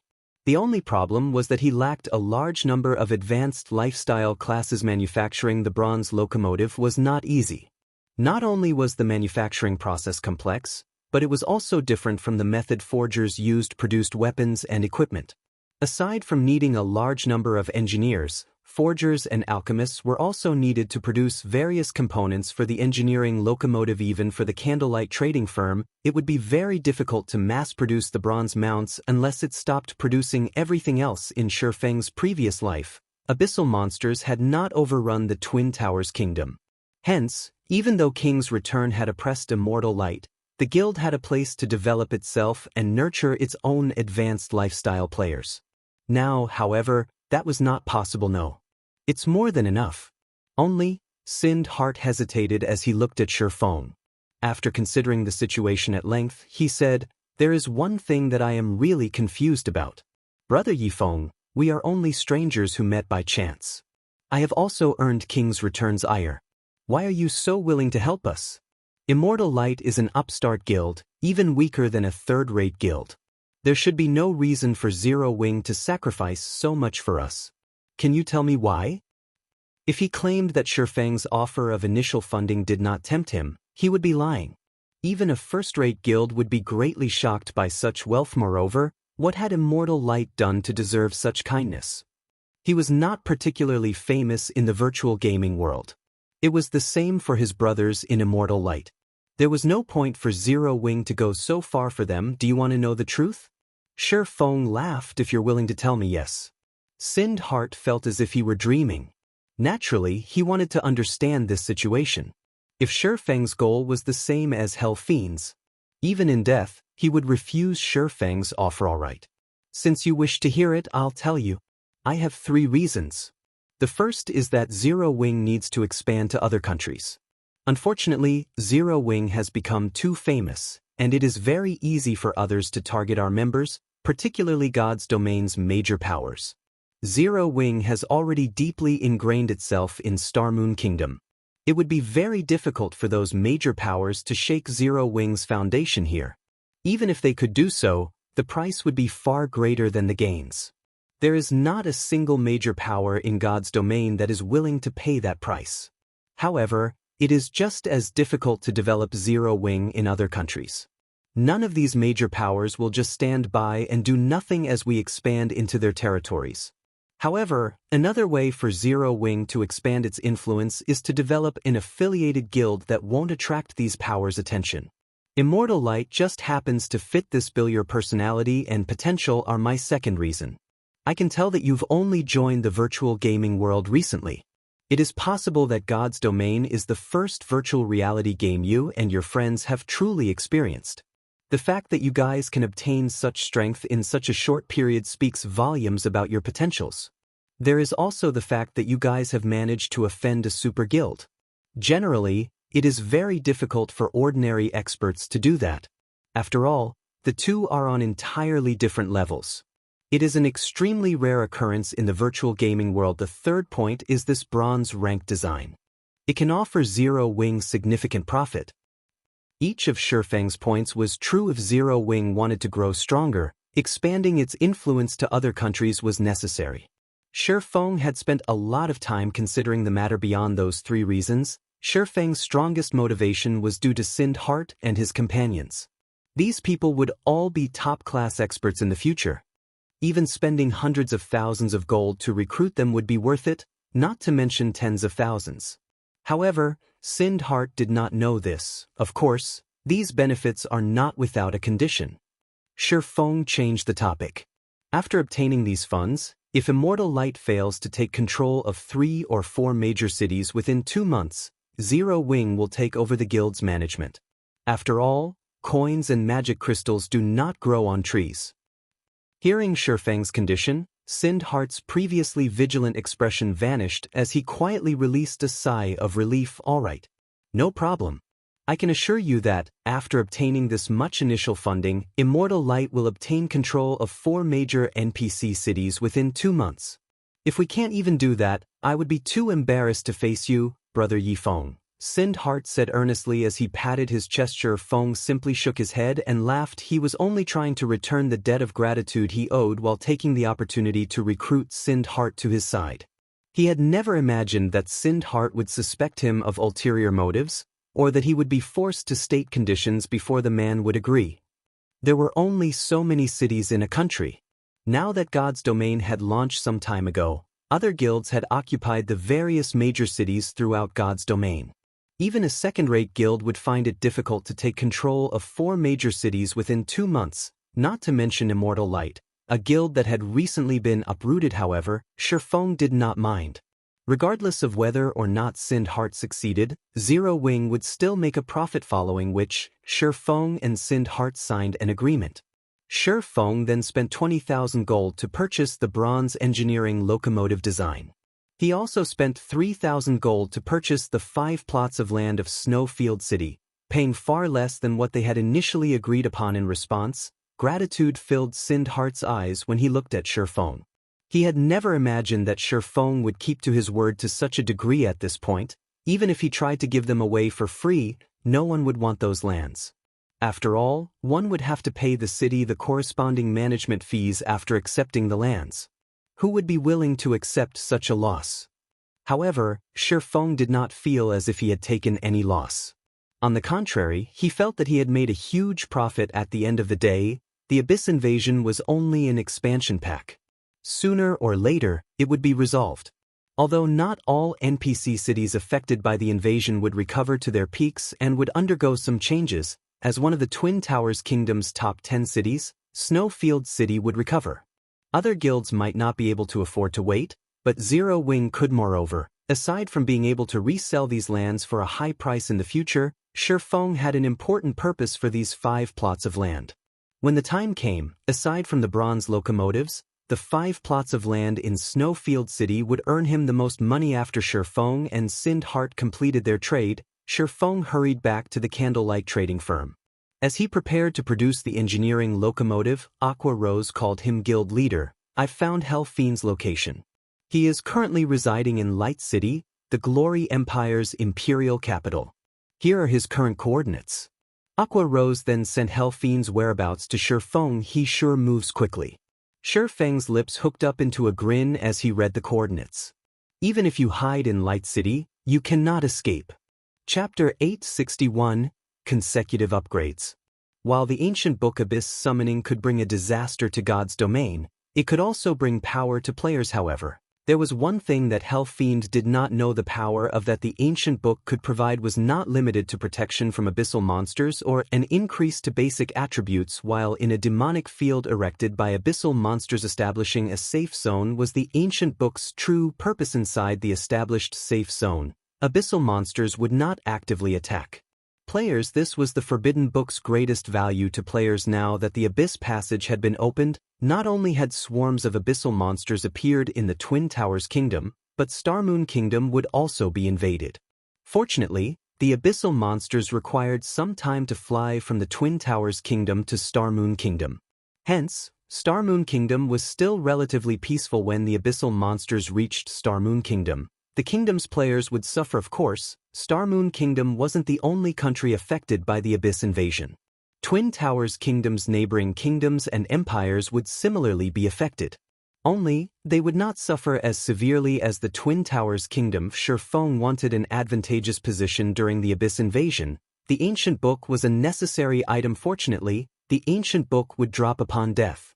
Moreover, after Abyss summoning was used, the ancient book could only be stored inside a player's bag. As long as he killed Hell Fiend, he could obtain the ancient book. Now, Light City was the only problem. As an imperial capital, the city's security was incomparably strict. A level 180 Tier 3 NPC led every patrol group that roamed the city streets.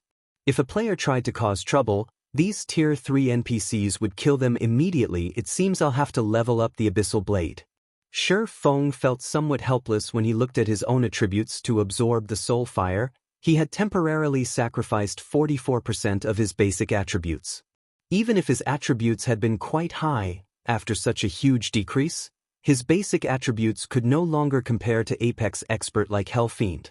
Furthermore, he had to kill the Elementalist inside Light City. Shortly after he had upgraded the Abyssal Blade to level 30, he had obtained the Sacred Sword Killing Ray. Hence, he had not rushed to upgrade the magic weapon. However, now that his attributes had dropped by so much, he had to upgrade the Abyssal Blade if he wanted to increase his combat power quickly, following which, Feng entered the Candlelight Trading Firm and stored the engineering locomotive design in the trading firm's warehouse. He then grabbed some of the weapons Melancholic Smile had prepared for him previously before using space movement to leave White River City and reach the deserted Howling Moon Canyon. Howling Moon Canyon was a level 10 to level 20 leveling map. To current mainstream players, this map was far too low-leveled for grinding. Only newcomers to God's domain would come here. Howling Moon Canyon didn't offer particularly abundant resources either. There were also very few quests in this area. Hence, players rarely ventured here to level up, which made it a perfect location for Feng to upgrade the Abyssal Blade. I wonder what kind of commotion will happen with this upgrade. Feng carefully unsheathed the Abyssal Blade from the scabbard hanging at his waist. He then called up the Abyssal Blade's system interface and chose to upgrade it. Compared to the upgrade to level 30, the Abyssal Blade required far more weapons to reach level 35.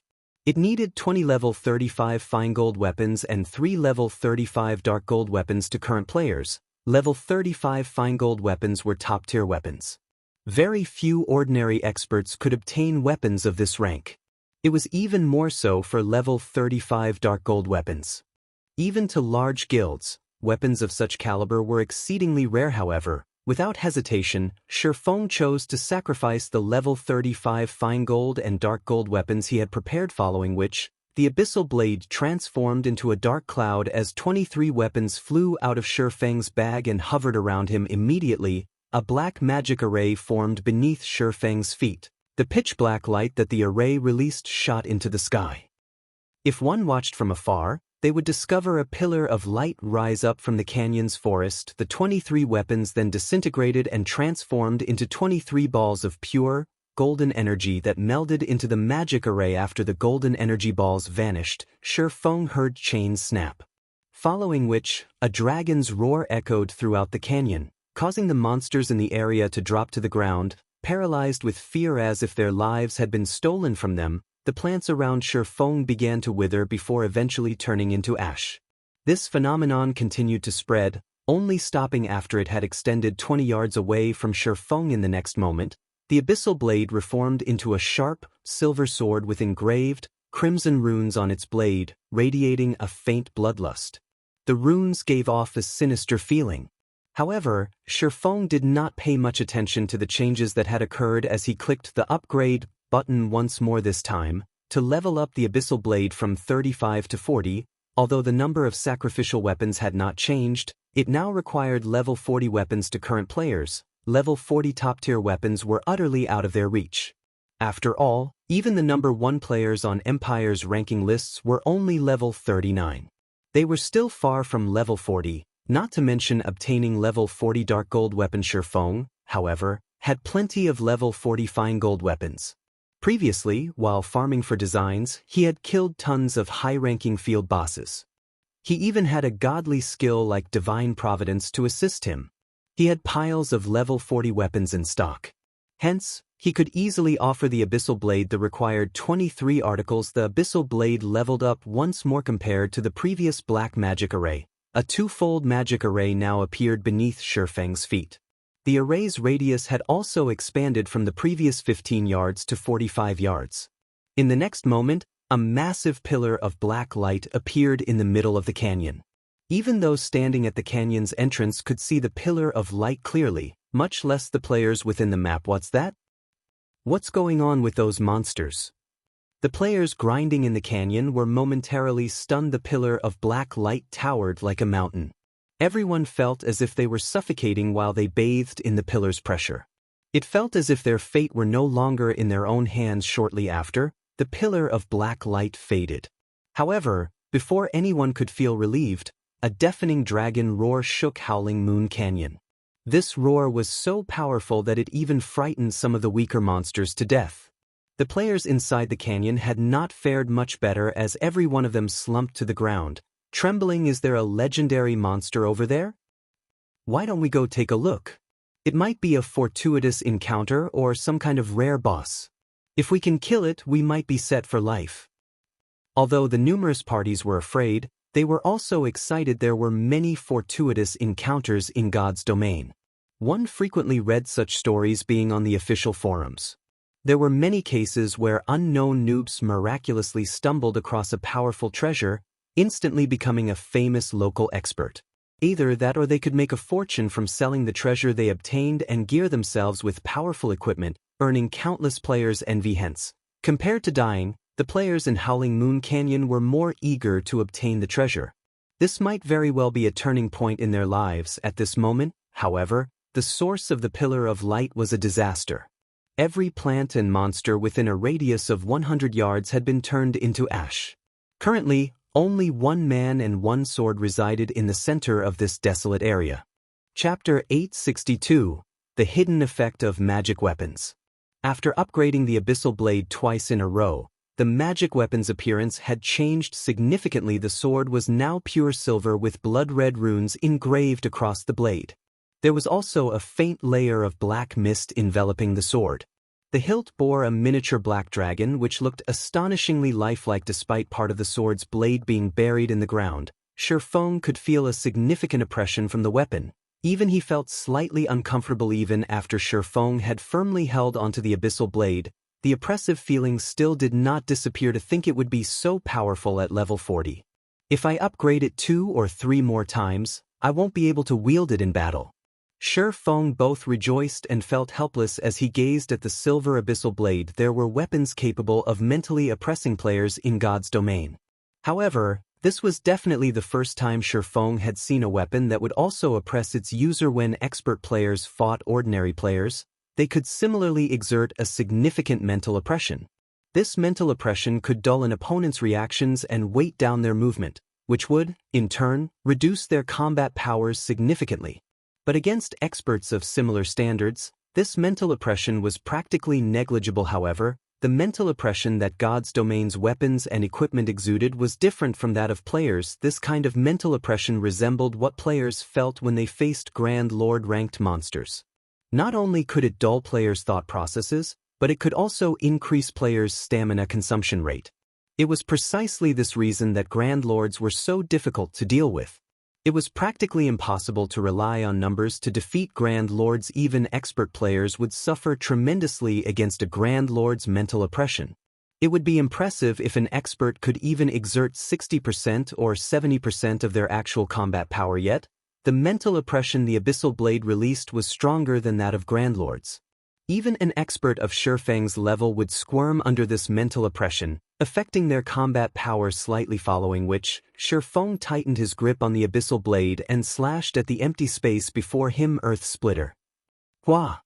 A streak of silver light slammed into the ground, stretching out over 30 yards. When the light vanished, it revealed a deep trench in the ground wide enough to fit 3 people lying shoulder to shoulder. The trench was nearly 5 meters deep. Earth Splitter's power was now far stronger than when he had used the skill in the past. Moreover, swinging the Abyssal Blade also felt completely different. However, what shocked Feng the most was the sudden burst of mental oppression when he activated his skill. Under this mental oppression, even an expert like Feng would lose nearly 40% of his combat power. Weaker experts might even experience a 50% decrease. Factoring in the element of surprise, the mental oppression might even increase further. So strong. Sure enough, magic weapons are quite scary. Feng was at a loss for words as he examined the Abyssal Blade's statistics. Abyssal Blade, one-handed sword, magic weapon. Attack power plus 1204. All attributes plus 72. Attack speed plus 20. Ignore levels plus 15.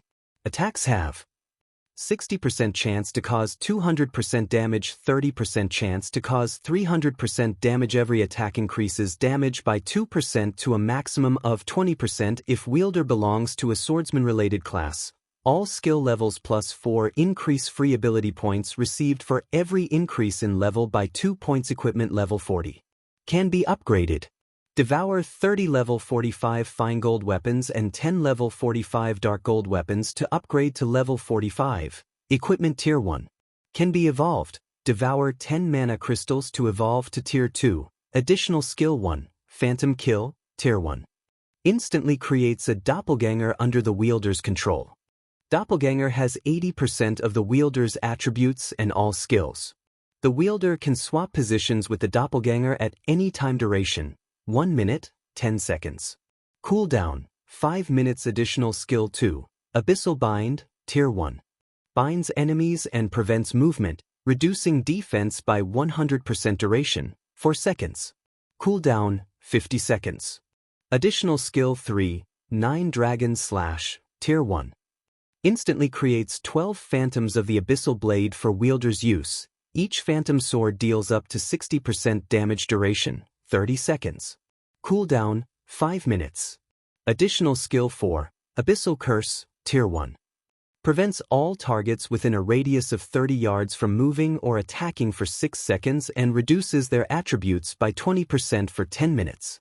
Effect doubles if there is only one target within range. Cooldown: 30 minutes. Additional Profound Inheritance, Black Emperor, Tier 1. When activated, every critical hit will accumulate 1 stack of Death Aura. Each stack can be used to increase all attributes by 2% and attack speed and movement speed by 1% for 10 seconds, or to reduce the cooldown of a skill by 3 seconds. Maximum of 33 stacks of Death Aura. Duration: 10 minutes. Cooldown: 10 hours. The famed Smith Alice's personally created the Abyssal Blade using the Black Dragon King's fangs as material. It is one of 36 famed swords, ranking 31st. However, the Black Dragon King himself has cursed this sword. Beyond the immense strength the blade offers, the wielder must face a backlash after a certain amount of time. However, after Jack had remodeled the Abyssal Blade with a star crystal, the strength of the backlash has reduced greatly.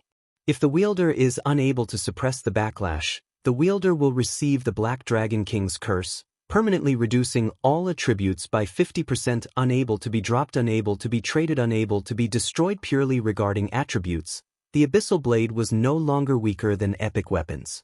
Now that it had gained the hidden effect of exuding mental oppression, it was a tool for slaughter. It seems that I'll have to make some time to get used to this kind of mental oppression. Even now, when Feng thought back to the burst of mental oppression that had occurred when he had used a skill, he was still somewhat afraid. If, when he faced a powerful enemy, this mental oppression affected him at a crucial moment, he would only have himself to blame if he lost the battle. However, when Feng returned the Abyssal Blade to its sheath, the mental oppression vanished. Oh, someone actually dared to come here? Just as Feng was about to leave, he discovered someone attempting to sneaking up on him. This person was highly skilled with their stealth techniques. However, this person's light footwork was secondary. The frequency of this person's movements was crucial. This person had matched the rhythm of their footsteps to his own. Expert players were powerful because of their ability to push their body's 5 senses and power to its very limits. With heightened senses, even a player in stealth would not escape detection. After all, stealth only made a player invisible. It did not eliminate a player's presence. However, it was far more difficult for expert players to perceive those capable of matching their movement frequency. After all, a person's 5 senses mainly function to detect existences on different frequencies. It was very easy for a player to ignore those on the same wavelength. The assassin sneaking up on Feng was actually capable of matching his frequency. Unfortunately, the strength difference between the two players was simply too massive. Despite having matched his frequency, Feng detected the assassin easily. Pity. Feng laughed. He then vanished from where he stood. Void steps. When Feng disappeared, the young man, a level 18 assassin, dropped his jaw in shock, not daring to believe what he had just seen. A swordsman player had actually vanished right before his eyes. How did he disappear? Can swordsmen learn the stealth skill as well? The assassin youth ran to where Feng had disappeared from in an attempt to make sense of what had just happened. However, before the assassin youth came anywhere near his destination, his body froze with fright. By the time he realized it, a chilling, blue longsword had appeared at his neck. Had he taken another step forward, that blue longsword would have sliced his head clean off. Chapter 863, Audition. Brat, you sure have guts to run all the way here. Feng smiled faintly as he spoke to the stealthed assassin youth at level 18. There was no way that he could make up for the massive difference between their attributes. Regardless of how proficient he was with his stealth technique, Feng had simply intended to leave the area.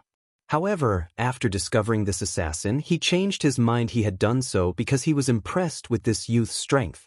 In the past, the youth had also been very famous in Starmoon Kingdom. The afterimage assassin, Soundless.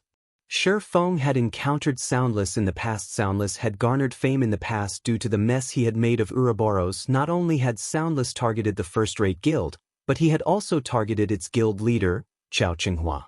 Soundless had actually succeeded in killing Chao Qinghua for a total of 3 times. This incident had humiliated Ouroboros thoroughly. It wouldn't have been so bad if Chao Qinghua's killer had been a well-known assassination expert in the virtual gaming world. However, a nameless assassin had claimed his life not once, but 3 times. After that incident, Ouroboros had tried furiously to get rid of Soundless. In the end, however, the guild had failed to do anything about the assassin. A single independent player had actually stood against a first-rate guild. This had been an incredibly rare occurrence even throughout God's domain, not to mention a small country like Starmoon Kingdom. As news of Soundless' achievement spread, many large guilds had attempted to recruit the assassin. Some guilds had even offered a portion of their shares to gain his membership. However, Soundless had paid no attention to the offers he received, refusing to join any guild. After some more time, Soundless started a journey through God's domain to challenge the various experts on the continent. Of course, he had not remained undefeated. However, even after a defeat, he had lost gloriously. After all, the victors had not been ordinary experts. Everyone was a top-class expert in God's domain. Some were even old monsters from various super guilds. The assassin had earned those old monsters' favorable opinions and high evaluations. Some of those super guilds had even stretched out an olive branch in an attempt to recruit Soundless. After all, despite his age, Soundless already qualified to challenge those old monsters. Needless to say, his future would be brilliant. In the end, even the first-rate guild Ouroboros had no choice but to surrender and offer corresponding compensation. Soundless had become an idol that many independent players revered. However, Soundless had always mingled in Star Moon City. Feng had never imagined that the youth would appear in White River City. Now that he had encountered such an expert, Feng could not miss this chance to get acquainted. Currently, despite facing the pressure Feng exuded, Soundless showed no hint of fear. Rather, reverence filled his eyes as he looked at the swordsman. This was the first time Soundless had encountered such a situation. He had always been proud of his stealth techniques. Although he was only level 18, even level 35 guild elite players had failed to notice him when he stood beside them, yet despite being over 60 yards away from Feng, the latter had discovered him. Moreover, before he had realized it, a blue longsword had appeared against his neck. He felt as if he were dreaming. However, the icy sensation he felt at his neck reminded him that this was not a dream, but reality. Although Feng's level was much higher than his, he could tell that the gap between them was not simply a case of attributes. Even the gap between their techniques was despairingly wide. Brother expert, please don't misunderstand. I just came here to take a look. Soundless hurriedly explained as he faintly felt the longsword move forward. While there were many fortuitous encounters in God's domain, banditry was even more commonplace. When one encountered another player trying to plunder their fortuitous encounter, they would take out said player without hesitation. You came to take a look? Feng laughed. He retrieved Killing Ray and said, "All right then. I believe you. However, you best stay far away from this kind of place in the future. Next time, you won't be as lucky."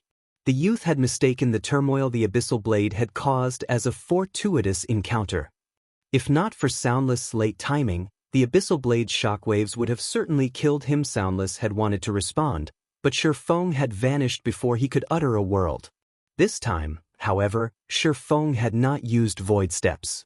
Instead, he used the 7 Luminaries Ring space movement to return to White River City. Soundless was dumbstruck when he saw Feng vanish, his reverence of Feng growing even more intense. To come and go without leaving a trace, Feng was even more of an assassin than an assassin like himself, so strong. I wish I had even half of his abilities. Zero Wings Feng, is it? I must convince him to mentor me. After recovering from his momentary stupor, Soundless retrieved a return scroll and activated it. He planned to join Zero Wing right away. Previously, he had dismissed the idea of guilds, thinking that guilds' elites and experts were decent at best. However, after seeing Feng's frightening performance, he finally understood how little he knew. Elsewhere, Feng had no idea that his display had attracted the afterimage assassin to join Zero Wing. He had only intended to establish an initial connection with the youth and later attempt to recruit him gradually. After all, independent experts like Soundless had a lot of pride. In the past, even after super guilds had extended an invitation, he had rejected their offers. After returning to White River City, Feng traveled to the teleportation hall and towards Light City. When Feng arrived in Light City, he discovered a crowd of players in the teleportation hall. Every one of these players was extraordinary, with most of them being level 35 or above. One would not find a crowd like this in White River City or Star Moon City. Many players who had traveled to Light City were stunned by what they saw. Just as Feng wondered how he should search for Fiend, a sudden commotion across the street attracted his attention. King's Return's audition has begun. Let's hurry over and check it out. I heard that more than 1 million players are participating in this audition. There are over 6 million players here to watch. This is the grandest recruitment competition King's Return has ever held. I know, right? Right now, God's Domain is insanely popular. Even King's Return has made some slight adjustments to how many people they will recruit this time. Instead of recruiting 100 people like usual, they are recruiting up to 300. I even heard that the upper echelons will be here to observe the auditions. I heard that Fiend, the newest adjudicator, will be watching. If I had even 1/3 of his abilities, I could secure first place. I'd get to enjoy the benefits of a core member. Keep dreaming. I'm not as greedy as you. I don't need 1/3. 1/5 will be enough for me. Swarms of players on the street were discussing the event recruitment competition. Feng could not help his smile after overhearing these conversations. This is a good opportunity. Chapter 864, S-Rank Evaluation. There were not many super guilds in the virtual gaming world. As a result, the annual recruitment competition that King's Return, one of these few super guilds, held was a huge event in the virtual gaming world. In addition, due to God's Domain's launch, this event had become even more popular than before. However, its guild residents had far from enough space to accommodate the massive number of players participating in this year's assessment. Fortunately, King's Return had thought of a plan to deal with this problem. It would host the audition in the Divine Coliseum. Unlike White River City, Light City's Divine Coliseum had been constructed in the sky, above the imperial capital. However, the building had an ethereal form, as if it existed in a different realm. The audition's requirements are intense this year. They require participants to reach the trial tower's 6th floor. I only reached the 5th floor the last time I challenged the trial. I wonder if I can pass through the 5th floor this time? I know, right? This requirement is simply too high. The most powerful player in my city has only reached the 6th floor. King's Return is not giving us a fair chance. As they arrived, players began to complain when the Ready King's Return's listed requirements. A player's level and equipment did not matter in the Divine Coliseum's trial tower. Only their techniques mattered. However, the trial tower itself was the most damning aspect, as each attempt to challenge its floors cost 1 magic crystal. Magic crystals had always been a rare commodity in God's Domain. Ordinary players had an extremely difficult time obtaining even one. Even expert players would only have a few on hand. Normally, players used every magic crystal sparingly, yet to prove their qualifications to take King's Return's test, they had to spend 1 magic crystal to challenge the trial tower. If, in the end, they failed to join King's Return, they would have suffered a huge loss. However, as the various players fell into heated discussions, a young man caught their attention as he entered the main hall. Adoration and envy filled their eyes as they watched him. This man was the host of this year's recruitment competition, Fiend. He was also an adjudicator of King's Return. Even in the Super Guild, he was considered a top-class expert. He was also the role model they dreamed of becoming. While he had everyone's attention, Fiend ran the participants through this year's competition rules. Following which he entered a VIP room on the 2nd floor to watch the audition quietly. Fiend, quite a number of experts are participating in this year's audition. As the competition's host, you should take the opportunity to recruit more high-potential newcomers. They might even become powerful allies, Praying Lotus, who sat beside Fiend, advised as she looked down on the crowd. She had discovered several experts among the participants. Some of them had even reached level 38. To independent players, this was a very difficult feat. There were many factions in a super guild. Hence, the guild's upper echelons paid a lot of attention to the recruitment of fresh talent every year. It was also extremely difficult to obtain the rights to host the yearly auditions. Fiend had only obtained the honor after all sorts of negotiation and trades. As the host, Fiend had the opportunity to rope in the participants he had set his sight on after the competition had begun. After the competition finished, he even had priority in choosing potential newcomers. After undergoing special training, these newcomers would quickly join the ranks of King's Return's experts. Some might even become core members. These people would be extremely useful to Fiend in the future. Hence, he needed to consider his selections carefully. Relax. I've already investigated some of the powerful experts participating in the audition this year. I won't let anyone else obtain a single potential newcomer. Fiend laughed confidently. If those old bastards knew that there were so many potential newcomers, they would regret trading with me. Before the King's Return's recruitment competition had officially begun, he had already sent his subordinates to scout the participants and make a list of the experts taking part in the audition. Among the numerous experts participating, 8 had caught his attention regarding either age or current strength. These 8 people had earned an S-rank evaluation on his list in the past. 3 to 5 S-rank evaluations had been impressive. Now there were a total of 8. Just thinking about it made Fiend rejoice. To become this year's audition host, he had paid a tremendous price, even giving up his tablet slot. However, securing all 8 of these S-rank newcomers would definitely be worth the sacrifice. After all, It would be the equivalent of hosting 2 auditions. The people who had received an S-rank evaluation would go on to become top-class experts in the guild. Praying Lotus had been one of these S-rank newcomers. Now, she was one of the leading figures in King's Return's younger generation. Old bastards, just you wait and see. Sooner or later, King's Return will belong to me.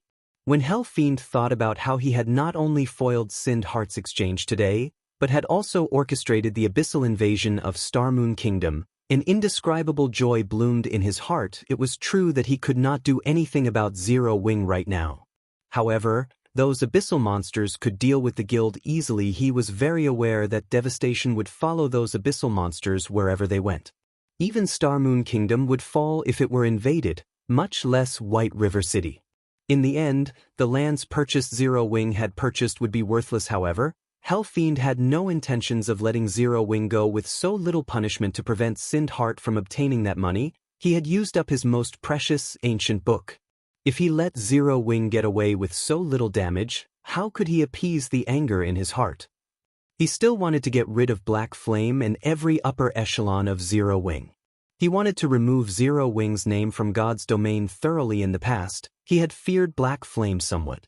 However, now that he had activated the ancient book and obtained its power, he was very confident that he could kill the swordsman. Just as Fiend congratulated himself, he received a message. Upon reading this message, his expression darkened. Has Zero Wing gone mad? A bloody glint flashed in Fiend's eyes. He wanted nothing more than to devour every Zero Wing member alive. Why are you so angry? What happened? Praying Lotus asked. Zero Wing bought those 5 plots of useless land. Now, Sind Heart has collected the required money. Black Flame, I won't let you get away with this. Fiend bellowed. His voice was so cold that the room's temperature plummeted. How can this be? The abyssal monsters have already taken over Snowfield City. The lands are worth nothing. Are Zero Wing's upper echelons fools? Praying Lotus was shocked as well. She knew just how much money Sind Heart needed. Zero Wing must be insane to spend that much money on 5 tattered lands. Lotus, we're leaving. Everyone in Starmoon Kingdom will watch as I end the Sword King's legend today. Fiend growled as he stood and prepared to leave. What about the selection? Praying Lotus hurriedly asked. The audition had already begun. I already notified Ordinary Stranger.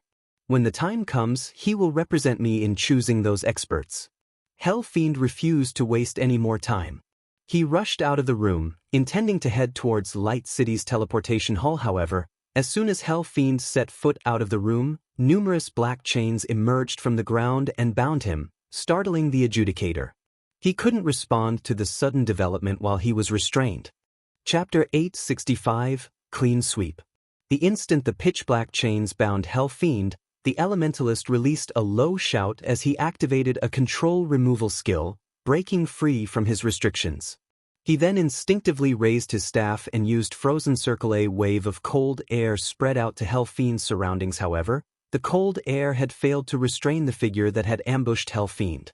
On the contrary, the figure had moved closer. In the next moment, a streak of blue light slashed towards Fiend. Having no other choice, Fiend used his blink skill, vanishing and reappearing 20 yards from where he had stood in the corridor. At this moment, Fiend finally realized who had attacked him. It was a man hidden under a black cloak. The cloaks had concealed the man's face, and he could only see a pair of black eyes. A silvery white flame burned in those eyes, making Fiend shudder. Despite the man standing in front of him, he couldn't even pick up the slightest tension or oppression with his 5 senses. It didn't even feel as if the man actually existed. Who are you? Fiend immediately realized that the man before him was no weaker than himself, and a hint of fear flashed in his eyes. If not for his sharp senses instantly detecting the chains that had emerged from the ground, this man would have likely killed him. Already still inside the room, Praying Lotus was similarly stunned. She had never seen such a foolish expert before. She had never imagined that someone would be so daring as to aim for Fiend's life. Here, setting aside Fiend's combat standard, Light City was King's Return's main base of operations. Moreover, they were in the Divine Colosseum. The NPCs guarding this place were far more powerful than the NPCs patrolling on the streets. Every one of them was a level 200 NPC. Attempting to assassinate Fiend here was nothing more than a suicide attempt. However, the Oracle Praying Lotus also reacted quickly as she began casting a spell to cover Fiend. Meanwhile, the expert that Praying Lotus considered foolish was none other than Feng. Naturally, Feng understood the risks of attacking a player in the Divine Colosseum. However, those risks were exactly what he needed to increase his chances of success. Furthermore, he had chosen this narrow corridor on the second floor to make his move. Combat in such a cramped area was highly disadvantageous for a magical class. Hence, his chances of killing Fiend here were much higher than if he targeted the Elementalist on the open streets or in the fields. In addition, the Divine Colosseum's NPCs were garrisoned in the first floor's main hall. By the time they discovered his attack and reached the second floor corridor, they would have wasted at least 10 seconds. They would need more time to react than if he had launched his attack on the streets. No answer? Then Fiend began to chant an incantation when realized that his attacker had chosen to remain silent, firing numerous frost arrows at Feng simultaneously. Inside the Divine Colosseum, he had an absolute advantage. Although the terrain worked against him, he didn't need to defeat Feng. He only needed to buy time until the NPCs arrived. He refused to believe that Feng could kill him in such a short time. Moreover, he currently had the Ancient Book's enchantment. He was confident of contending with his guild's old monsters, much less some fool with a few loose screws. In the next moment, the frost arrows flew through Feng's body and struck the wall behind him, resulting in a white explosion. Fiend's expression darkened as he noticed that someone had appeared behind him. However, Feng had not revealed even a strand of killing intent. Despite reaching the Void Realm long ago, Fiend had been slow by half a beat in discovering Feng, just as Fiend considered using Ice Barrier to protect himself. The Abyssal Blade was already unsheathed, and Feng used Blade Liberation and Chop against Fiend. The Abyssal Blade's mental oppression while unsheathed was already extraordinary. After using a skill, the mental oppression increased by several times. Any ordinary player would freeze and fall in fear against such a powerful oppression. Even standing would be a difficult task. To an expert like Fiend, however, although he had not frozen, the mental oppression still delayed his reactions. Although mental oppression could not distinguish allies from enemies, Feng had utilized the Soulfire's power before using the Abyssal Blade. His mind was utterly serene. With the help of the Soulfire's power, even the Abyssal Blade's suffocating mental oppression felt like a light breeze. The Abyssal Blade could not affect him whatsoever. As a result of Fiend's delayed reactions, he allowed the Abyssal Blade to slice through Praying Lotus's magic shield and his frost shield without any resistance. Fiend had no time to deploy his Ice Barrier as the magic weapon bit into his body. Blade Liberation's power had doubled Feng's strength and agility attributes. Even if Feng's attributes were currently weakened, his attack power was still higher than before. Even after the magic shield and frost shield absorbed a significant amount of damage from his attack, when his chop struck Fiend, it achieved a critical hit and dealt minus 13,418 points of damage.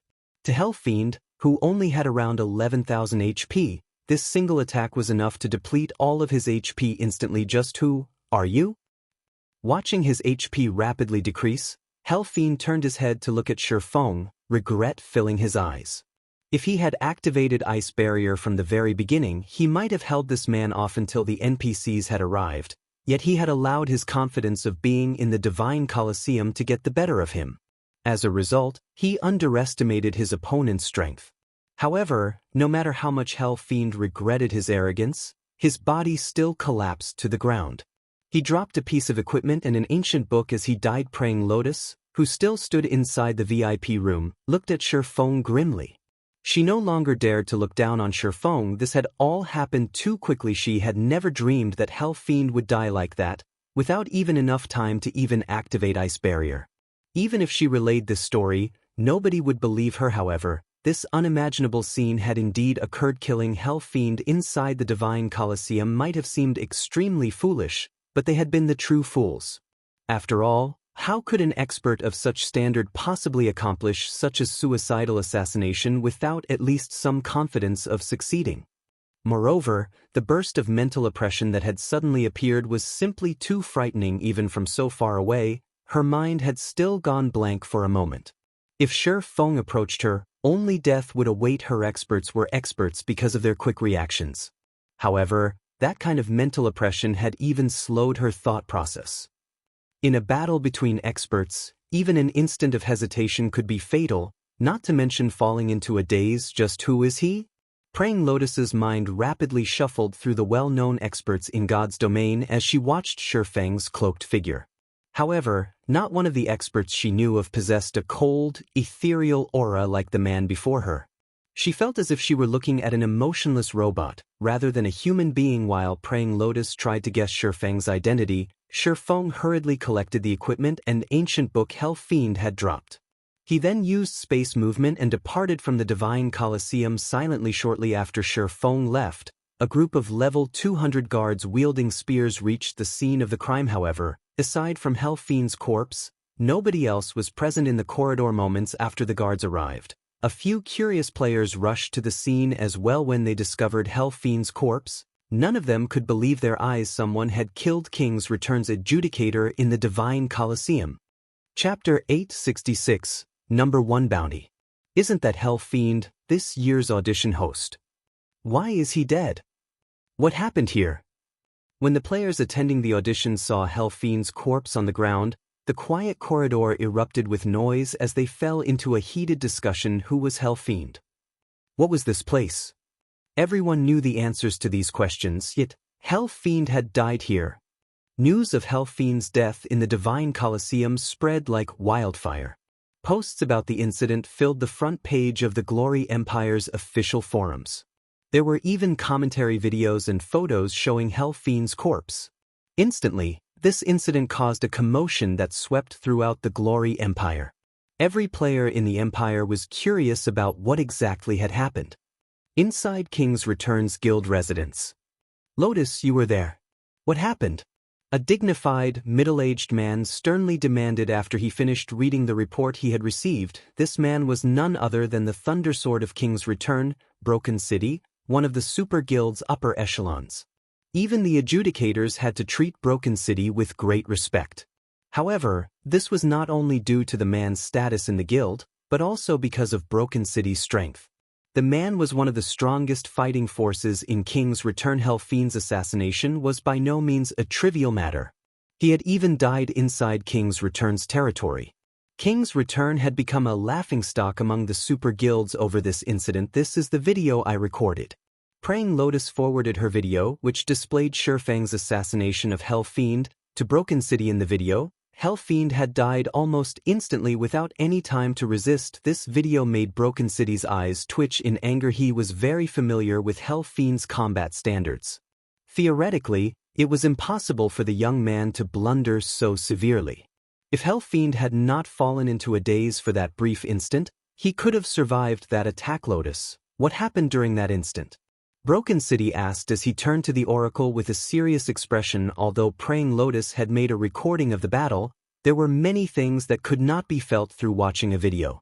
He also did not think that Fiend would die such a foolish death. Following which, Praying Lotus relayed the events that had occurred in the corridor, particularly emphasizing the moment when Feng had attacked Fiend. No matter how much she may have wanted to, she could never forget the feeling of that intense mental oppression. Even the oppression she felt from the guild's old monsters could not come close to Feng's. There had also been that sudden burst of mental oppression she had felt when Feng launched his attack. In that instant, that oppression had far surpassed even that of Grand Lords. During that moment, she felt as if she had been an ant, waiting for some monster to squish her to death. Mental oppression? Broken City's expression turned somber. He had never imagined that God's domain would have such an expert. He finally understood why Fiend had died so easily in a fight between experts. Life and death could be determined in an instant. This fact could not be any more real than in a game like God's Domain. Lotus notified the players below immediately. I don't care what methods they use, they must find this person. Also, place a bounty of 20,000 gold on the man's head. Those who can provide clues leading to him can earn a reward of 100 to 500 gold. We need to show everyone that any player who dares to strike against King's Return and use us as a stepping stone will only find death. Broken City commanded. This assassination was a serious matter. This was the first time King's Return had suffered such a loss from an assassin outside of the Flower of Seven Sins. If they failed to display their strength properly, they would only become a laughingstock for other super guilds hearing Broken City's orders. Praying Lotus was shocked. 20,000 gold was no small amount.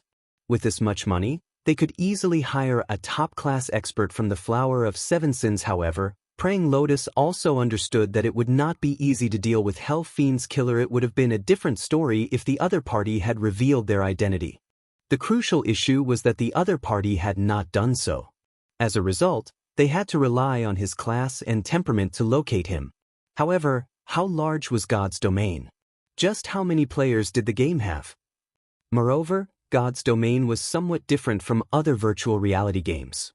The game's experts were not only from the virtual gaming world. There was also a large number of real-life martial artists who had joined God's domain.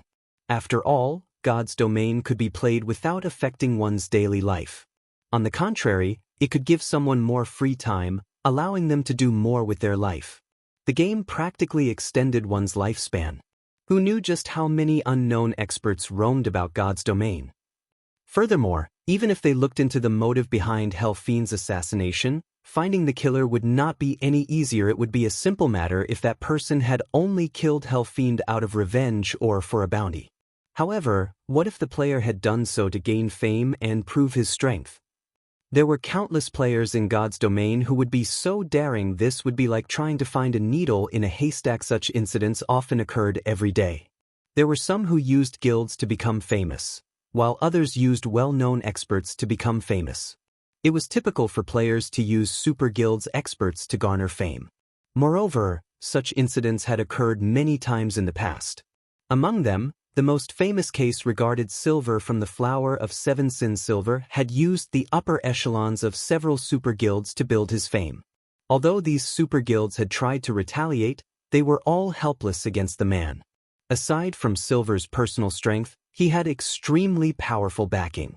In the end, the various super guilds had been forced to compromise. However, unlike Hell Fiend's killer, Silver had not hidden his identity.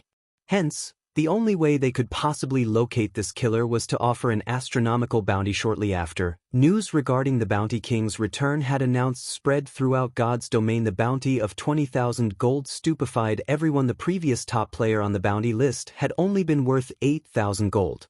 This was, by far, a new record in God's domain. King's return is insane. That's 20,000 gold they're talking about. If I had that much money, I wouldn't have to work for the rest of my life. This is too cool.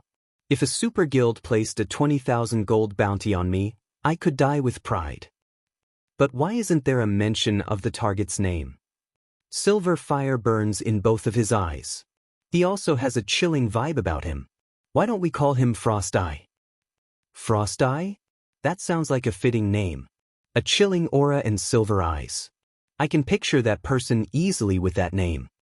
After the bounty had gone public, it was all many players throughout God's domain could talk about. Many also started to idolize Feng.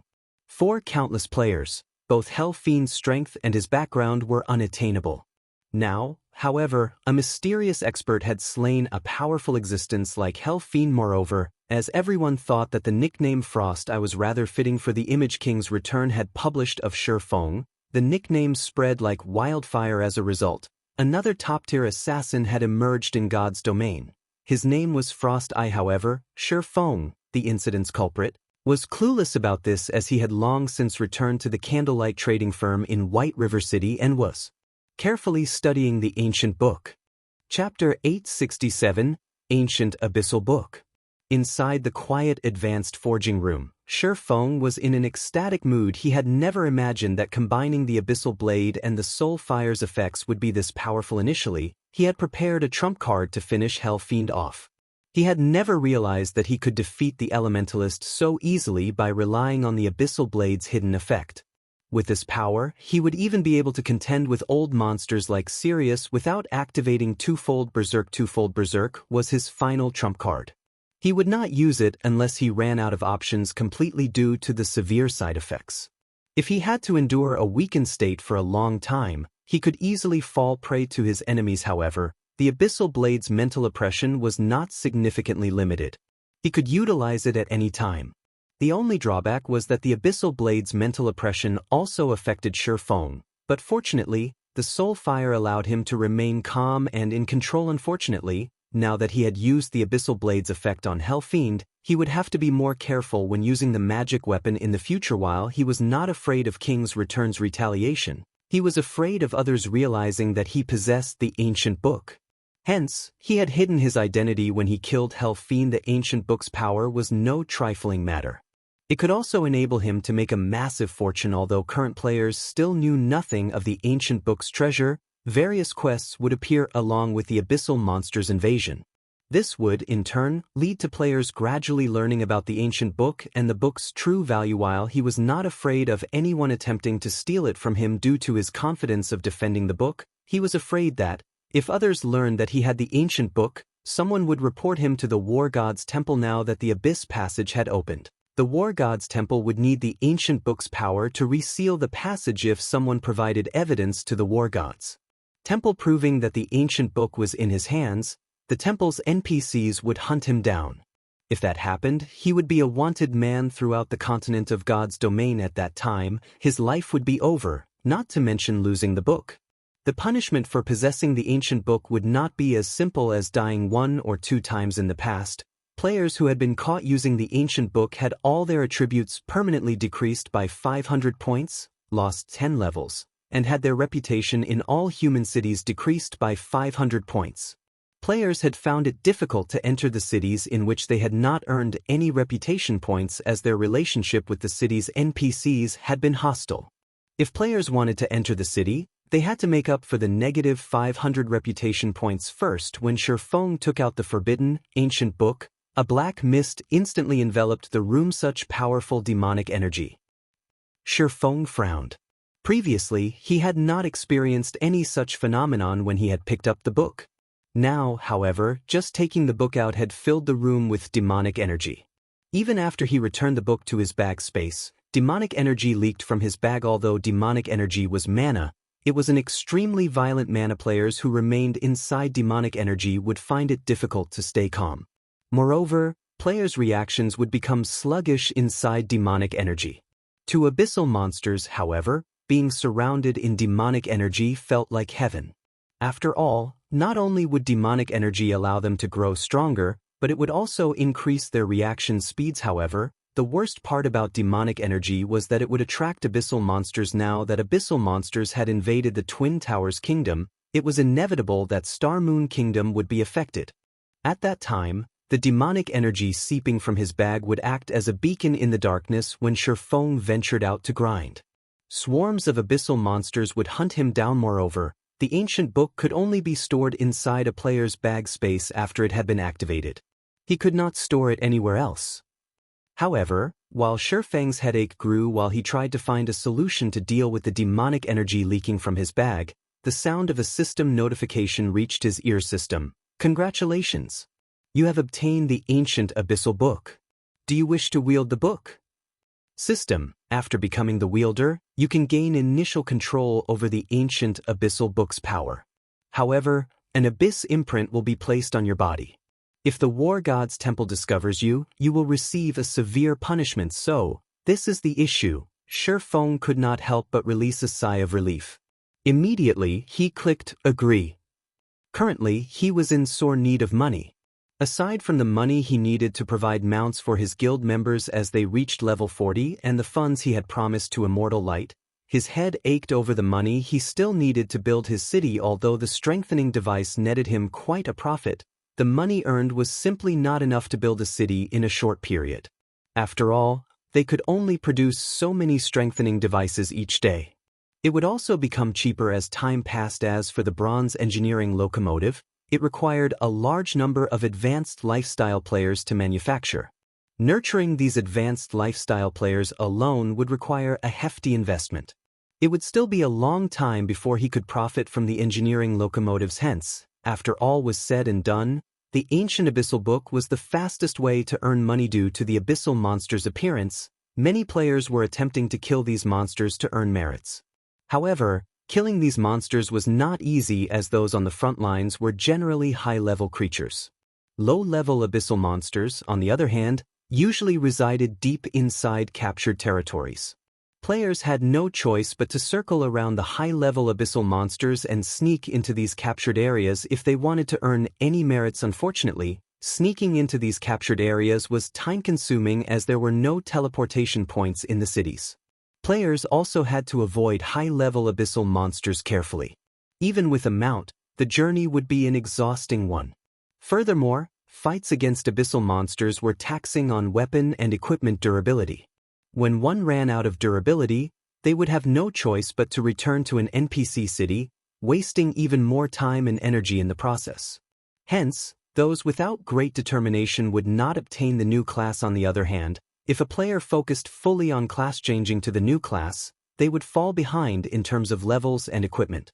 Yet, the amount of merit one gained, more or less, corresponded with the level of the abyssal monster one killed, with higher-leveled abyssal monsters granting more merits. This was where the Ancient Abyssal came into play. The Ancient Abyssal book could be used to set up a barrier. Abyssal monsters would not actively cross this barrier, so players were safe inside. If he established a barrier in an area with low-level abyssal monsters and set up a teleportation magic array, he could allow others to teleport to the area safely.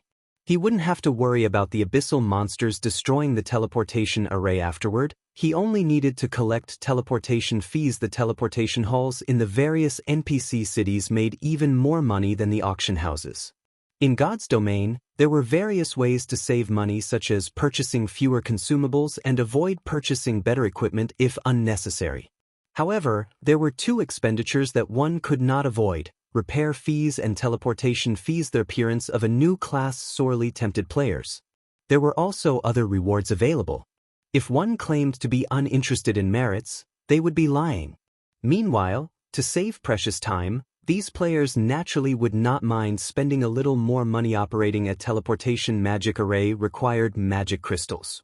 A single magic crystal could teleport roughly 20 people. Even if he only charged 4 silver coins per person, he would be swimming in money in no time. After solving the problem of the demonic energy, Feng left the candlelight trading firm secretly. Wearing a black cloak, he rode an advanced horse carriage towards the teleportation hall and traveled to the Twin Towers Kingdom's capital. Now that the Twin Towers Kingdom had fallen, the originally lively atmosphere in the capital had cooled completely. At this point, only a few players around level 20 roamed the city. Most of the people on the streets were NPCs. Chapter 868, Abyss Town. This place is certainly deserted.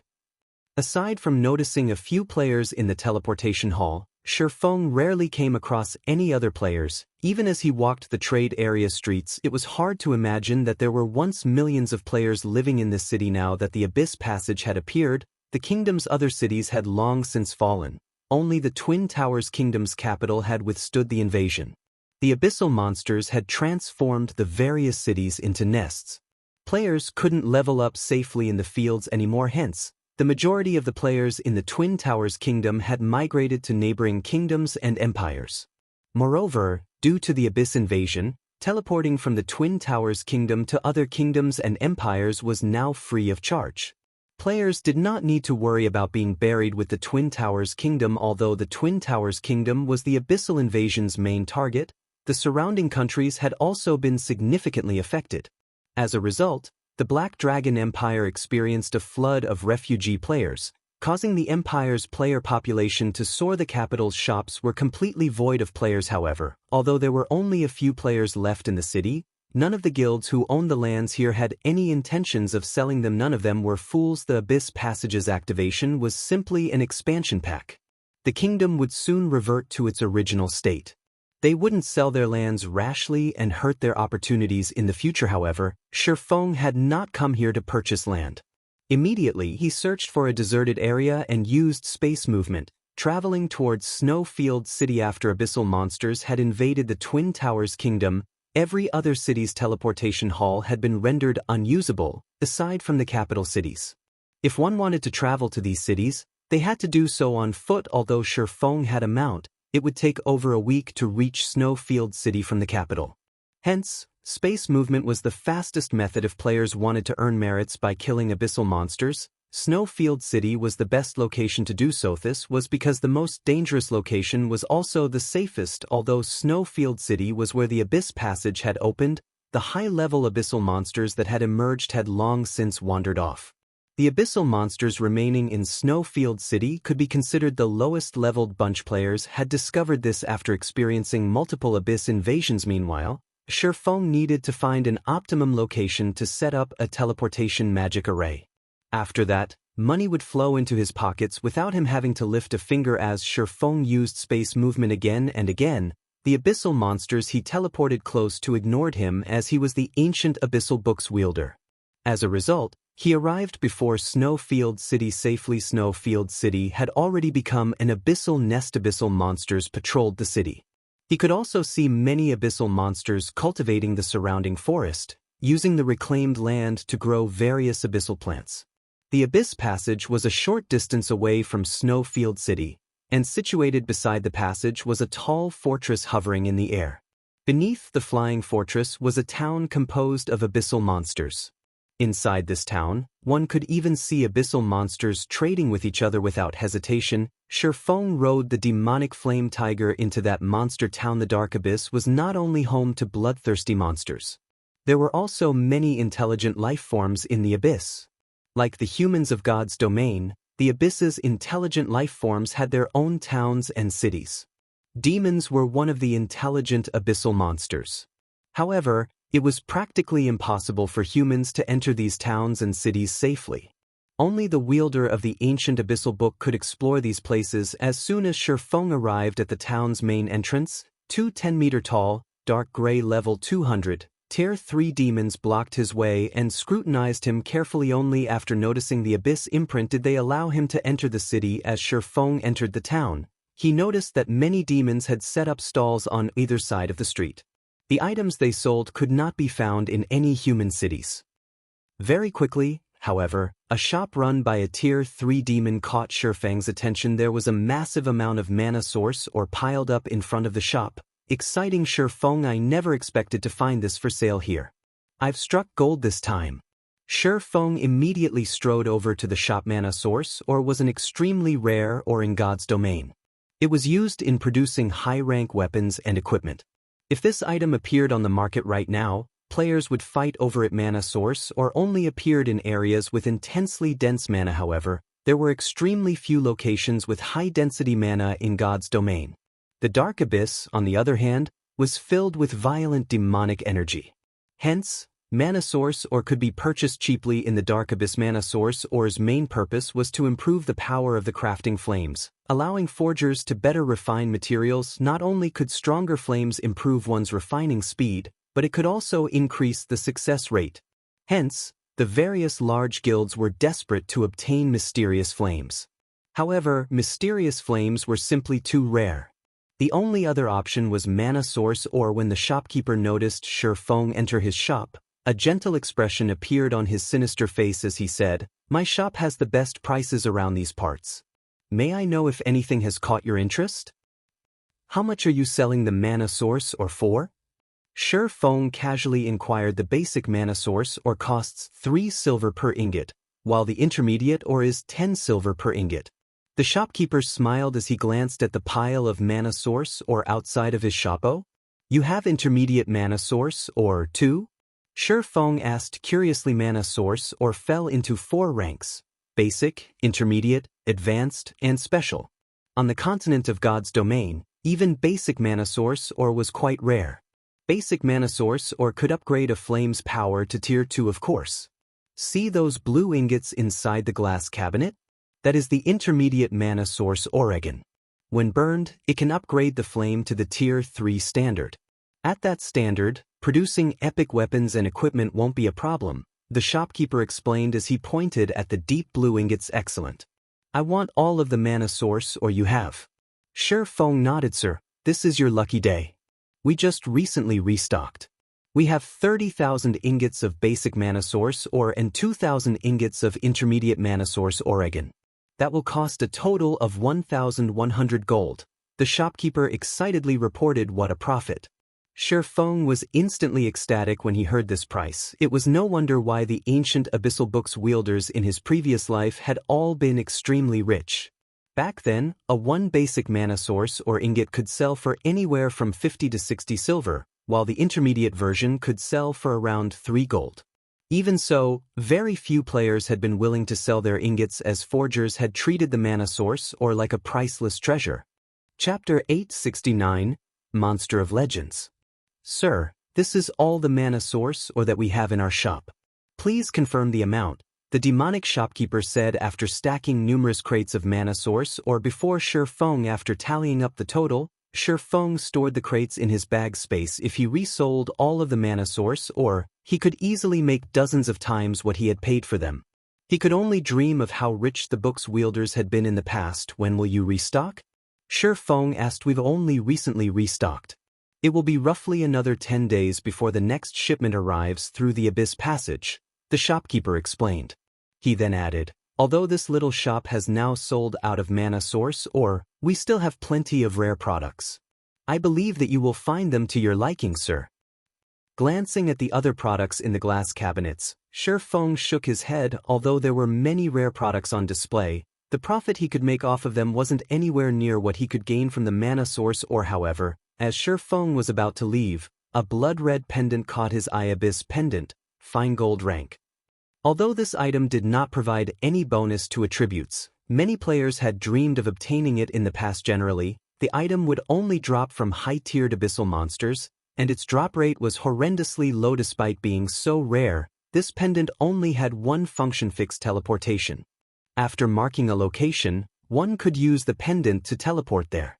Fixed teleportation's cooldown lasted 5 hours, and only one location could be marked at a time. Even so, it was an extremely valuable pendant. After all, players hated travel more than anything. Unfortunately, due to problems such as equipment durability and running out of consumables, players had to return to cities often to resupply. It was extremely troublesome to travel back and forth constantly. Hence, it was easy to imagine why so many valued the Abyss pendant in the past. This Abyss pendant had been one of the main reasons to farm abyssal monsters. How much are you willing to sell that pendant for? Feng pointed to the Abyss pendant. You have great eyes, sir. This is our shop's main attraction. The shopkeeper smiled. He then took the Abyss pendant from its cabinet and said, if you are interested in purchasing it, I can sell it for 5,000 gold. Feng frowned when he heard this price. A single epic item only cost around 2,000 gold, whereas epic weapons cost around 5,000 to 6,000 gold. In the past, people had only spent around 3,000 gold to purchase Abyss pendants. Although the pendant's fixed teleportation was a convenient ability, there was one downside: its long cooldown. After reaching level 40, players would have mounts, saving a massive amount of time when traveling. For distances that one could cross in 5 hours or less, fixed teleportation was a waste. If the cooldown could be reduced from 5 hours to 3 hours, the Abyss pendant might be worth nearly 8,000 gold. Time was money. To any expert in God's domain, time was far more valuable than gold. Seeing Feng's dimming interest, the shopkeeper hurriedly advised, Sir, are you sure you won't consider it? This pendant is extremely hard to obtain. It is highly unlikely that you will come across another one anywhere else. Feng pondered his choices as he stared at the blood-red pendant. The Abyss pendant was extremely rare. Even if he farmed high-tiered abyssal monsters, the chances of one dropping were abysmally low. Moreover, this could be considered an advantage the system gave the Abyss ancient book's wielder. I'll take the pendant. In the end, Feng decided to purchase it. Although the 5-hour cooldown was a big problem, he needed the Abyss pendant right now. Moreover, he had a way to shorten the pendant's cooldown. The pendant would be worth far more after he did so. Feng spent another 5,000 gold to purchase the Abyss pendant. He then left the abyssal town, searching for a suitable location to set up a teleportation array. This was the nest of abyssal monsters. Unfortunately, there were far too many abyssal monsters nearby. If the players without an abyss imprint ventured this far, a swarm of abyssal monsters would slaughter them. Hence, he needed to choose his location for the teleportation array carefully. Time flew by. After spending over 3 hours searching, Feng finally found a suitable teleportation point in the middle of a valley. The valley was relatively far from the abyssal town, and the surrounding abyssal monsters had spread out. Moreover, few abyssal monsters wandered the several paths leading out of the valley, and those that did were not high-leveled. This area was perfectly suited for God's Domain's current players. Even if one were not an expert, they could easily survive if they formed a party following which, Feng began to set up the teleportation point in God's Domain. The most troublesome aspect of establishing a teleportation array was producing the array itself. Fortunately, if one had already produced the required components, setting it up was much easier. Just as Feng was about to use the ancient Abyssal Book's power to establish a barrier, a sudden commotion shook the valley. A pillar of black fire had emerged in the valley's center. Even from the valley's entrance, Feng could see the pillar of fire quite clearly. Soul fire. Feng recognized the black flames with a glance, and he could not help his shock. What is going on over there? Soul fire was not a trivial matter. Its appearance signified that an intensely powerful monster lurked in the area. At the very least, the monster had reached the Tier 4 standard to current players. A Tier 4 monster was practically invincible.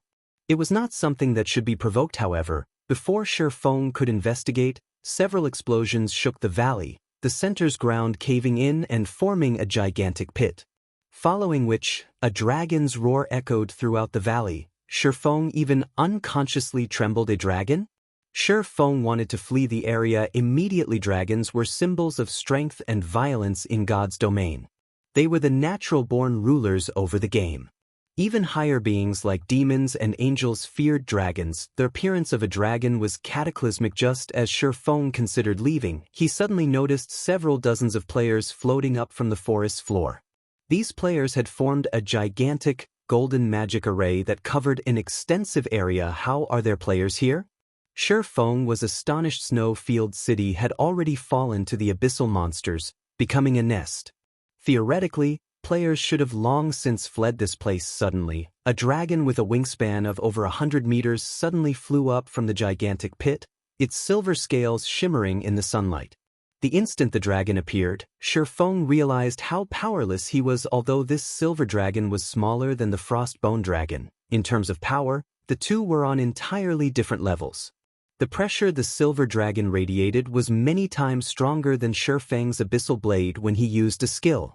If not for the distance between Feng and the dragon, he would even struggle to stay standing. However, just as the silver dragon was about to escape the golden magic array, the magic array launched countless, golden chains, binding the dragon's limbs and wings. Chapter 870, Legendary Figure. When the silver dragon landed, the sky darkened as a gray mist enveloped the area. Feng had still considered leaving this place. However, after seeing the gray mist envelope valley, a bitter smile appeared on his face. Just who are these people? Curiosity bloomed within Feng as he looked at the flashing, golden magic array in the distance. Regardless of the other players in the valley or why they were here, Feng was shocked to see the gray mist. This was the Tier 5 curse, Dark Sanctuary.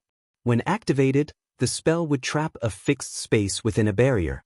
Unless one destroyed the barrier or the caster removed the spell, no one could enter or leave the barrier. Moreover, under this Dark Sanctuary, players could not contact the outside world.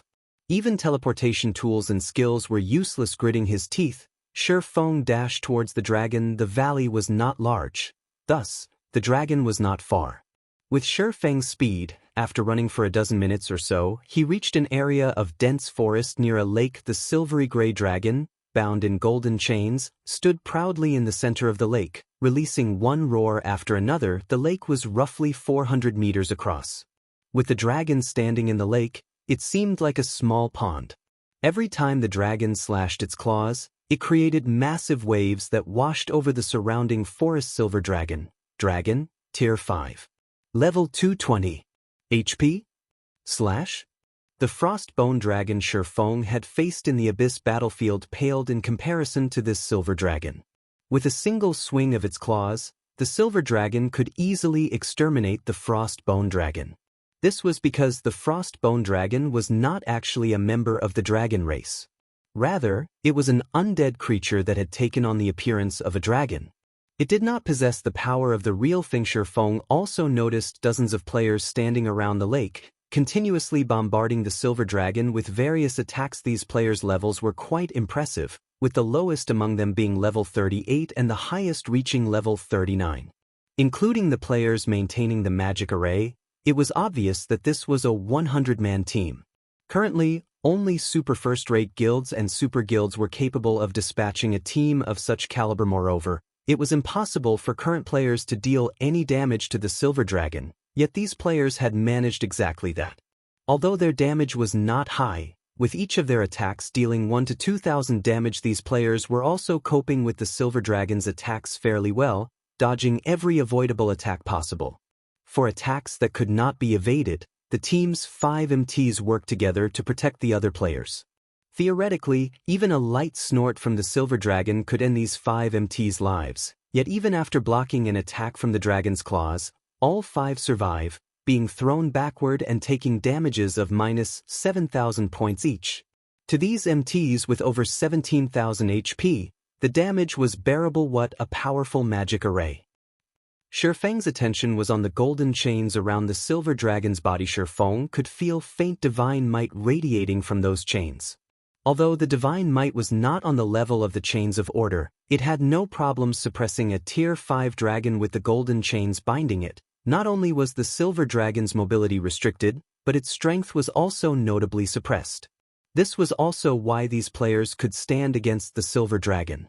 Otherwise, the dragon would have undoubtedly killed them already. As these players fought the Silver Dragon, Feng quietly watched from a distance. Oddly enough, not one of these players wore a guild emblem. They were all certainly independent players. Feng found it hard to believe that such a large group of independent players could achieve such a high levels and possess the strength to contend with the Silver Dragon. However, when Feng's gaze fell on the man leading this 100-man team, he was flabbergasted. That man wielded a crimson longbow. Based on his appearance, he should be in his 30s. He had a handsome face and a well-toned body that resembled a cheetah. His entire being also exuded a certain nobility, as if he ruled over all. Why is Owl here? Feng watched the leading ranger, not believing his eyes. This man's player ID was not actually Owl. Rather, it was the name of an adventurer team in the past. Independent players had formed many adventurer teams throughout God's domain. The Midnight Tea Party had been among the most famous. Like the Midnight Tea Party, Owl had been a top adventurer team. However, unlike the Midnight Tea Party, Owl had possessed many members. The entire adventurer team had around several hundred players. Meanwhile, the combined combat power of these players had been enough to instill fear into Super Guild's hearts. Moreover, unlike the Midnight Tea Party, which had not had a fixed base, Owl had successfully established its own city. A Super Guild had even attempted to raid Owl's city. However, after sending hundreds of thousands of players, the Super Guild returned without success. After the war, Owl had garnered fame throughout God's domain and ranked as one of the game's top adventurer teams. Owl's creator had been none other than the man before Feng, White Knight. During his peak, White Knight had been capable of defeating 2 Tier 6 God-ranked experts from Super Guilds in a 1-on-2 fight. Tier 6 God-ranked players had long since reached the very peak of God's domain in terms of weapons, equipment, and combat techniques. Beating one of these players in a 1-on-1 battle was already immensely difficult, not to mention winning a 1-on-2 fight. It's no wonder why Owl had been so impressive. Feng was at a loss for words as he watched the Silver Dragon's HP decrease, bit by bit. Although he knew that some quest was responsible for Owl's ability to stand against the Silver Dragon, the fact that these players had encountered such a quest in the first place showed just how extraordinary Owl was. Moreover, the longbow, chest armor, and shoes that White Knight wore radiated the special effects of epic ranked items. It was likely that one could only find such an array of items on an old monster from one of the Super Guilds. However, those old monsters had the support of countless players. On the other hand, Owl only had several hundred players, yet they had obtained such powerful weapons and equipment. This was simply inconceivable. Look out for its breath attacks.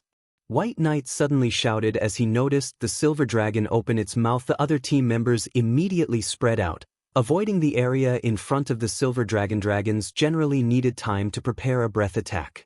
However, they did not need long, roughly 2 or 3 seconds. Moreover, Breath's attack range was quite wide.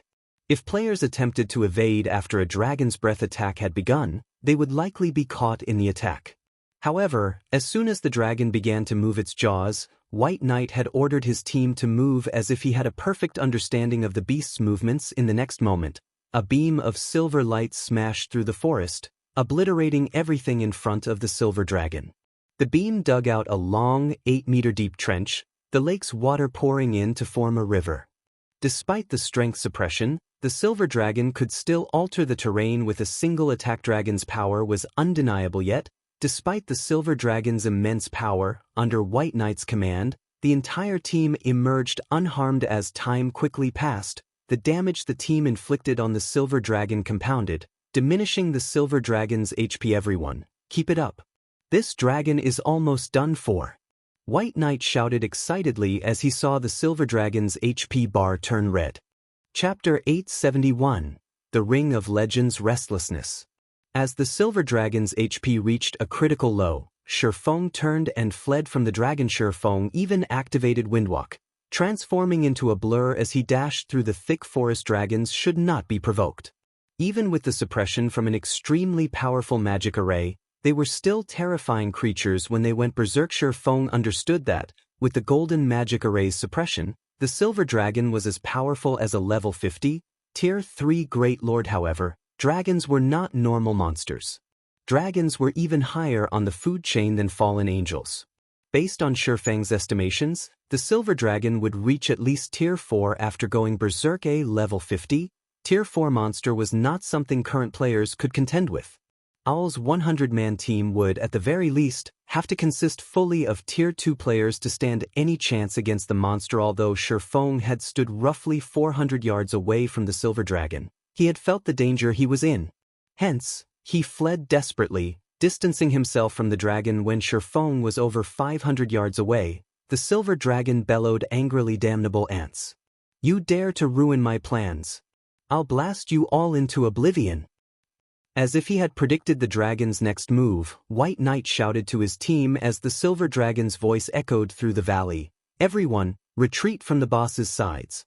Frozen Dream, prepare to use the tier 3 magic scroll." A beautiful, white-robed level 39 female elementalist standing a short distance from White Knight nodded to the ranger's command. She then retrieved a deep blue magic scroll from her bag. The instant she revealed this magic scroll, the surrounding mana surged towards the item. After its threat, the silver dragon's wings shook. The golden chains around its body shattered instantly, following which the silver dragon's body darkened to a pitch black. A short moment later, the layer of darkness on the dragon's body flowed like liquid into the now empty lake. The creepy black liquid had a metallic luster. As the liquid slid from the silver dragon's body, it caused the surrounding mana to grow violent and transform into demonic energy. The silver dragon abruptly fell to the ground and lost consciousness. However, as it fell asleep, its HP began to recover at a rate visible to the naked eye. This is the main objective. Remove the magic array. Everyone be careful of that thing. White Knight's mouth curled into a smile as he commanded his team to surround the pool of black liquid. Frozen Dream, get ready. Although Frozen Dream did not know what was about to happen, she did not hesitate to unfurl the blue magic scroll and chant the incantation inside it. An aqua-blue magic array formed beneath the elementalist's feet as mana rapidly collected around her staff. The power she exuded was no weaker than a great lord. In the next moment, the black liquid formed into 101 black-armored, human warriors. These warriors' height and weapons varied, with some wielding swords and others wielding spears. There were also some who wielded crossbows, short bows, and longbows. Their tiers were also different. Some were common monsters, while some were elites. The most powerful among them, however, was a two-handed saber-wielding humanoid chieftain. These monsters were unanimously level 50 inches addition. The human warriors shared one special characteristic: their system interfaces listed them as mutants. When Feng saw this, he couldn't believe his eyes. Mutants were enemies of all life. Moreover, they were not bound by the system's restrictions in terms of level or region. They could grow independently and roam through God's domain as they wished. Although these warriors' tiers were not particularly high, a single common mutant could rival a lord-ranked monster of the same level. while an elite mutant was as strong as a High Lord. A chieftain mutant's strength approached that of a Grand Lord. However, this was only the tip of the iceberg.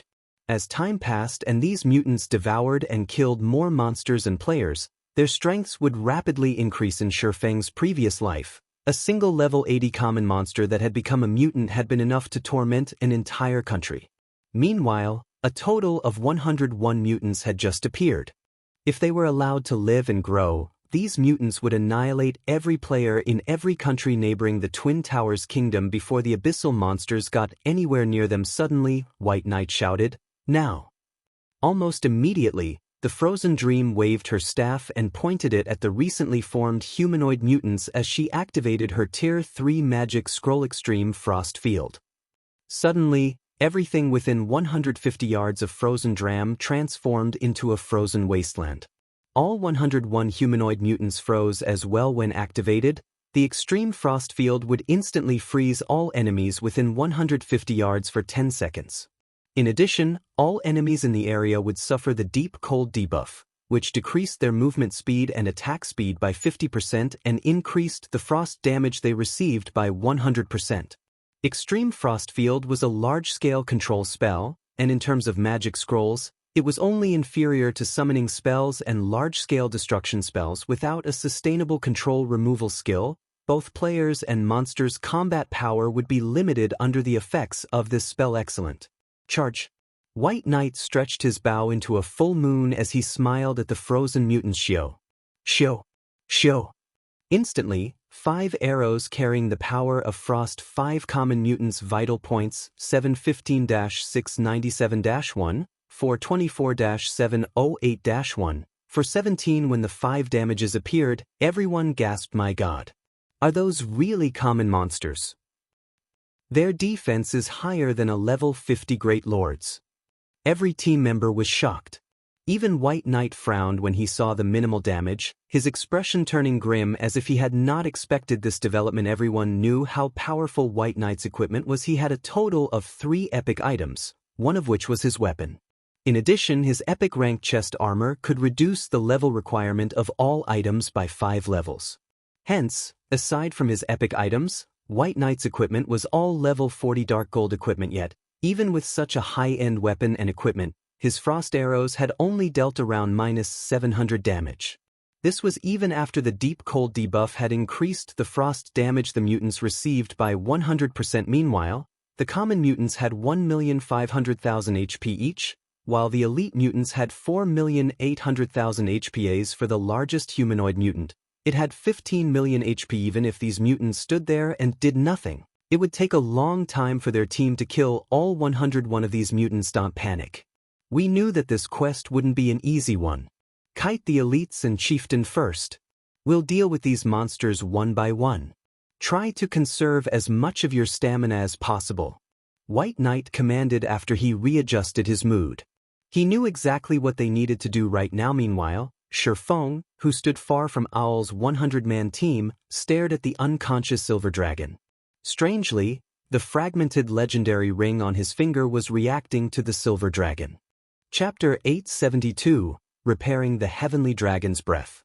Under White Knight's encouragement, his team overcame their worries and started moving to separate the mutants from each other. However, just as a shield warrior was about to, a still frozen common mutant's aggro. The frozen effect, which should have lasted 10 seconds, disappeared. As if it had been planned, 6 common mutants quickly and seamlessly surrounded the level 38 shield warrior, flanking him from all sides. They then launched extremely precise, vicious attacks. Although the shield warrior tried to dodge, the mutant's attack speed was frighteningly high. It took the shield warrior all he had to dodge 2 mutants, much less 6.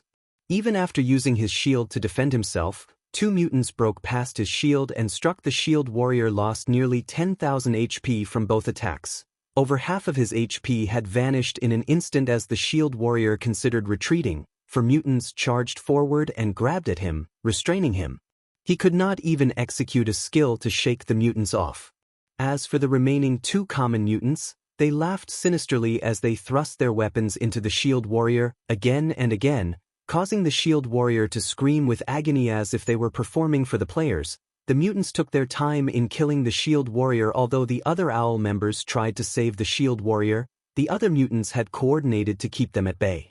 The mutants' damage was also quite high. Even with a constant stream of healing, the Shield Warrior could only watch as his enemy hacked him to death. His eyes contained an endless fear as he passed away. Everyone's hearts grew cold as they watched, consumed by fear. Were these monsters really monsters? This thought penetrated the players' minds. They had never seen monsters coordinate so perfectly before. Aside from having a large variety of skills, the greatest advantage players possessed was their ability to cooperate, using their strengths to make up for their companions' weaknesses. This allowed players to challenge bosses of higher levels and tiers.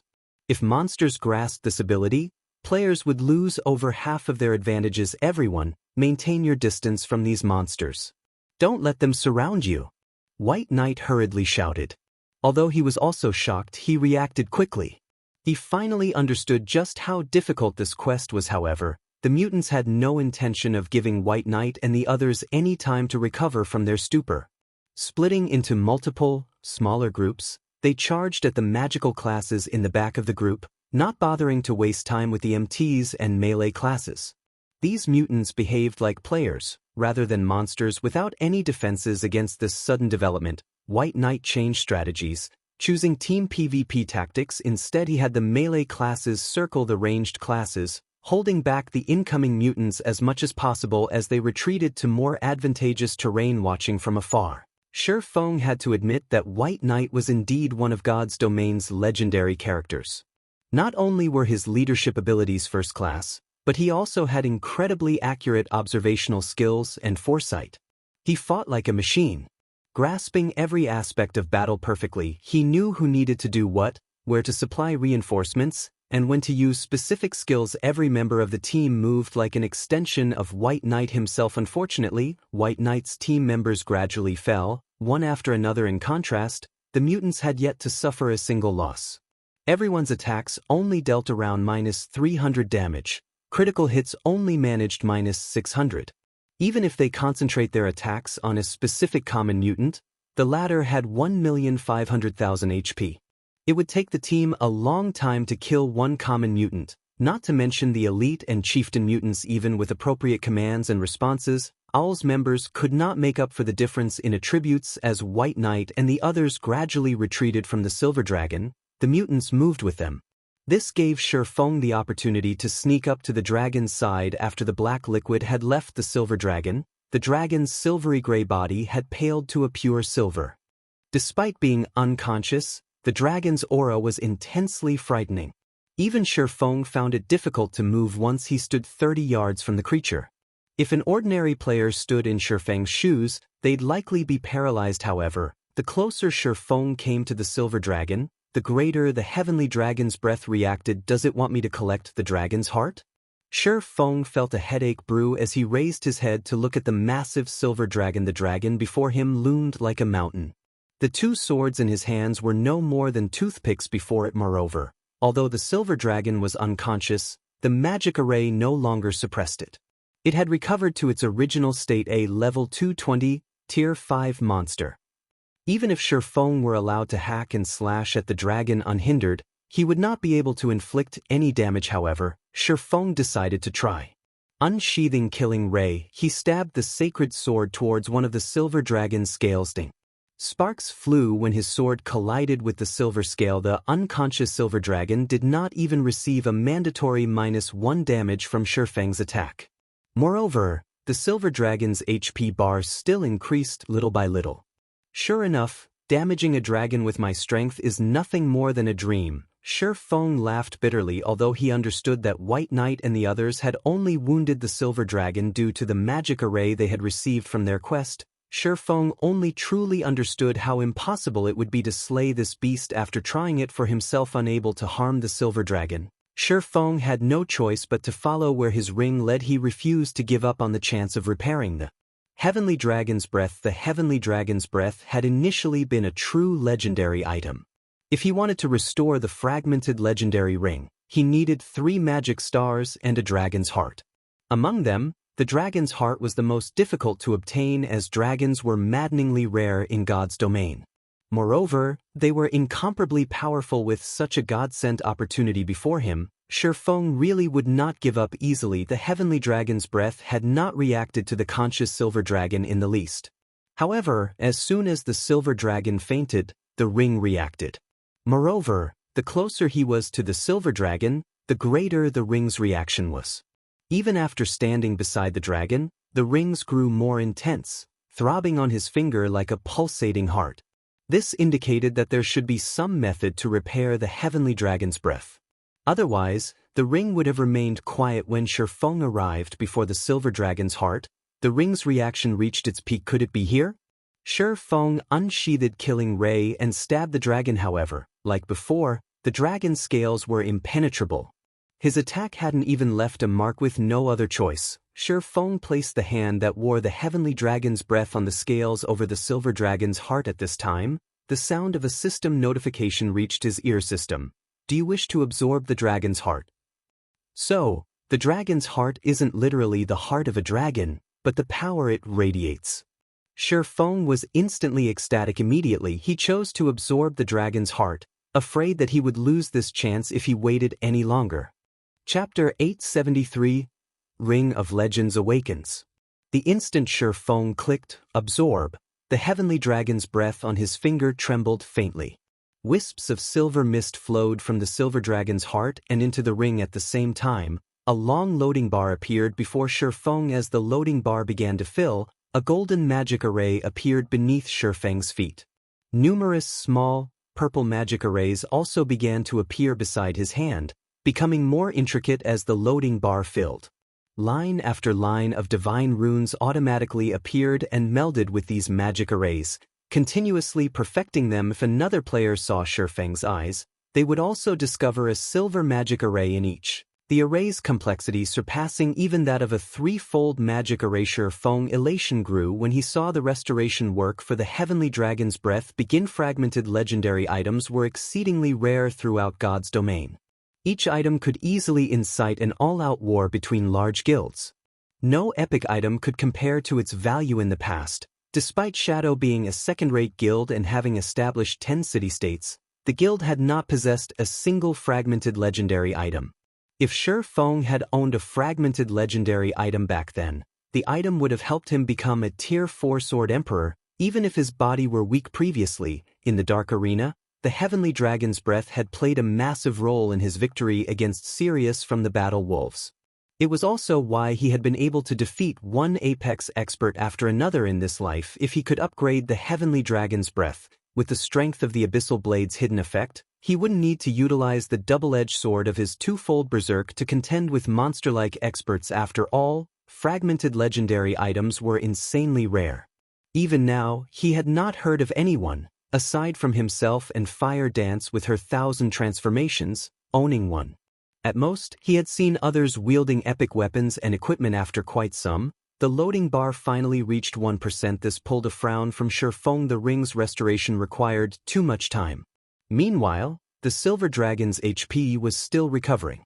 When the silver dragon's HP was full once again, it would definitely wake. At that time, he would lose his opportunity to absorb the dragon's heart's power. Hurry.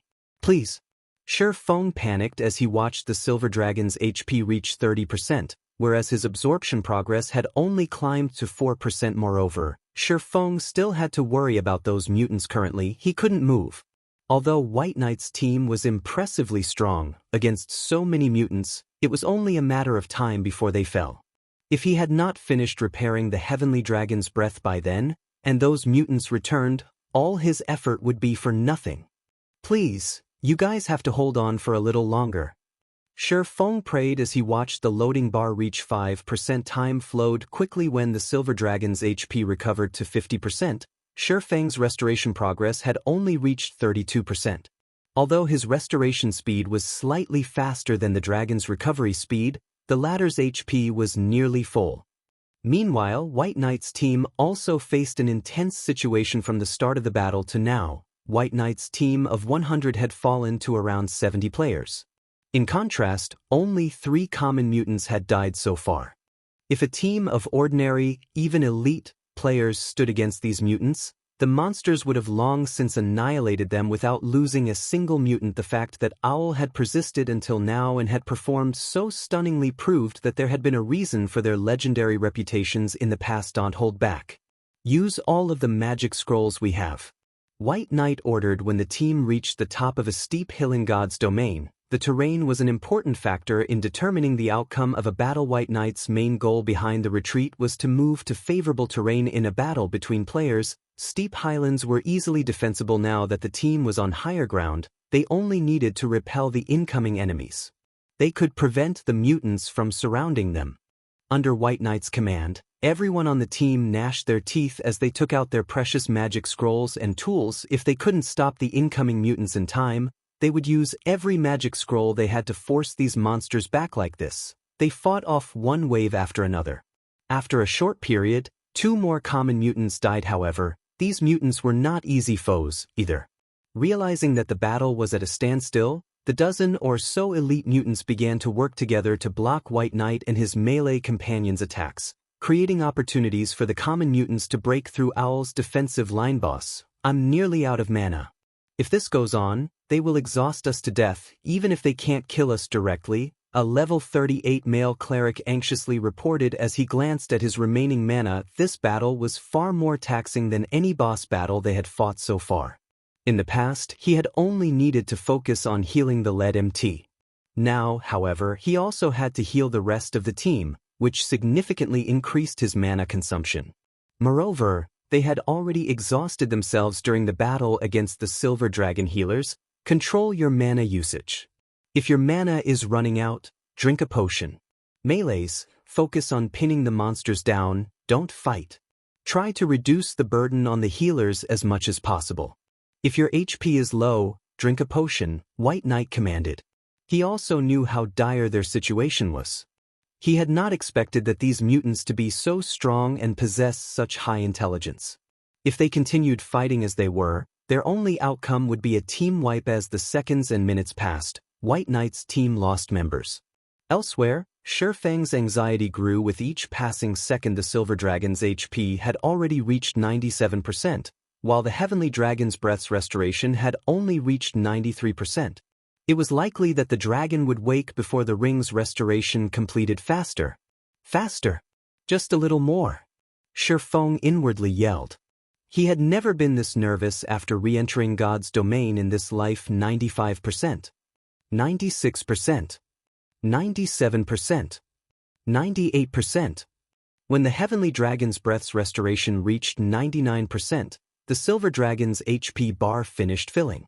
The dragon's massive eyelids slowly opened. The Silver Dragon noticed Feng immediately, and flames of rage filled its gaze. Despicable human. You dare try to steal my power? The Silver Dragon bellowed. Widening its jaws, it used Dragon Breath on Feng without hesitation. Feng initiated Absolute Defense, the aura of Earth's activatable skill, which he had long since prepared. Boom. The powerful Dragon Breath created a massive crater around Feng. Even White Knight and the others, who were fighting quite a distance away, felt the ground tremble after the Dragon Breath ended and the smoke cleared. Feng held onto one of the Silver Dragon's scales with one hand, while his other hand pressed against the dragon's side over its heart, absorbing the power of the dragon's heart.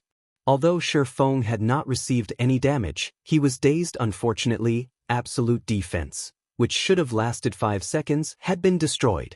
However, the Heavenly Dragon's breath's restoration finally reached 100%. The magic arrays that surrounded him then began to merge with the ring, one after another. As if the ring had awoken from its slumber, it radiated an astounding aura. The ring no longer felt like an inanimate object. Chapter 874, Dragon's Domination. Although the Heavenly Dragon's breath had been restored, the Silver Dragon was thoroughly enraged. War. A single roar shook the valley. Feng had even been thrown over 30 yards, a damage of over -1,000 points appearing above his head. Sure enough, dragons shouldn't be provoked. As Feng climbed up from the ground, he stared at the towering Silver Dragon in shock. This was the Silver Dragon's true power. Its roar alone had caused so much damage, even throwing several million players at it would be suicide. However, Feng did not know that, If not for the heavenly dragon's breath absorbing a large portion of the silver dragon's power, the dragon's roar would have been more than enough to claim his life. The silver dragon's roar also alarmed the distant mutants and White Knight's team. Big Brother White, the dragon's awake. What should we do? The elementalist, Frozen Dream, asked worriedly, frowning. They were already badly battered from their fight against the mutants, and winning against these monsters was still a huge problem. If the silver dragon joined the fray, it would be their doom. She understood powerful the silver dragon was. Now that they didn't have a magic array to suppress it, even its sneeze could end their lives. They could deal with suffering a single death. However, the quest White Knight had accepted was extraordinary. If they failed the quest, the consequences would be unimaginable. Weary, still too close to the silver dragon. Let's continue to retreat. I remember a cave being nearby. Let's head there, White Knight commanded. After considering the situation, the silver dragon's strength spoke volumes for itself. However, as long as it did not discover them, it wouldn't be a threat. These mutants were still their main problem. Killing one was exceedingly difficult. If not for the advantageous terrain and the large number of magic scrolls and tools they possessed, they would have been dead already. Boss, look. There's someone in the sky. A ranger with sharp eyesight suddenly announced as he looked towards the distant clouds. Huh? White Knight was confused. He unconsciously turned to look where the ranger pointed. They were currently within an abyssal monster nest. They had only arrived here safely due to the teleportation magic array the quest had provided. It was hard to imagine someone else being here. After a close look, White Knight discovered someone flying across the sky. However, roughly 2 seconds later, White Knight's expression darkened. His team members' expressions were similarly grim. They noticed the silver dragon following the player closely. Based on the dragon's appearance, it seemed furious. Moreover, now that the silver dragon was free of the magic array's suppression, it looked far stronger than before. The silver dragon they had previously faced felt like an adorable kitten compared to the prehistoric beast that flew through the sky. Crap. Just who is that? As these players watched the figure fight while fleeing the silver dragon, they were stunned. They even wondered if that figure was an NPC rather than a player. However, the green diamond marker above the figure's head confirmed that it was a player. Even if they wanted to deny the truth, they had to face the facts before them. In the sky, Feng had activated Power of Darkness, increasing his attributes by 60% for 10 minutes. In addition, he had activated Wind Rider. Overall, he was slightly faster than the silver dragon initially. Feng had despaired, prepared to die and lose the Abyss ancient book. However, after examining the silver dragon's information, he breathed a sigh of relief due to the heavenly dragon's breath having absorbed a large portion of its power. The silver dragon had fallen into an extremely weakened state. The previous roar had been the silver dragon's last strand of power. Now, both its level and tier had fallen significantly. Silver dragon, tier 4. Level 55. Extremely weakened. Although Feng was definitely no match for a level 55, tier 4 boss, with the power of darkness coursing through him and the partially restored heavenly dragon's breath, his attributes had far surpassed that of a tier 2 class of the same level. He also had a skill like Wind Rider to boost his speed. Escape was entirely possible. Heavenly dragon's breath, ring, fragmented legendary rank. Equipment requirement, strength 400, agility 400, intelligence 200. When equipped, all attributes plus 50, level 40.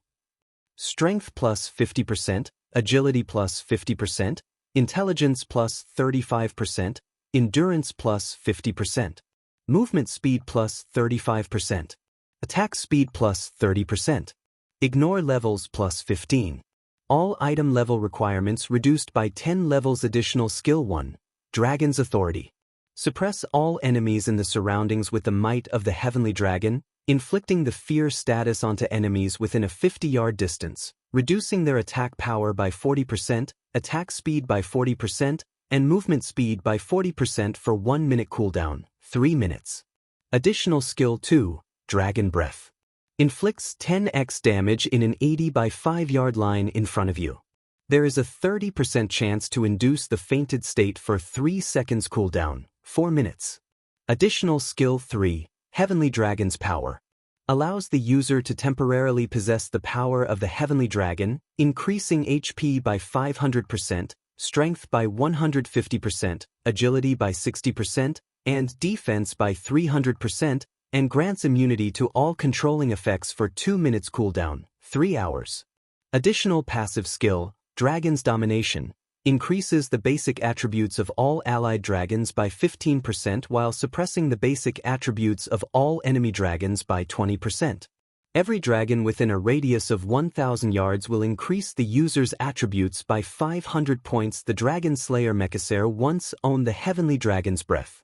It was originally a legendary ranked item possessing the suppressed strength of the dragon tribe. Due to damage resulting from a war between gods, its might has greatly decreased. However, the Heavenly Dragon's Breath possesses an incomparably strong magic power and possesses the potential to restore itself. Its past glory may be restored with just 3 magic stars. Current restoration, 1/4. After Feng investigated the Heavenly Dragon's Breath's attributes, he finally understood why the legendary NPC, Faust, had said that, as long as he restored the ring, he would not have to fear the Abyssal Blade's backlash. Despite having only completed 1 out of the 4 restoration requirements. The fragmented legendary ring's abilities were so powerful. He could only imagine how powerful it would be against dragons if he fully restored it. Even if the Silver Dragon were invincible at this stage of the game, due to the dragon's domination skill, he had gained a 500-point buff to all of his attributes. Currently, he was even stronger than when he had been at his peak by a large margin. He was even stronger than a Tier 2 class of the same level. Moreover, the skill had suppressed the Silver Dragon's basic attributes by 20%. It simply could not catch up to Feng. Chapter 875, Temple Ruins. In the sky over the valley, Feng dodged the Silver Dragon's attacks as he observed the surrounding terrain. Although the power of darkness had a very long duration, it was bound to end eventually once he lost the power of darkness's buffs and had to rely solely on the Heavenly Dragon's Breath. Escaping the Silver Dragon would be impossible. There it is. Feng quickly found the Silver Dragon's egress. He then turned and dashed towards that area. Dilapidated temple ruins used to occupy the area.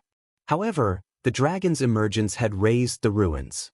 Now, there was only a massive crater with the scattered fragments of the temple ruins. The scene reaffirmed Feng's previous assumption. There was a 99% chance that White Knight and the other owl members' unexpected arrival was due to a quest. The Silver Dragon's entrance was even more precipitous.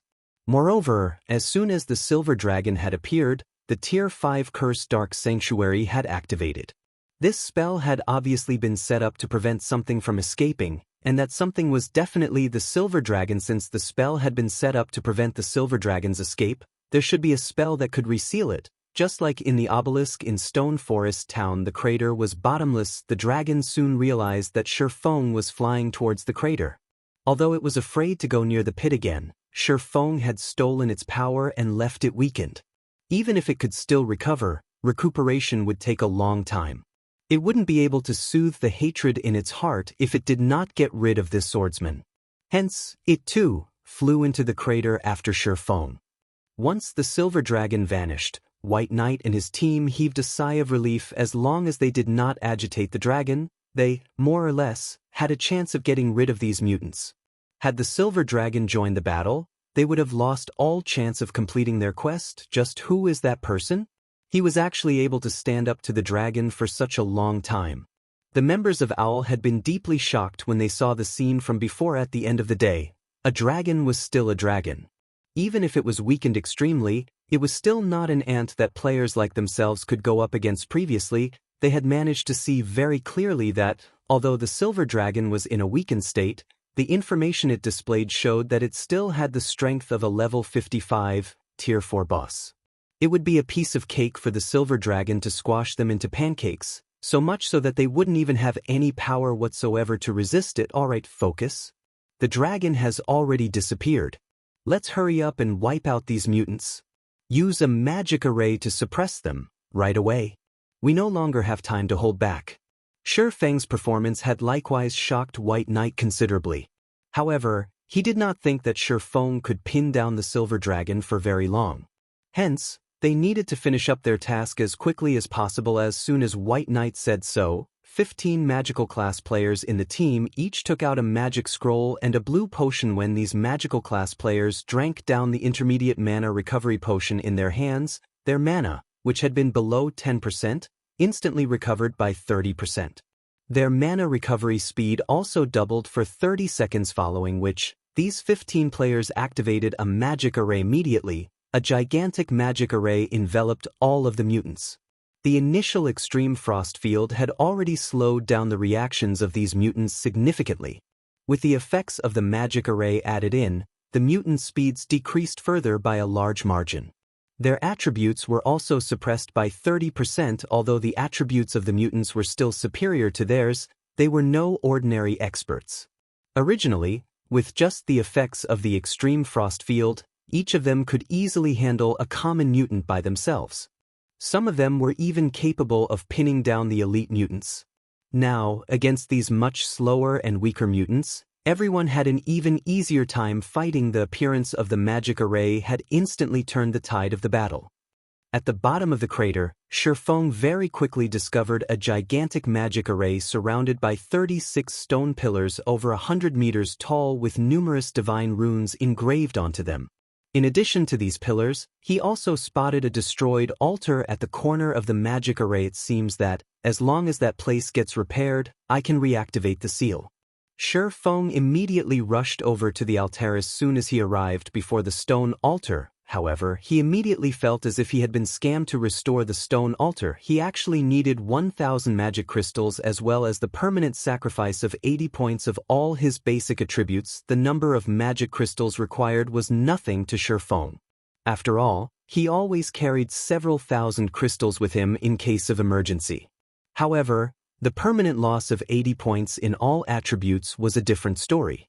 To current ordinary players, losing that much in attributes would practically cripple their account. However, seeing the silver dragon already flying over, Feng gritted his teeth and clicked, accept. Anyway, after restoring the heavenly dragon's breath, the ring now provided additional basic attributes.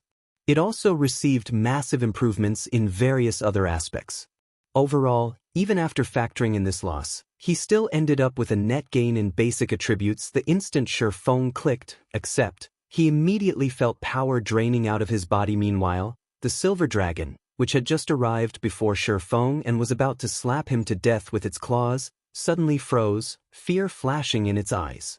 At this moment, it distinctly heard the clanging and jangling of metallic chains all at once. The silver dragon was terrified. It no longer cared about Feng as it instantly tried to distance itself from this place that had once trapped it. You want to escape? At this moment, a cold smile appeared on Feng's face. If he were to let the silver dragon escape now, he would have sacrificed his attributes for nothing. Abyssal bind. Suddenly, over a dozen pitch-black chains emerged from the ground, directly binding the silver dragon. Although Abyssal bind had little effect on a monster of the silver dragon's caliber, it still managed to delay the dragon by half a second to most. This half a second might not seem like much. To the silver dragon, however, this half a second was sufficient to send it falling from heaven straight into hell. The silver dragon broke free of the pitch-black chains, but before it could escape the crater, numerous golden chains shot out from the magic array and bound it. No matter how hard the silver dragon struggled, it was slowly, bit by bit, dragged back down to the bottom of the crater. At this moment, the silver dragon's heart overflowed with despair. It had gone through such lengths to escape its bindings and regained its freedom, yet, just for the sake of getting some petty revenge on a puny little human, it now suffered the binding of these damnable chains once more. Human, you are very amazing. You managed not only to plunder my strength but also to survive against me for so long, and even to reseal me now. I acknowledge you to be an existence equal to myself. At this moment, the silver dragon stopped struggling. Instead, it quietly observed Feng as it asked, "Are you willing to make a trade with me?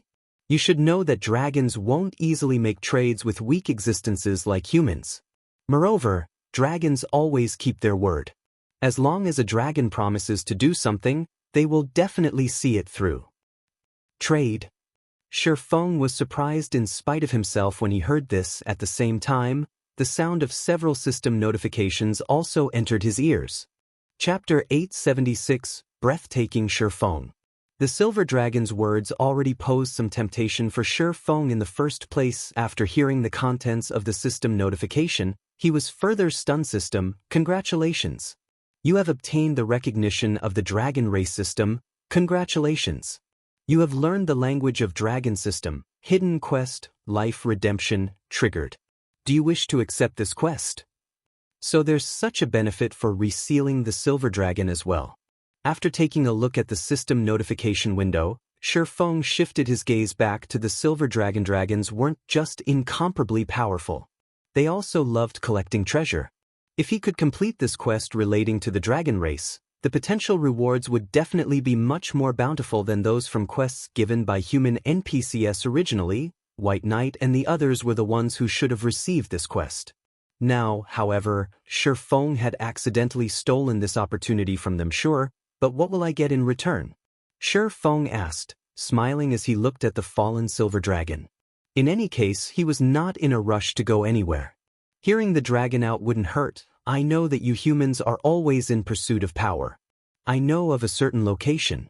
At that place, there is a secret technique tablet that powerhouses among you humans are always dreaming of obtaining.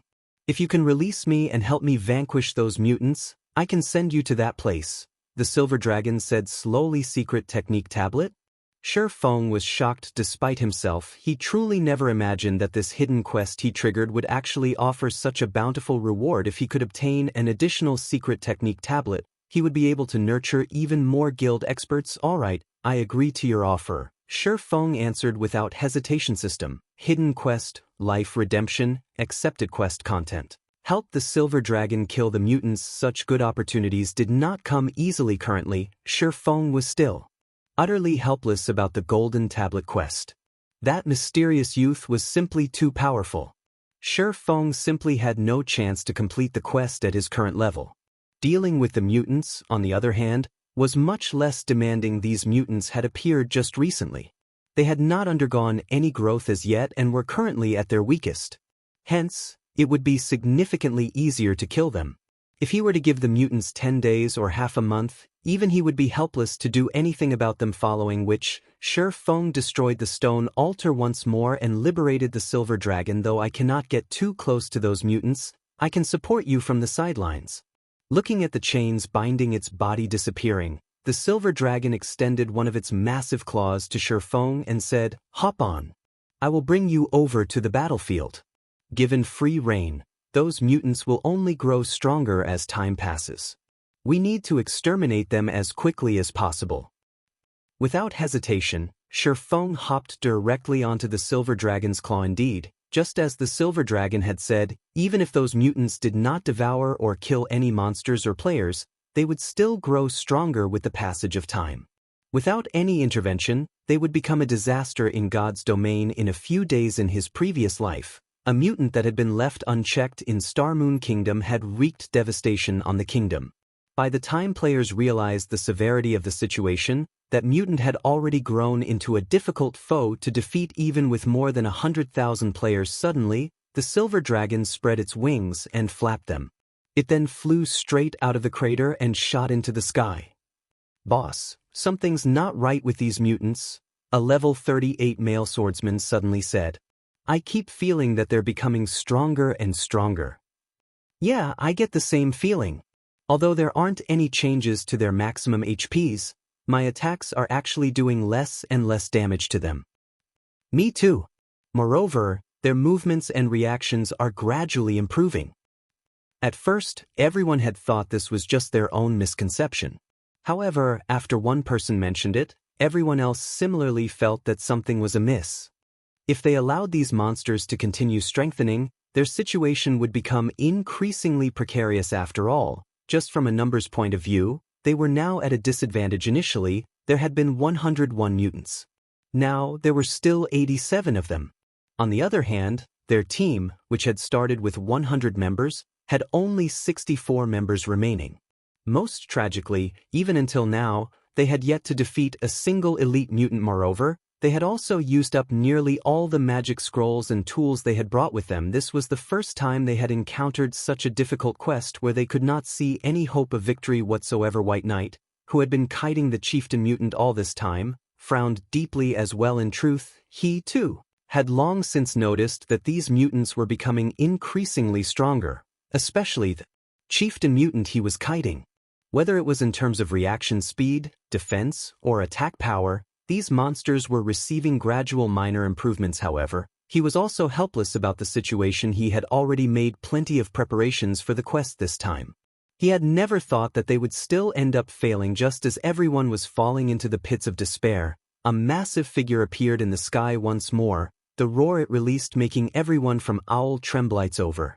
We're truly finished this time.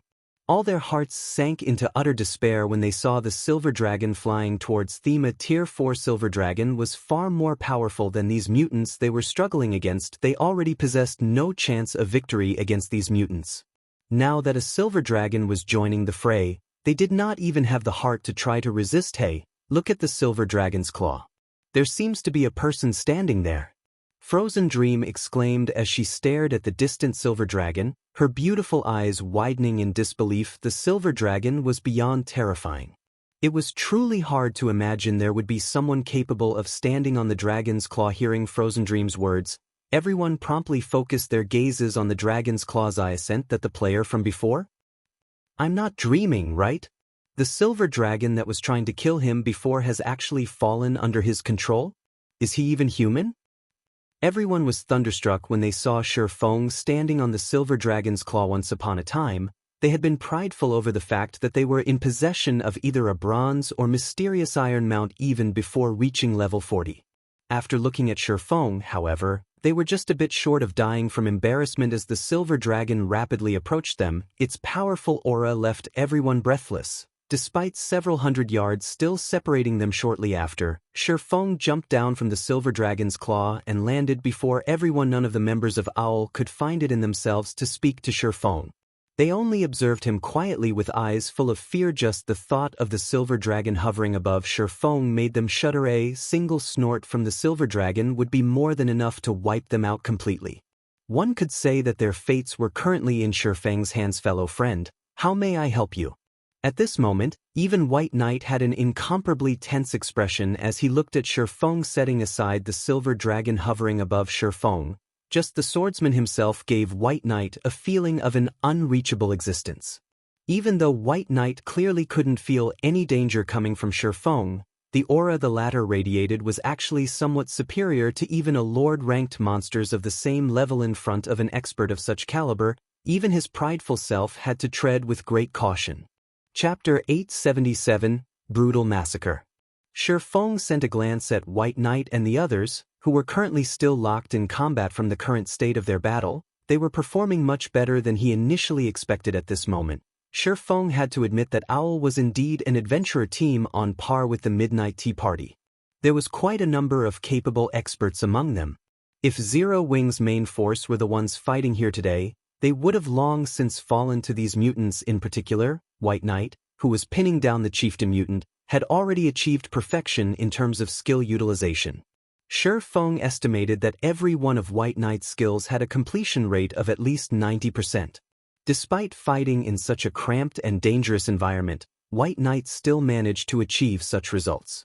Moreover, his control and utilization of his surrounding environment were similarly at a breathtaking level.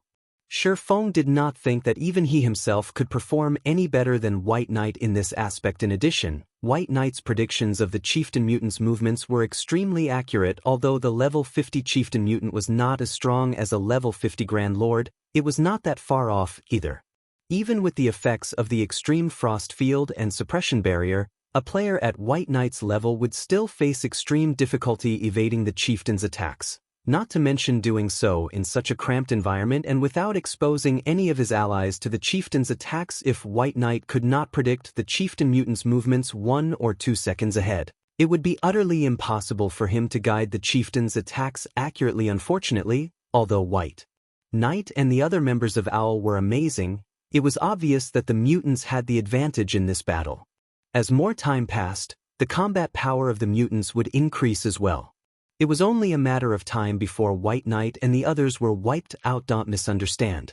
I'm not here to look for trouble, Feng said as he took another glance at the overall situation of the battle. Seeing the anxious and slightly hostile expressions White Knight and the others were wearing, he could not help but laugh as he said, "Moreover, even if I came to look for trouble, I could simply just stand to one side and watch. In any case, these monsters will kill you guys eventually." When everyone heard Feng's words, they wanted to rebuke him. In the end, however, their words got stuck in their throats. This reaction wasn't just due to the strength Feng had displayed.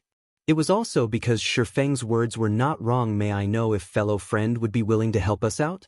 After the battle, you can have all the loot of these monsters. We won't take anything."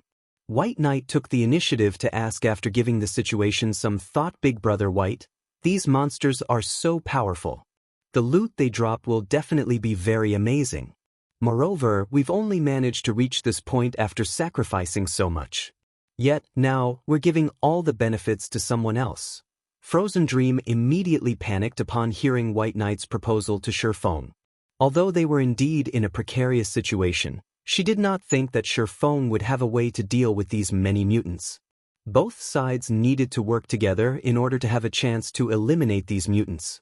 Rather than just giving up all the loot, they should negotiate with Feng. At the very least, they should ask to get the quest item. The other members of OWL similarly grew anxious. However, they also knew that White Knight was doing this for them. While in this area, there were only two methods for them to leave. Either they killed all of the mutants, or they were killed by the mutants. Judging by the current momentum of the battle, it was only a matter of time before they died, and they would suffer significant losses if they died. Aside from losing a level, they would also drop a piece of equipment. It would take them a long time to recuperate from such a loss already. Feng nodded as he looked at White Knight retreating while fighting the chieftain mutant. In reality, even if White Knight did not make such a proposal, he would still help them exterminate these mutants in order to form a connection with the future legendary adventurer team. He could get White Knight to owe him a favor by doing so. White Knight was a man who stood by his word. As long as he promised something, he would definitely do it. Back then, the Ranger had owed the Super Guild King's Return a favor. In the end, he had started a war with King's Return's rival, the Super Guild Pantheon, without hesitation, aiding King's Return in securing a war fortress. A war fortress was different from a player-established city or town, which had a fixed location. A war fortress could move, only it was very costly to shift around. However, it was the perfect tool to attack cities and devastate lands. At the same time, a war fortress could also serve as a small-scale city. It could move to the latest leveling maps to greatly reduce the travel time of players. The value of a war fortress was far above even that of a legendary item. For this reason, Pantheon had hated OWL down to the very bone. The Super Guild had even mobilized its army to assault OWL's main headquarters. Although OWL ended up winning in the end, the adventurer team had suffered tremendous losses. Meanwhile, although White Knight had not said that he would owe Feng a favor, the Ranger would definitely remember the favor Feng would do him today. Just this point alone was enough for Feng. Many thanks. Upon hearing Feng agree to his proposal, White Knight breathed out a sigh of relief. His teammates might not be convinced of Feng's strength, but if Feng did not possess sufficient strength, how could he possibly have managed to treat the Silver Dragon as a mount? Following which, White Knight had Frozen Dream write out a contract. After both sides signed the contract, they added Feng to the team and appointed him the team leader. What's there to thank him for? Haven't we given him all the benefits already? Frozen Dream silently pouted, feeling extremely displeased as she looked at Feng, who was wearing a black cloak and had his identity hidden. She refused to believe that Feng could truly do anything about these mutants. In the end, he would just be utilizing the strength of the Silver Dragon. However, this was the Silver Dragon's strength, not Feng's own strength. After signing the contract, Feng also informed the Silver Dragon to take action. In the next moment, the Silver Dragon let out a deafening roar, and a gigantic, silver magic array covering a radius of 500 yards appeared immediately, catching everyone within it. As soon as the magic array appeared, the mutants began emitting white smoke from their bodies. Not only did their defense abruptly decrease by a large margin, but even their attack power had weakened significantly such a powerful spell. At this moment, everyone fully experienced just how powerful this silver magic array was originally. Their attacks only dealt around -200 to -300 damage to the common mutants. Now, however, their damages doubled. On the other hand, the damage the common mutants were dealing to their MTs had decreased significantly, instantly going from around -5,000 damage per hit to around -2,000 damage per hit. This sudden development greatly lessened the burden on the MTs and healers. Unfortunately, even with such a powerful spell assisting them, it was still not enough to bridge the gap between the two sides. The HPs of the mutants were simply too high. Just the common mutants already possessed 1,500,000 HP, not to mention the elite and chieftain mutants. The monsters had more than enough HP to exhaust them to death. Let's use you all to test my new strength, then. A hint of excitement flashed in Feng's eyes as he looked at the clumped-up mutants. In the next moment, Feng activated Silent Steps and appeared behind a common mutant chop. -6, 417 Thundering Flash. -3,405, -8,717, -7,004, -10, 214 Thunder Flame Explosion. -12, 137 The common mutants' HP rapidly flowed away like running water. Even Feng's normal attacks dealt around -2,200 to -2,300 damage. When the members of Owl saw Feng's damage, their eyes nearly fell out of their sockets. The swordsman's damage was 2 to 3 times higher than even the extremely well-geared White Knights. In the next moment, Feng adjusted his positioning slightly and followed up with Dragon Breath. A beam of white light instantly engulfed close to 40 common mutants, damage of over -20,000 points appearing above the mutants' heads. Some even received critical damage of over -40,000 points. Over a dozen of the mutants struck also fell into a fainted state on the spot. Just who is this person?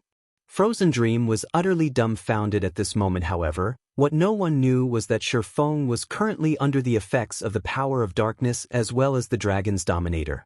Even the high HP and defense of the mutants could do little against his attacks. Moreover, Feng was not afraid of attracting the aggro of the mutants at all.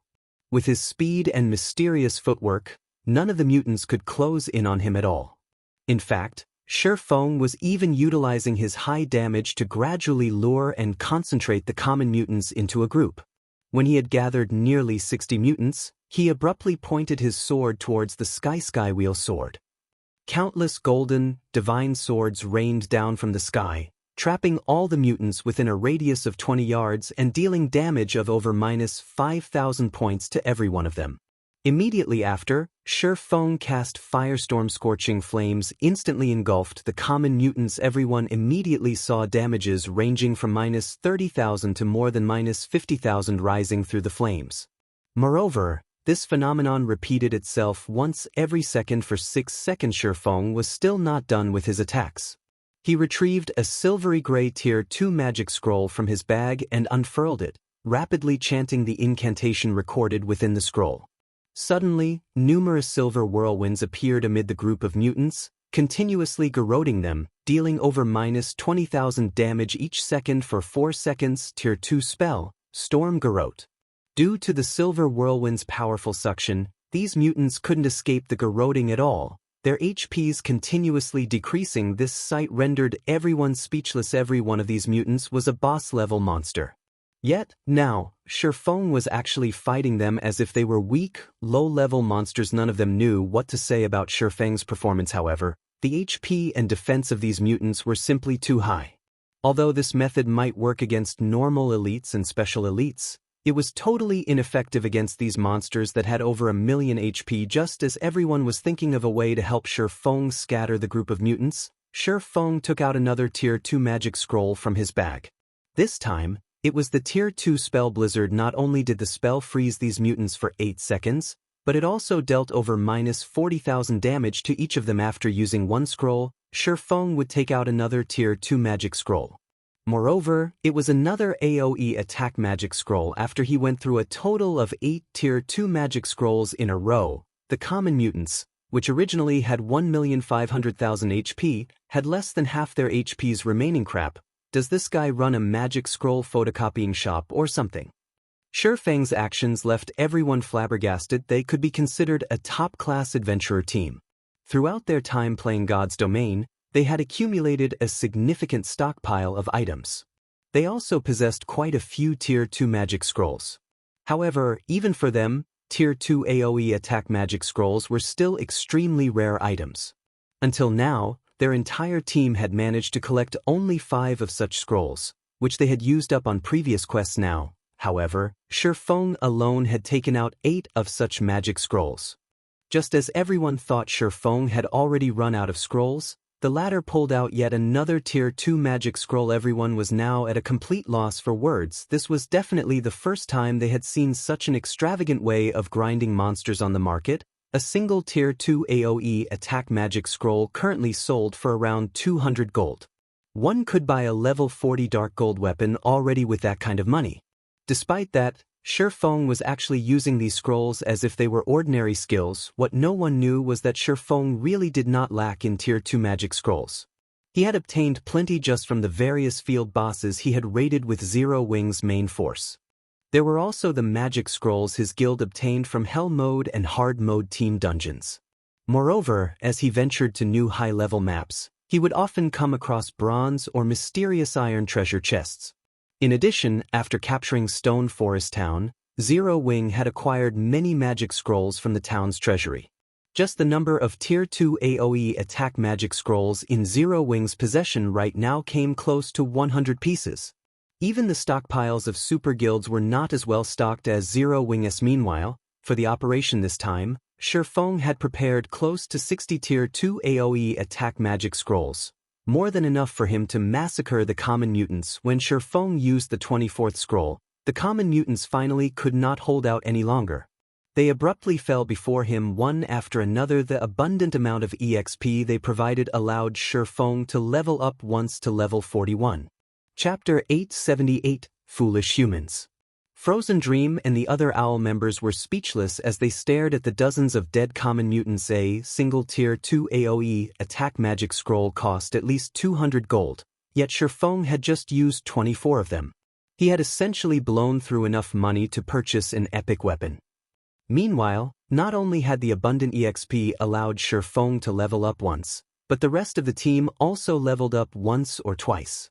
Every OWL member was now at level 40. With some being only a short distance away from level 41. These monsters give a ton of EXP. Ha! This is awesome! I'm fully recovered after leveling up. Joy began to fill these players' eyes. Both the healers and the magical classes, who had been running out of mana, had fully replenished mana bars. Their confidence in dealing with the remaining level 50 elite and chieftain mutants had been restored as well. Previously, these players had lost hope of emerging victorious as they knew that they would not outlast these monsters. There were simply too many common mutants. Everyone on the team would have died long before they finished them all off. It's no wonder why he was so calm. He really does have a way to deal with these monsters by himself. Frozen Dream could not help but shift her gaze towards the cloaked Feng. When she thought back to her previous words, a light blush colored her pale white cheeks as embarrassment overtook her. If not for Feng's aid, they would have died here. None of those who had spoken out against Feng's participation said a word. They only admired the cloaked swordsman at this point. Only the 14 elites and 1 chieftain remained. Their team had finally reclaimed the advantage of numbers. Although the remaining monsters were far more difficult to deal with, they shouldn't have any issues taking down the remaining adversaries with a powerful damage dealer like Feng on their side. Just as the thought of ridding themselves of the mutants entered everyone's minds, the remaining mutants transformed into a black liquid and gathered at a single point in the air. The black mass's aura grew stronger as the liquid gathered. The team's caution intensified as they watched the ball of black liquid squirm in midair. Be careful. He has absorbed a lot of power from my body. The silver dragon suddenly sighed as the silver dragon finished its warning. The black liquid transformed into a black dragon and fell, shattering the ground with its weight. The dragon the black liquid had formed was much smaller than the silver dragon. It was only roughly 20 meters tall. However, that was still more than tall enough to tower over players. The dragon loomed like a 7-story tall building. With a swipe of its powerful claws, it could rip through players like Paper Mutated Dragon, Mutant Dragon, Tier 2. Level 50. HP 80, 000, 000/80, 000, 000. After reading the Mutated Dragon statistics, Feng frowned, a grim expression overtaking his face. Although the mutant's level had not changed, only transforming from a Tier 1 chieftain to a Tier 2 lord, the difference between them was like the difference between heaven and earth. The problem was no longer limited to a gap between their tiers. Rather, the problem was their positions on the food chain. The Tier 3 upper-rank Frostbone dragon Feng had previously killed had not been a true dragon despite its appearance. The mutated dragon before them, however, was a bona fide dragon. It was even higher on the food chain than fallen angels. Even though it was only at the Tier 2 standard and the same level, it could easily defeat the Tier 3 Frostbone dragon. Furthermore, this dragon was a mutant, which gave it a vast potential to grow in various aspects. Feng was no longer able to determine the mutated dragon's true power. However, he could say one thing with certainty: the mutated dragon was exceedingly strong.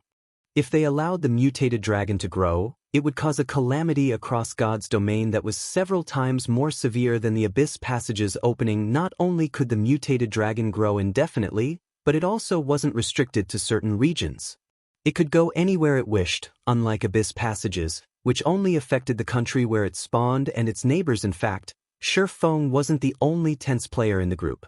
The Owl members were also anxious. Even an expert like White Knight felt a tremendous pressure from the mutated dragon. It felt as if they were sailing across the open ocean in a small boat, the threat of capsizing looming before them. Their lives could end at any given moment. Foolish humans, I really have to thank you. If not for your help in ridding me of all of that excess power, I wouldn't be able to display my true power. Revealing a human-like sneer, the mutated dragon laughed coldly as it said, I also have you to thank, foolish dragon. If not for your help, these humans wouldn't have succeeded. As a show of gratitude, I'll devour you all to nurture my power. I won't let you have your way, the silver dragon bellowed. Suddenly, a silver magic array enveloped over half of the valley. Numerous silver chains emerged from the magic array and bound the mutated dragon. You've lost your mind. You are actually willing to sacrifice your lifespan to cast this spell. The mutated dragon was flustered as it felt the silver chains drain its strength, yet no matter how hard it struggled, it couldn't even scratch them. So what if you've used this spell? How much of your lifespan can you afford to expend? Once you're exhausted, I will regain my freedom. You cannot stop me. Human, I will leave the rest to you, the silver dragon said weakly. Casting this spell had obviously taken a massive toll. Suddenly, a system notification reached Feng's ear system. You have to kill the mutated dragon within 2 hours. If you cannot complete this task, the silver dragon will exhaust its lifespan and die at the same time. A timer appeared next to Feng's system interface. 1 hour, 59 minutes, 57 seconds. Ha! As expected of a foolish dragon. Even in the face of death, you place your hopes in these little ants. Do you really believe that, even after siphoning my strength, these ants can defeat me? The black mutated dragon laughed maniacally. Fine, let me show you, foolish humans, how terrifying dragons truly are. Saying so, the mutated dragon dashed towards the group of players. Be careful. Melees focus on dodging. Do not try to block the mutant's attacks. All ranged players, target its joints. White Knight issued his commands immediately. The mutated dragon was, by far, the strongest monster they had ever faced since joining God's domain. Mutated dragon, mutant dragon, Tier 2. Level 50. HP 40, 000, 000/40, 000, 000. They might not have had any hope of victory before, but the silver chains now suppressed the mutated dragon. Both its attributes and mobility had been significantly restricted. Moreover, they had recovered to their peak states and risen to level 40, improving their basic attributes. All hope was not lost. Very quickly, 3 level 40 MTs moved to stand between the mutated dragon and the rest of the team, each one possessing over 18,000 HP. Seeing the mutated dragon swing one of its massive, clawed 4 feet at them, all three MTs took evasive measures and activated their life-saving skills simultaneously, reducing the damage they took by half as the mutated dragon attacked. The distant White Knight used Triple Piercer, the skill with the greatest impact among all his Tier 1 skills. His skill completion rate had even reached 97%, the original 3 arrows merging into one. The newly combined arrow tore through the air as it penetrated the mutated dragon's wrist boom. -2, 315. Although White Knight's attack struck the joint, it did not affect the dragon's forefoot at all. The claws blurred as they struck a Guardian Knight that had not dodged in time. The Guardian Knight's HP instantly fell by 10,000. If he had not activated his life-saving skill, he would have become mincemeat the moment the dragon's claws reached him. This is after it has been weakened? The players gasped when they saw the mutated dragon's defense and damage. With such high damage, defense, and speed, they had no hope of contending with the mutated dragon as they were right now. As the owl members began to despair, a black figure appeared before the mutated dragon. This figure was none other than Feng. Seeing this, disgust flashed in the mutated dragon's eyes. It slapped at Feng with its forefoot as if it were swatting a fly. Before anyone could react, the dragon's forefoot struck the ground, forming a crater with a radius of over 10 meters. Chapter 879. Overwhelming a Dragon with Force. The players from Owl were stunned when they saw the mutated dragon's strength. They had often seen attacks form craters after hitting the ground. However, this was the first time they had seen an attack form such a massive pit. Moreover, this had been a normal attack, not a skill. Why was he so impatient? Frozen Dream frowned at the crater beneath the mutated dragon's front foot. From the damage their Guardian Knight had received, she understood that they could not stand up against the mutated dragon in a head-on clash. They could only rely on the melees to kite the dragon while the ranged players dealt damage and whittled down its HP. Only by doing so would they have any hope of emerging victorious, yet Feng had stubbornly rushed up to the dragon, dying with a single swat. Now, their team had lost a powerful ally, reducing their chances of defeating the dragon even further. However, as the mutated dragon lifted its claws, these players discovered a figure beneath the giant forefoot. How? The team was astonished. The mutated dragon's strength was obvious. Even level 50, Tier 2 MTs wouldn't withstand such destructive power, yet a swordsman like Feng had survived. How could they not be shocked? Such high strength. If not for the dragon's domination suppression and the additional 500 attributes I received, I would have been forced to waste a life-saving skill. Feng inwardly celebrated his survival. For each dragon that was within 1,000 yards, Dragon's Dominator would increase all of his basic attributes by 500 points. Currently, 2 dragons were within range, the Silver Dragon and the Mutated Dragon. The Mutated Dragon was, in fact, a member of the dragon race with 2 dragons present. Each of Feng's basic attributes had gained 1,000 points. However, Feng did not only enjoy this buff. As the Heavenly Dragon's breath increased his attributes by a percentage, his strength, agility, and endurance had increased by another 50%, and his intelligence by 35%. Moreover, as he still had the effects of Power of Darkness, Feng's current attributes had long since exceeded that of a level 50, Tier 2 metric tons. Blocking the weakened mutated dragon's attack wasn't an issue. However, it was somewhat strenuous. Although Feng had blocked the mutated dragon's attack with his swords, he had lost 2,187 HP. Of course, 2,000 damage wasn't considerable to Feng after all. Feng currently had a maximum of 83,460 HP. Such low damage was practically negligible. Not to mention, there were multiple healers on standby who could restore him to full health at any moment. Is he a human or a ghost? Owl's members were thoroughly stupefied. They had already been impressed by Feng's basic attributes. Even their leader, White Knight, was no match for him. However, they had been able to see the swordsman's boundaries during the last fight. He had not been completely out of their reach. Watching him now, however, they realized that they were a part of 2 different worlds. While these players were still frozen with shock over Feng's absurdly high attributes, the mutated dragon noticed that the swordsman was still alive. Immediately, it slammed its claws down on Feng once more. Boom. The already large crater expanded further this time. However, the mutated dragon's forefoot had not hit Feng. After dodging the attack, Feng swung the Abyssal blade at the dragon's claw and executed Chop 34, 157 upon receiving the critical damage of over minus 30,000 points. The mutated dragon's foot trembled slightly. There was even a shallow cut across its adamantite-like scales. My attacks are only dealing around 1,000 damage, yet he can deal over 30,000 damage with a single hit. Is he really a player? Everyone's eyes nearly fell out of their sockets when they saw Feng's damage White Knight, who had attacked the dragon continuously, froze momentarily, his eyes glued to the cut left on the mutant's joint. While it was impressive that Feng's attack had managed to deal over minus 30,000 damage, the implication of leaving a cut across the dragon's scales was far more significant. Direct damage would, at most, reduce the mutated dragon's HP. However, inflicting external injuries would weaken the mutated dragon's combat power.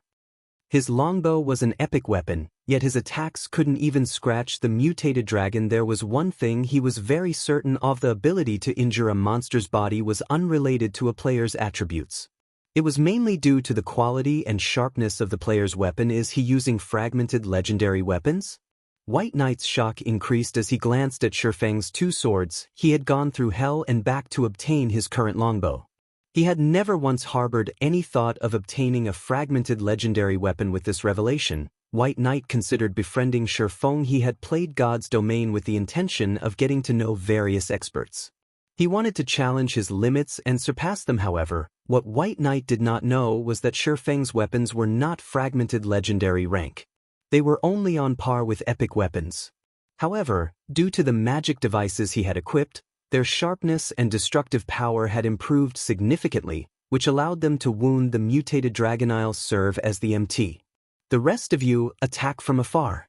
Feng commanded through the team chat. After attracting the mutated dragon's aggro originally, the members of Owl had their issues with Feng leading their team. Now, however, they followed his commands without argument. The healers began to focus on Feng, whereas the melee players retreated to maximum range, attacking the mutated dragon with the ranged players. Although the melee players' ranged damage couldn't compare to their ranged companions, overall, they dealt a considerable amount with a powerful MT like Feng. The healers had gained some peace of mind. They didn't need to worry about Feng being instant-killed. The ranged damage dealers could also attack without holding back. Even if the power of darkness ended right now, Feng was confident he could dodge the mutated dragon's attacks. However, he would have far fewer chances of counterattacking in any case. Feng's goal in attacking the mutated dragon was not to decrease its HP, but to injure its joints. Although a single attack's effects were not noticeable, after 100 attacks, the effects were obvious. Once the mutant's joints were heavily wounded, both its reaction speed and attack speed fell drastically. This made evading the dragon's attacks and launching counterattacks even easier for Feng. Eventually, the mutated dragon became utterly helpless against Feng.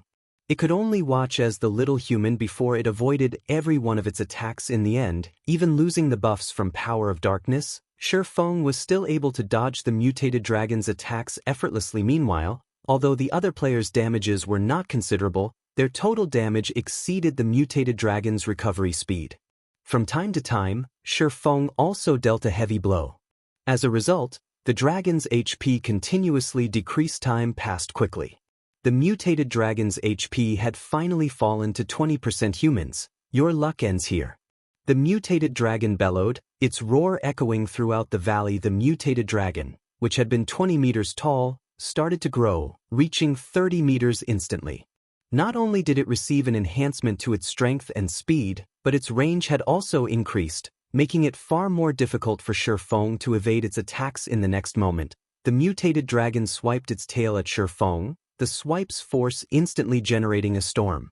However, before the storm could devour Feng, the dragon's tail arrived before him.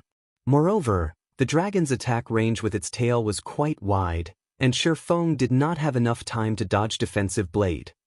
Peng! The attack threw Feng. Even the players attacking from over a dozen meters behind him died instantly. Unfortunately, the mutated dragon was not done. It began to swing its tail like a whip, covering the area with afterimages. 1 swipe. 2 swipes. 3 swipes. By the time the mutated dragon's attack ended, Feng's defensive blade had been exhausted of block counts. Meanwhile, there were less than 40 players still standing. If the mutated dragon launched that tail attack 1 or 2 more times, it would wipe out their team. The mutated dragon's terrifying chain attack had also devastated the surrounding forest, leaving very little behind. The dragon race's explosive power is truly terrifying. Fortunately, I haven't used all of my cards yet. Feng released a sigh of relief, following which he activated Heavenly Dragon's power. Chapter 880, Slaying a Dragon. Boss, the dragon's defense and reaction speed have improved quite a bit. With our remaining numbers, I'm afraid that we can't survive another round of chain attacks, a green-robed, level 40 male summoner anxiously reported once the mutated dragon went berserk. A single round of whipping its tail had annihilated all of his summoned creatures. Even their attacks were becoming less effective. Previously, they had been able to, more or less, hit the dragon, each of their attacks dealing around -1,000 damage. Now, however, the mutant blocked over half of their attacks with its tail. Even when their attacks struck the dragon, they only dealt around -600 damage. After factoring in the members they had lost and the healers, their overall damage could not overcome the mutated dragon's regeneration. It was only a matter of time before they team-wiped. This is the final push. Throw everything you have at it. White Knight had been watching the battle from the rear. Excluding Feng's hidden statistics, he had run through various simulations in his mind based on his team's statistics and calculated their probability of taking down the mutated dragon. However, no matter how many simulations he ran through, they were no match for the mutated dragon. The difference between them was simply too massive. He had never expected the mutated dragon to be so terrifying after going berserk. Ordinary bosses generally gained around a 30% increase to their combat power after going berserk. However, the mutated dragon's overall combat power had increased by 50% at the very least. White Knight even suspected that the mutated dragon had doubled its strength after going berserk. Even after Feng had joined, they had barely stood against the dragon. Now that the dragon's strength had grown, they had no hope of victory. Hearing White Knight's orders, every player began to use their most powerful moves against the mutated dragon. Some even activated berserk skills. Although not every OWL member possessed a berserk skill, the remaining 40 or so members were all experts with the highest strength among the team. Over a dozen had learned berserk skills. Immediately, these dozen or so players attribute Sword, White Knight and Frozen Dream experienced the greatest improvements, their main attributes increasing by 100% by me sometime. Frozen Dream shouted. Immediately, she began to chant an incantation, the surrounding mana gathering rapidly around her. Everyone, aim for the dragon's joints. White Knight shouted. Their survival now depended on this very moment. Either the mutated dragon would wipe them out while it was still berserk, or they would finish off the mutated dragon's 8 million HP while they were berserk. Spells and arrows flew at the mutant. Seeing this, the dragon swiped its claws. Ping. The dragon's massive forefoot blocked over half of the attacks easily. Only extremely accurate attacks like those from White Knight had struck the dragon. 348-1, 448-1, 279-1, 354. Although numerous attacks had landed, only White Knight's attacks broke past the 3,000 threshold. Everyone else only dealt around -1,000 damage. Their overall damage barely made a dent in the dragon's remaining HP before White Knight and the others could launch another volley of attacks. The mutated dragon rose its tail once more. Watch out for its tail attacks. Fall back. White Knight instructed and began to retreat while attacking the mutated dragon's massive tail. However, the tail's attack speed and range were too much for them. Even Feng had not been able to dodge the attack in time and had been forced to rely on a life-saving skill. Although everyone had retreated quite a distance from the mutated dragon, they were still within range of the shockwave that would follow the tail swipe. The resulting shockwaves alone were enough to end White Knight and his companions' boom. A sonic boom ripped through the air as the dragon's tail swiped at Owl's players, the tail's attack range reaching over half of the team. Suddenly, however, a streak of blue light hacked at the swinging tail boom. The mutated dragon's attack halted abruptly. At the same time, a figure sank to the ground, a large crater forming around the player. He blocked it. White Knight's jaw dropped as he stared at the figure in disbelief. Although he had not seen it clearly, he had caught a glimpse of Feng swinging his sword at the mutated dragon's tail. The instant his sword collided with the tail, however, Feng vanished. The mutant's tail already contained far more power than its 4 feet. The dragon had also gone berserk, yet Feng had blocked the attack. Shortly after, Feng climbed out of the pit. Although he appeared somewhat miserable, his HP bar revealed that he had only suffered negligible damage. The improved heavenly dragon's power really is amazing. With this, I can take the mutated dragon's attacks without any problems. Feng flexed his muscles a little. Due to the impact, he was sore everywhere. Overall, however, his combat power had not been affected overmuch. Not only had heavenly dragon's power increased his HP by 500%, but the skill also increased his strength by 150%, agility by 50%, and defense by 300%. Currently, he had over 260,000 HP. With his enhanced defense, he had only received around -3,000 damage after receiving the direct hit. Even without the healer's assistance, he could easily withstand several hundred such attacks. He didn't need to fear the berserk mutated dragon at all, following which, Feng activated silent steps and appeared behind the mutated dragon. He then used Phantom Kill and 9 Dragons / Flame Burst. In the next moment, the twin swords Feng wielded and those of his doppelganger transformed into dazzling, miniature sun-scorching, white rays of light, then slammed brutally into the back of the mutated dragon's neck, one after another. 62, 487-43, 718-127, 496-43, 587. 30 consecutive scorching blades bit into the mutated dragon's neck, all 30 strikes hitting the same location. In addition, a dozen abyssal blade phantoms continuously assaulted the mutant, each dealing up to -6,000 damage. The mutated dragon released an agonized cry as it slammed into the ground. The mutated dragon's HP had instantly fallen from 8 million to 5,640,000. Immediately after, Feng used Firestorm and Dragon Breath. The mutated dragon's HP fell below the 5 million threshold. This is insane. The witnessing players were nearly speechless as they stared at the fallen dragon. White Knight was just as shocked. He could not figure out how many cards Feng had kept hidden. Feng alone was savagely beating a boss that his entire team had been helpless against. At this time, Frozen Dream finally completed her chanting as she waved her staff. A deep blue magic array suddenly appeared above the mutated dragon. A gigantic ice spear then emerged from the array and descended on the mutant Tier 1 curse, Frozen Earth. When the ice spear struck, not only did it inflict over -7,000 damage, but it also encased the dragon's 4 limbs in a layer of frost, restricting it. Despite the mutated dragon breaking free from the layer of ice, the ice reformed instantly. Moreover, each time the dragon struggled free, it wasted a lot of time to do so.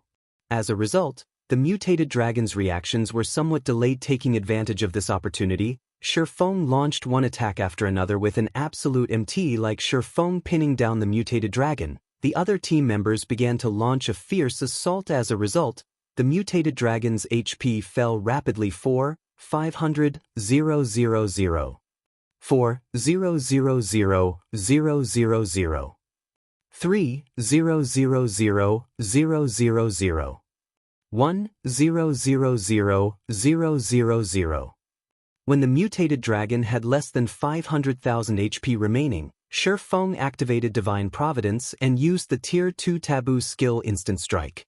In the blink of an eye, he appeared before the mutated dragon. Over a dozen consecutive slashes bloomed over the mutated dragon's heart. The mutated dragon's HP hit rock bottom instantly, falling to the ground with a loud boom. Over a dozen shining items dropped around its humongous body. Suddenly, a golden glow surrounded Feng's body as he reached level 42. Chapter 881, 3-star promotion order. As the golden glow engulfed Feng's body, the rest of the team experienced the glow as well. Some even experienced the phenomenon twice, their levels launching from 40 to 42. The bountiful EXP that the mutated dragon had provided stunned them all. Even at their level, the mutated dragon had awarded them enough EXP to level up at least once. They had just saved several days of effort. Success. We won. Everyone cheered as they looked at the motionless mutated dragon. The mutant had been far stronger than any monster they had faced before. They shouldn't have survived it at their level, yet they had defeated it. Although they had relied on Feng's strength, they were excited. Some of their excitement was also due to the system notification they received after the dragon had died. System, congratulations! You have received the Dragon Slayer title. Wielder of this title will gain a 10% increase to their humanity reputation. Although this title did not affect their combat power, many players dreamed of the buff it provided in God's domain. Humanity reputation was crucial aside from the fact that one needed a certain amount of reputation to purchase land and housing. Higher reputation allowed players to enjoy discounts when repairing or purchasing items in NPC cities. After reaching the highest achievable reputation, one could even enjoy a 40% discount. Although players were discovering more methods of earning coins, players still needed more aside from purchasing consumables and some luxury items, such as delicious food. Most of a player's money went to repair fees.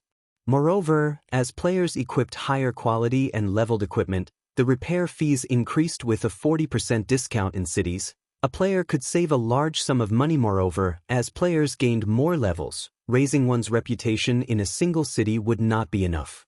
Many high-resource leveling spots were quite far from starting cities. Traveling back and forth was inconvenient. If a player wanted to level up quickly, they needed to have high reputation in multiple cities. However, reputation was not easy to obtain. Even until now, players still had headaches over gaining reputation in their respective cities. Now that these players had the Dragon Slayer title, they wouldn't have to put in as much effort. It was especially true for independent players. However, the team was more interested in the mutated dragon's loot. The mutated dragon had dropped over 10 items. Needless to say, such a powerful monster's loot would be astounding.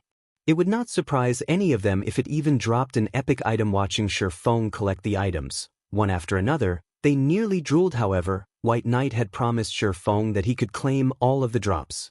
Hence, they could only watch enviously. Look, is that an epic weapon? Crap. Look at that magic scroll.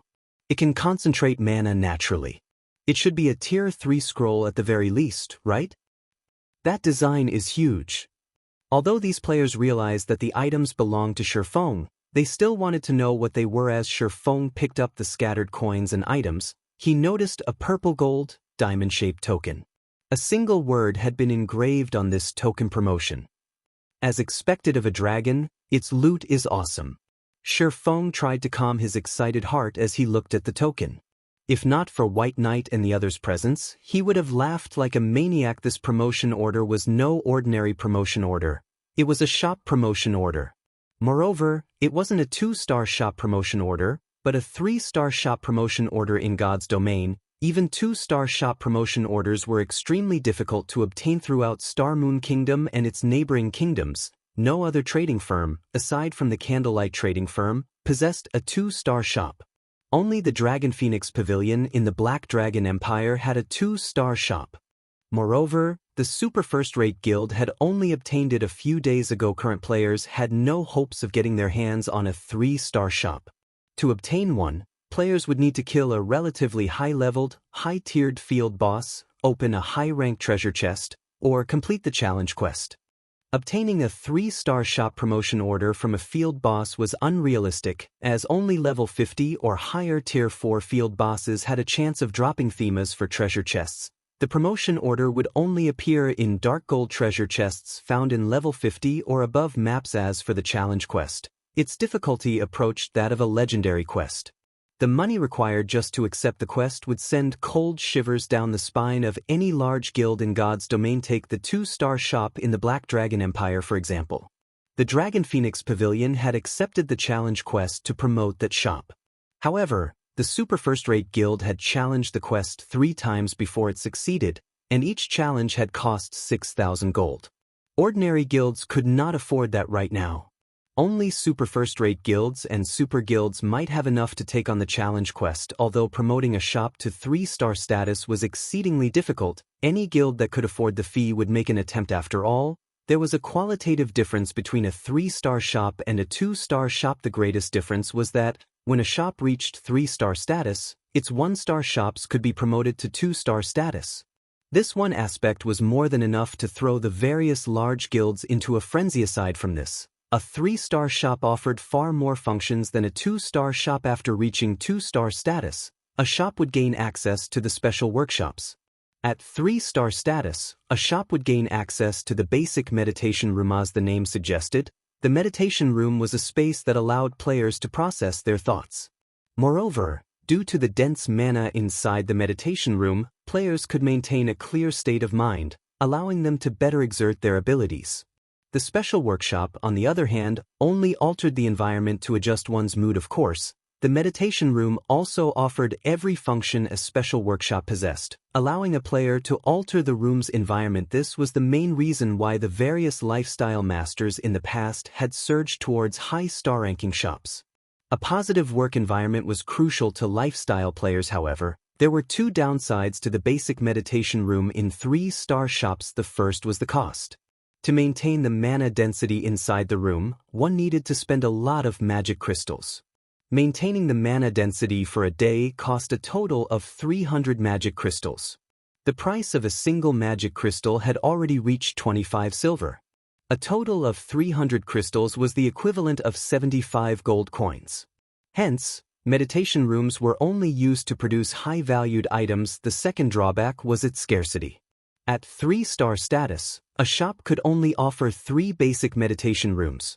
For an establishment like the Candlelight Trading Firm, that was far from enough to satisfy its advanced lifestyle players. Forget it. It's better to not have one at all. Melancholic can worry about it later. Feng chuckled. He then stored the promotion order. Currently, he was eager to return to White River City and promote the Candlelight Trading Firm there to 3-star status. Among the many items that had dropped, there were also 2 Tier 3 magic scrolls, for bottles of exotic potions, and 3 forging designs. The rest were weapons and equipment. Among these items, the most valuable outside of the promotion order were the 2 epic items.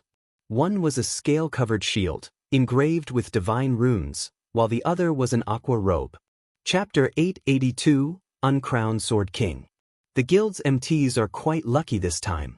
Feng smiled at the scaled shield covered in divine runes. A shield was an integral part of an MT's equipment. A good shield could elevate an MT's strength significantly. On the market, MT's shields were always the most expensive equipment. They were worth at least double that of a weapon of the same rank and level. Dragonscale shield. Shield, epic rank. Level 40, level 100. Equipment requirement, strength 600. Attributes adjust according to user's level. Defense plus 4020, level 40. Block rate, 39%. Strength plus 84, endurance plus 107. Magic resistance plus 20. Defense skill plus 2 levels. When equipped, strength and endurance increased by 10%. All skills plus 1 level. Ignore levels plus 10. Additional skill. Dragonscale body forms an energy shield around the user's body, increasing defense by 200%, HP by 300%, and recovery ability by 500% for 30 seconds. Cooldown, 30 minutes. Additional passive skill 1. Sturdy, halves received impact and reduced damage received from the front by 15%. Additional passive skill 2. Lightweight, increases shield movement by 20%. The epic ranked purification robes also had high attributes. However, it was far less valuable than the Dragonscale shield.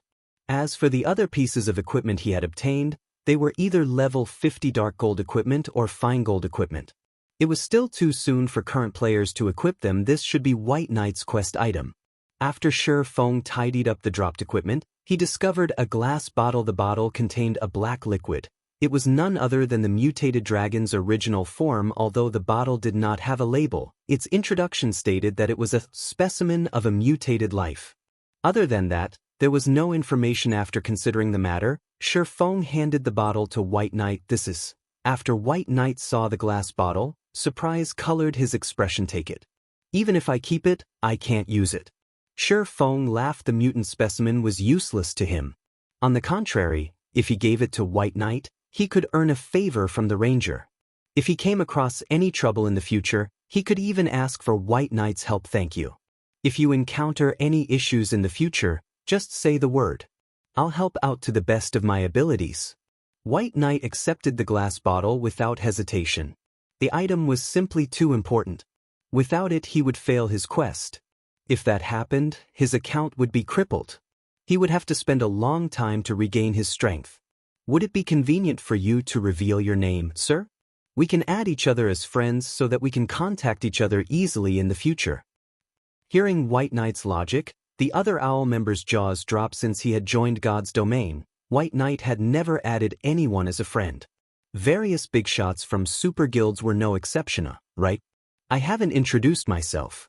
Feng took off his black cloak and revealed his black flame appearance. My name is Black Flame.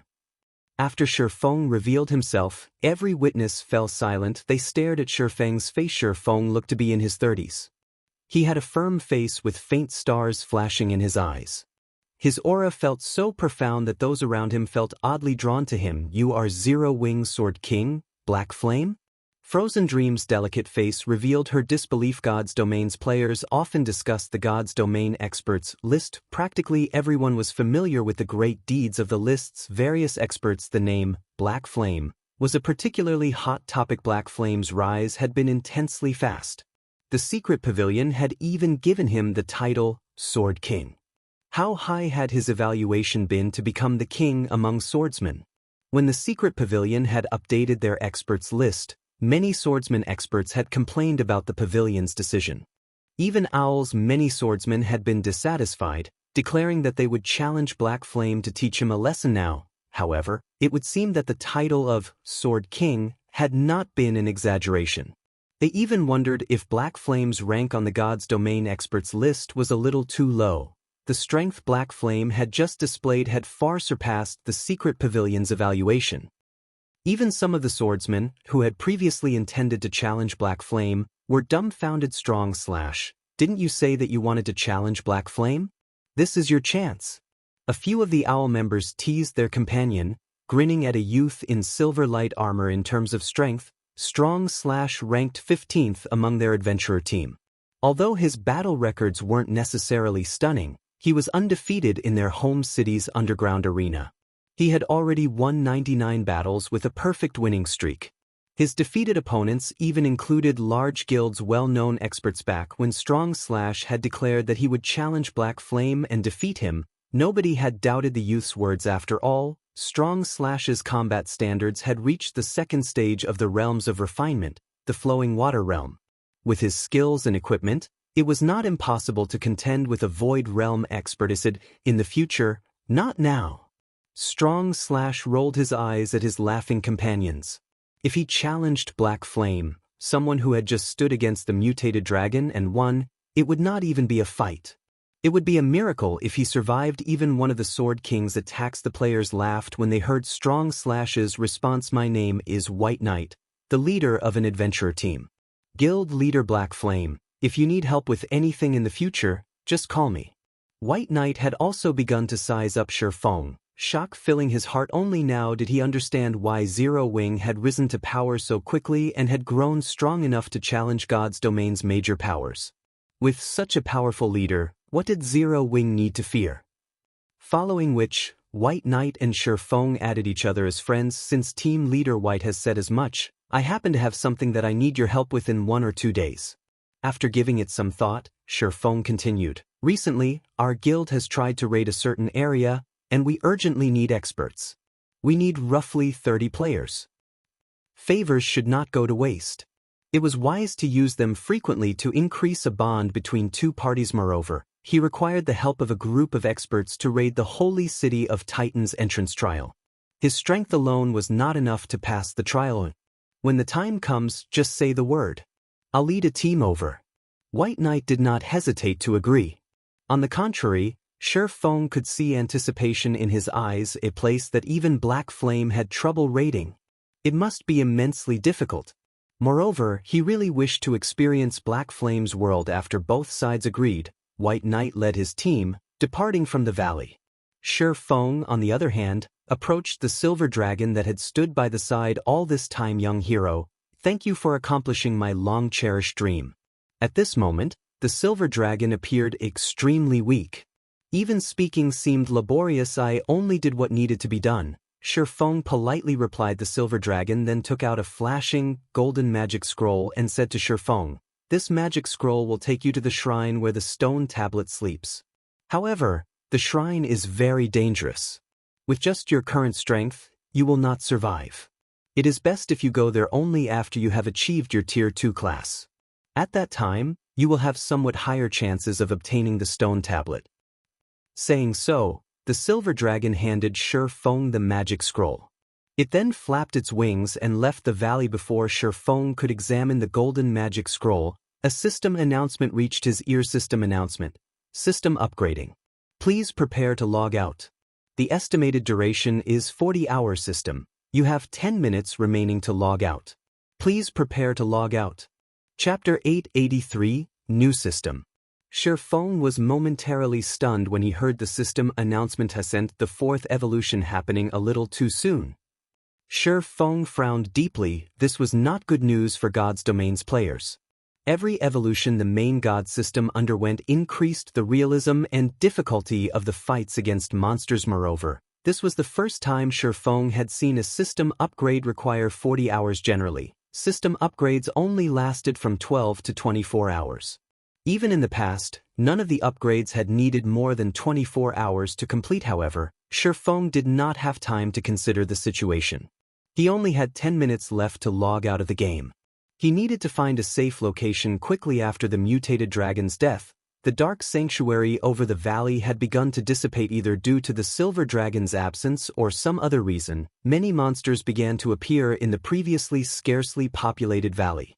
Moreover, these were not low-leveled monsters. The lowest among them was level 30, while some were even level 45. Among them, there was no lack of elite monsters. To current players, monsters of this level were still dangerous opponents. Finally, after finding a stream without nearby monsters, Feng logged off. The morning sun shone brightly. Suddenly, the virtual gaming cabin in the room opened, and Feng climbed out. Compared to when Feng had first entered God's domain in this life, he was much stronger and more muscular. He had also grown slightly taller. In addition, his aura had changed tremendously. He gave off a calm and comfortable aura, which attracted others. Since the system upgrade will be so long, God's domain must be chaotic right now. Feng smiled. He then instructed the AI housekeeper turn on the television just as Feng had predicted. Many television programs were already covering God's Domain's system upgrade. After a period of development, God's Domain's influence on the real world had gradually expanded. In addition, the mass production of God's Domain's virtual reality helmets had begun, which resulted in the helmet's continuous price drop. Now, more and more people could enjoy God's Domain. Gradually, God's Domain had become a big part of most people's lives. Moreover, the game's advertising had grown, with the game's biggest selling point being the various lifestyles and entertainment it offered, in addition to its ability to extend one's lifespan. Although technology constantly improved, there was still a limit to how much it could extend a human life. Meanwhile, God's Domain could indirectly extend the human lifespan, allowing everyone to enjoy nearly double their natural life expectancy. This alone attracted many people. Furthermore, the game played a medicinal role. The current technology in the field of medicine had reached a very high level, and most diseases could be cured.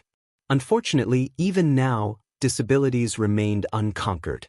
However, upon entering God's Domain, blindness, deafness, or amputation did not matter. These people could live an ordinary life as Feng understood it. After widespread promotion, many ill people had joined God's Domain. Many of them even refused to leave the game world. The following report regards God's Domain's latest change. The game's official developers have expressed their sincerest apologies regarding players' dissatisfaction with the latest system upgrade. They have also explained why this upgrade requires so much time. There are two main reasons for this. The first reason is that the main God system has collected sufficient data and can undergo another system upgrade. The inclusion of the mind space system is the second reason. This system will attract even more people to this virtual reality game in the future, turning it into a true second world. When the reporter mentioned this, Feng was taken aback. He couldn't believe what he had just heard. Didn't this new system only launch 2 years after God's Domain's release? Feng glared at the holographic screen's message. The mind space system was also known as the Realm of God. In the past, during God's Domain's first year, the game had been very popular. However, its influence on the real world had been limited. The most the game had achieved was the expansion of the virtual gaming industry's influence on the real world, growing from a niche industry to a household concept. However, the Realm of God's appearance had pushed God's Domain to its peak as an industry. Due to the Realm of God, any God's Domain player could create their own virtual space. If players did not want to play the game, they could enter their virtual spaces for some rest and entertainment. While in a private space, they could adjust the environment to their liking. However, the more realistic the environment and the larger the space was, the more resources one needed to pay. One could even go as far as adjusting the flow of time inside their personal space. As far as Feng knew, one could adjust the flow up to 10 times that of natural time. In other words, 10 days in one's personal space was the equivalent of a single day in the real world. Hence, theoretically, it was possible to extend one's lifespan by up to 10 times. Meanwhile, while in one's personal space, a player's body would remain at its peak health. Age would not limit their enjoyment. Due to this reason, God's Domain had become irreplaceable in the real world. Countless people had gone crazy over this new system. To enjoy longer lifespans, some wealthy tycoons had even paid an exorbitant price to construct their own space. God's Domain had truly raked in the money once it released the Realm of God. In Feng's previous life, he, too, had set up his own space and often invited his friends for get-togethers. However, Feng's space had been quite average. He had only increased the time flow by 4, and the space had only been roughly as large as a football field. Even so, he had earned the envy of many ordinary experts. Constructing a personal space was not as simple as establishing a guild residence, where one only needed to purchase a plot of land and invest some coins. To construct a personal virtual space, one needed memory. Players could not simply construct a personal space because they desired it. Sustaining a personal space placed a heavy burden on the system. The more luxurious and spacious the space was, the more memory its support required. In God's Domain, memory had a different, well-known name: mana. Constructing a personal space required mana. However, it required more than just a little. Players could not use the low-quality mana from magic crystals. Rather, one needed 7 luminaries crystals. However, 7 luminaries crystals were insanely rare in God's Domain. This was clear just by looking at Star Moon Kingdom. Throughout Star Moon Kingdom, one could only find 7 luminaries crystal in the capital. Furthermore, 7 luminaries crystals were astonishingly expensive. An ordinary expert could only look on, powerless, with their measly finances. If an ordinary player got their hands on a few, selling them, they could live the rest of their lives without any concern for money. This was why Feng had been so excited when he had reached the Forgotten Lands and encountered the 7 Luminaries Mountain in the God's Grave. Unfortunately, his strength had been limited. He hadn't been able to leave that area with a single, small chunk. After the news report regarding God's Domain ended, Feng ate a casual meal. He intended to check on the newcomers Lei Bao had been training during this time. Zero Wing could not compare to super guilds, where the latter had a perfect expert nurturing system and no shortage of talents. Fortunately, Zero Wing now had the Big Dipper Training Center to support it, providing an excellent training environment. Feng had a few of Zero Wing's newcomers sign a series of agreements and directed them here to undergo special training. They were the experts that Zero Wing nurtured internally. Unfortunately, Zero Wing's funds were limited. It could not afford to train enough newcomers. To a large guild like Zero Wing, these few were like a drop in the bucket. Feng's female assistant, Liang Jing, suddenly called him and reported, "Master Feng, a gentleman named Yuan Tiexin has arrived, looking for you. He claims to be an acquaintance of yours. Do you wish to meet him? He sure moves quickly." Feng smiled faintly. "Have him wait for me in the main hall's reception room. I'll head over right away." Chapter 884 Empress Purple Jade. The Mind Space System's sudden launch in God's Domain had massively impacted the real world. Feng could clearly remember that, when this system had launched in his previous life, the world had gone crazy over it. Before the new system had been revealed, very few major corporations and financial groups had been willing to invest into God's Domain. Most only wanted to observe. Take the Big Dipper Training Center for example. Although the corporation's higher-ups had known about God's domain, none of them had paid particular attention to the game. Instead, they had focused on developing the training center itself. The other corporations within the city shared similar thoughts. After all, without any clear signs of profit, who would recklessly invest in the game? However, when the new system had been implemented, these individuals could no longer resist. Every one of these corporations had invested into God's domain, hoping to get a share of the pie due to these people. The cost of coins had undergone massive inflation. Feng had even earned a small fortune by taking advantage of the price increases. Considering the situation, Feng immediately called Melancholic Smile and Aqua Rose, instructing them to start purchasing large sums of coins as soon as they could log back into God's domain. The more coins they amassed now, the more profit they could earn in the future. Inside Big Dipper Training Center's reception room, a middle-aged man lounged on a sofa made of soft, white tiger leather. On either side of him stood a man and a woman. Both this man and woman only looked to be around 18 or 19 years old. However, they both carried a martial artist's or Uncle Yuan. This Feng fellow is too arrogant. He has made us wait for so long. Even Big Dipper's director wouldn't dare to neglect us like this. The young man wearing blue, martial arts robes said impatiently, frowning deeply. Although the secret pavilion was different from super guilds, it still had significant influence in the real world. Moreover, the pavilion had recently agreed to collaborate with a few international corporations, elevating its status. Every single corporation within the city would be more than eager to gain the pavilion's favor. Yet, even after venturing this far for a personal visit, not only had Feng not welcomed them himself, but even after over 10 minutes, Feng was nowhere to be seen. He wasn't taking them seriously. We're not in a rush. In any case, he hasn't refused to meet us, Yuan Tiexin said, chuckling. Moreover, we are the ones who want to collaborate with Zero Wing. A small wait doesn't matter. You're still too brash. This is why the guild leader told you to temper yourself. You should learn from Wenhua.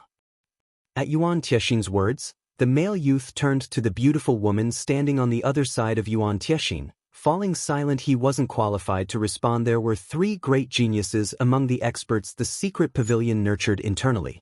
The most popular among the three was Cold Autumn, as he had broken through the half-step refinement realm at such a young age and had officially entered the refinement realm. Wenhua, who had joined a little before Cold Autumn, followed closely behind. Even the secret pavilion's old monsters repeated praised Wenhua's combat talents. They all concluded that her chances of reaching the domain realm were quite high. People like them constantly pursued the domain realm. However, entering the refinement realm was already extremely difficult, not to mention reaching the domain realm. Those who did so were incredibly rare. Even in super guilds, the fact that these old monsters' evaluation had been so high spoke volumes about their high opinions of Wenhua. If the young man attempted to compare himself to Wenhua, the difference between them was like the difference between heaven and earth.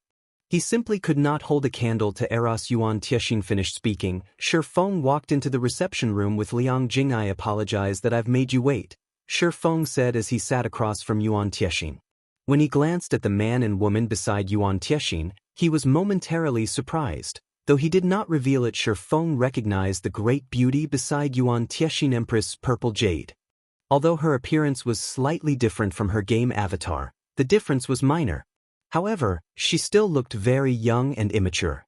The arrogant aura that she had possessed in the past was also absent. Feng was familiar with Purple Jade because he had learned void steps from her. He had lost count just how many times he had watched her battle videos. Even if her physical appearance was slightly different, he still recognized her with a glance. Why is she here? Feng wondered. As Feng understood it, Purple Jade was one of the secret pavilion's three great geniuses. The pavilion's upper echelons had favored her, and her status within the pavilion had been on par with the guild elders. To put it bluntly, her position was not any lower than Yuan Tiexin's. Why did the secret pavilion allow such a gem to come here? Moreover, she stood by the side as if she were a bodyguard. Although Feng had hidden his observation, it had not escaped the notice of an old fox like Yuan Tiexin. Noticing Feng's reaction to Wenhua, Yuan Tiexin's mouth hooked up into a smile. Their guild leader had sent Wenhua for the sole purpose of shocking Zero Wing. Recently, Zero Wing had gained too much momentum. Not only was the guild rapidly developing, but the guild's performance in the Dark Arena had also been stunning. Zero Wing did not appear to fear any guild. If the secret pavilion wished to collaborate with Zero Wing, they had to slow Zero Wing's progress, teaching the upstart guild that entities such as themselves were not as simple as they appeared. By doing so, they would have an easier time negotiating. However, Feng's perception had surprised Yuan Tiexin somewhat. He had not expected the youth to notice Wenhua's strength so quickly. May I know what business you wish to discuss with me? Feng asked after recovering from his surprise. Didn't I tell you that the secret pavilion views Zero Wing favorably? To put it simply, I've come here seeking cooperation. Hence, I'd like to ask you to introduce us to guild leader Black Flame, or one of the guild's upper echelons who has the authority to approve such decisions. Yuan Tiexin slowly explained. Seeking cooperation? Feng continued, asking, excellent. What kind of cooperation does the secret pavilion have in mind? We are interested in cooperating with Zero Wing in secret. Can you make a decision like this? If not, don't stick your nose where it doesn't belong. The male youth snapped. Yuan Tiexin made no attempt to rebuke the youth's words, only watching the situation play out. It was no doubt that he agreed with the youth's words, thinking that Feng was just a busybody.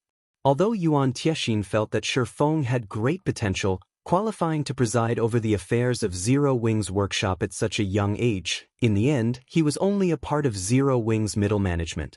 He did not qualify to join discussions of cooperation between guilds. Fortunately, Feng did not allow the young man's tone to rile him.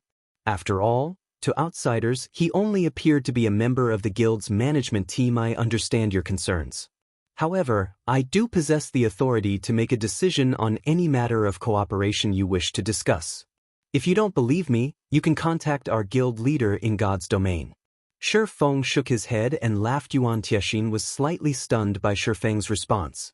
For a time, he was at a loss for words. Either Zero Wing was daring enough to use a new talent, or the guild had no one else for the job. Just how much faith must one possess to allow someone so new to God's domain to make such important guild decisions? The fact that Zero Wing had developed into its current state showed that the guild possessed a powerful background. Anyone that claimed otherwise was either lying or a blind fool. Generally, the various upper echelons of such a powerful organization would be, at least, in their 30s. Any exception was either a frightening talent or someone with a very powerful background. However, Yuan Tiexin had investigated Feng thoroughly, and no matter how he looked at the results, Feng was neither. May I know your game ID? Yuan Tiexin asked softly. Chapter 885, Guild Secret. When Yuan Tiexin had met Feng for the first time, he had investigated the youth thoroughly. The results had surprised the old Mansi. Feng was just an ordinary person. Even when he joined God's domain, he had used a trial helmet. Yet, somehow, after entering God's domain, Feng had risen to become one of Zero Wing Workshop's managers. Although Yuan Tiexin admitted that Feng possessed some skill and fighting strength, he was too young. Hence, Feng's claim had surprised him. He is a core member of Zero Wing, huh? Wenhua, who had remained cold and indifferent, shifted her gaze towards Feng. She had never imagined that the currently flourishing Zero Wing would allow someone who was only a few years older than her to join the guild's top management. Initially, she had not wanted to take part in the negotiations. However, upon hearing that she might meet Zero Wing's guild leader, Black Flame, she had agreed. She wanted to see just what the legendary Sword King Black Flame looked like. If possible, she might even find an opportunity to spar with the man. Now, however, she was disappointed. My game ID. Feng laughed. He then said, I am Yi Feng in God's domain. You're Yi Feng? Yuan Tiexin's expression immediately grew hard. He simply could not believe this. Hurriedly he asked, are you really Zero Wing's Yi Feng? The Yi Feng that led the Azura battle team? Impossible. You're so young. How could you possibly be Yi Feng? Yuan Tiexin wasn't the only one surprised. The male youth and Wenhua's eyes both went wide with shock as they stared at the ordinary-looking man before them. The name, Yi Feng, might not mean much to ordinary experts. They might not even know this name at all, however. Among God's domain's major powers, almost everyone knew the name. This was particularly true for the Secret Pavilion, which was known for its information network. The Secret Pavilion had even created an exclusive database that collected information on Yi Feng based on what they knew so far. Although Yi Feng looked young, no one believed it. No youth in his early 20s could reach the Void Realm. He should be at least 24 or 25. Even so, he was considered an extremely talented individual. God's domain's various major powers also suspected that Yi Feng had been secretly nurtured by whatever major power stood behind Zero Wing. Otherwise, he never would have defeated the Battle Wolves' Wolf King Sirius. Meanwhile, even now, Yi Feng's identity was shrouded in mystery. They would never have dreamed that the Shi Feng before them was actually the Yi Feng who had caused such a commotion among God's domain's major powers. Am Young? Shi Feng scratched his head awkwardly as he glanced towards Wenhua. Wenhua was only 19 years old, while he approached 22 years old. Yet she had called him young. I didn't mean it that way. I just don't believe that you are Yi Feng, Wenhua replied seriously, shaking her head. She was most proud of her age and strength. Within her age group, no one could stand shoulder to shoulder with her. She did not even take the pavilion's #1 genius seriously. However, if Shi Feng had truly defeated Sirius at such a young age, his talent was truly terrifying. Even she could not afford to take him lightly. Hearing Wenhua's honesty, Shi Feng was momentarily at a loss for words. It had never crossed his mind that they would refuse to believe him even when he revealed the truth. If he told them that he was also Black Flame, they would most likely deem him a con artist. I'm truly sorry for Wenhua's rude behavior, Yuan Tiexin apologized as he tugged Wenhua's sleeve and sent the girl a glance. He then returned his gaze to Shi Feng, smiling as he said, I have come here representing our guild leader, and we would like to keep the subjects of our talks absolutely secret. Hence, Wenhua has spoken out of hand. Since we've confirmed that there are no issues, let's discuss business. Although Wenhua had fallen quiet, her interest in Shi Feng grew. A passion-fighting spirit filled her eyes when they landed on Shi Feng. He felt as if she would challenge him to a duel at any moment. If Wenhua's past admirers could see this, they'd probably tear Shi Feng apart. Understanding Yuan Tiexin's intentions, Shi Feng looked towards Liang Jing and said, Liang Jing, head down for now. Liang Jing sighed helplessly as she left the room. Truth be told, she was very curious about who Yuan Tiexin and his companions were. Rather than fear or awe over Shi Feng's identity as a martial arts master, the two youths had been shocked by his game ID. After watching Liang Jing leave the room, Yuan Tiexin adopted a serious tone as he said, You are aware that the various super guilds and super first-rate guilds in God's domain have their own expert training programs, correct? Thank you, I know a little about it. After selecting a few talented youths, these guilds have them sign an agreement and put them through a training regimen, helping them become peerless experts. Shi Feng nodded. These powerful guilds' internal nurturing programs were no secret. However, the majority of virtual gaming guilds could not establish their own programs. You are correct. But that is only on the surface. Regarding cost, many first-rate guilds could easily do the same, Yuan Tiexin said, smiling. Yuri saying that it is not a matter of funding? Shi Feng was slightly surprised as he understood it. One needed a specialized training venue and expert instructors to nurture expert players. In addition, one needed a large supply of advanced nutrient fluids. All of these aspects required money. Without sufficient capital, it was simply impossible to nurture a large number of experts. That's right. It's not an issue of capital. A simulated training system is far more important. This is a system that the various super guilds and super first-rate guilds have developed on their own. They have collected information on countless experts with this system, and with it, can allow their newcomers to spar with the simulations at any time. Think about it. Which has not had to experience countless life-threatening battles to reach their current status, a real martial artist or a virtual gaming expert.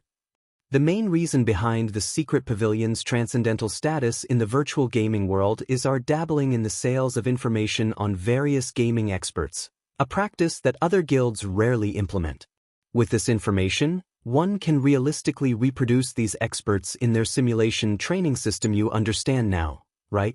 No matter how much capital those first-rate guilds manage to obtain, As long as they do not possess the simulation training system, they can't progress, and they will never become true powerhouses in the virtual gaming world. I believe that you are aware that there are multiple first-rate guilds in the virtual gaming world that are even stronger than a few super first-rate guilds, yet they have failed to be recognized as super first-rate guilds themselves.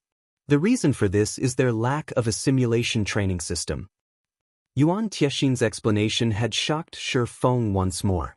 At the same time, Feng now had answers to many of the issues he had faced before. Meanwhile, there is a defining difference between a super guild and a super first-rate guild. Chapter 886, Guild Legacy. Uncle Yuan, this is our guild's biggest secret. If you just reveal it, there will be consequences, right? When Hua warned, shocked by Yuan Tiexin's decision to ordinary guilds and independent players, the simulation training system was a major secret. However, first-rate guilds who wished to further themselves already knew theses for the difference between super first-rate guilds and super guilds. Only super guilds and several transcendental powers knew the truth. Even super first-rate guilds had no clue, as these guilds assumed that the difference lay in overall strength accumulated over the years. Don't worry about it. In any case, it impacts our cooperation. Yuan Tiexin waved his hand, signaling that there was nothing wrong with revealing the truth. Feng was at a loss for words. This was the first he had ever heard of such things. He had never thought that there was actually such a defining difference between first-rate guilds and super first-rate guilds. Moreover, there was an unknown difference between super first-rate guilds and super guilds. It would seem that these colossal organizations had not remained standing over so many years for no reason. All this time, Feng had assumed that the difference between guilds only lie in their member and expert count. Now, however, it would seem that there was more to the story. The main reason why super first-rate guilds fail to gain recognition as super guilds is insufficient guild legacy completion rate, Yuan Tiexin said, a hint of envy flashing in his eyes as he mentioned guild legacy completion rate. Guild legacy? Feng drew a blank. This was the first time he had heard this term. It's expected that you do not know of it. Yuan Tiexin then explained slowly, saying, I previously mentioned the simulation training system. However, there are also differences between each guild's simulation training system. Although the information super first-rate guilds' training systems collect is nearly the same that super guilds collect, super guilds' training systems possess complete legacies that can help players reach the domain realm. Super first-rate guilds' legacies, on the other hand, are incomplete and can only help one reach the void realm. This makes it extremely difficult for the top-tier experts in super first-rate guilds to cross that final threshold. That is why there are so few experts capable of reaching the domain realm in super first-rate guilds. Feng suddenly came to a realization: the gap between a void realm expert and a domain realm expert was massive. Moreover, as players' levels increased, combat techniques became extremely important. It was especially true if one wanted to obtain top-tier equipment. The main god system would provide all sorts of trials, and these trials tested a player's strength. That's right. This is the biggest difference between super first-rate guilds and super guilds. Yuan Tiexin nodded. He then added softly, after many years of gathering information and working to improve ourselves, the secret pavilion has finally completed our guild legacy. As an upstart guild, Zero Wing's background is too shallow. It lacks the resources to nurture experts efficiently. Zero Wing doesn't have a chance of competing with super first-rate guilds, much less super guilds. Moreover, even if Zero Wing successfully established its own simulation training system, its operation is very costly. It requires the latest high-level energy. I believe that you understand just how difficult it is to collect high-level energy. Like the S-rank nutrient fluid, one cannot purchase it with money alone. The secret pavilion is trying to expand and requires a large number of talented players.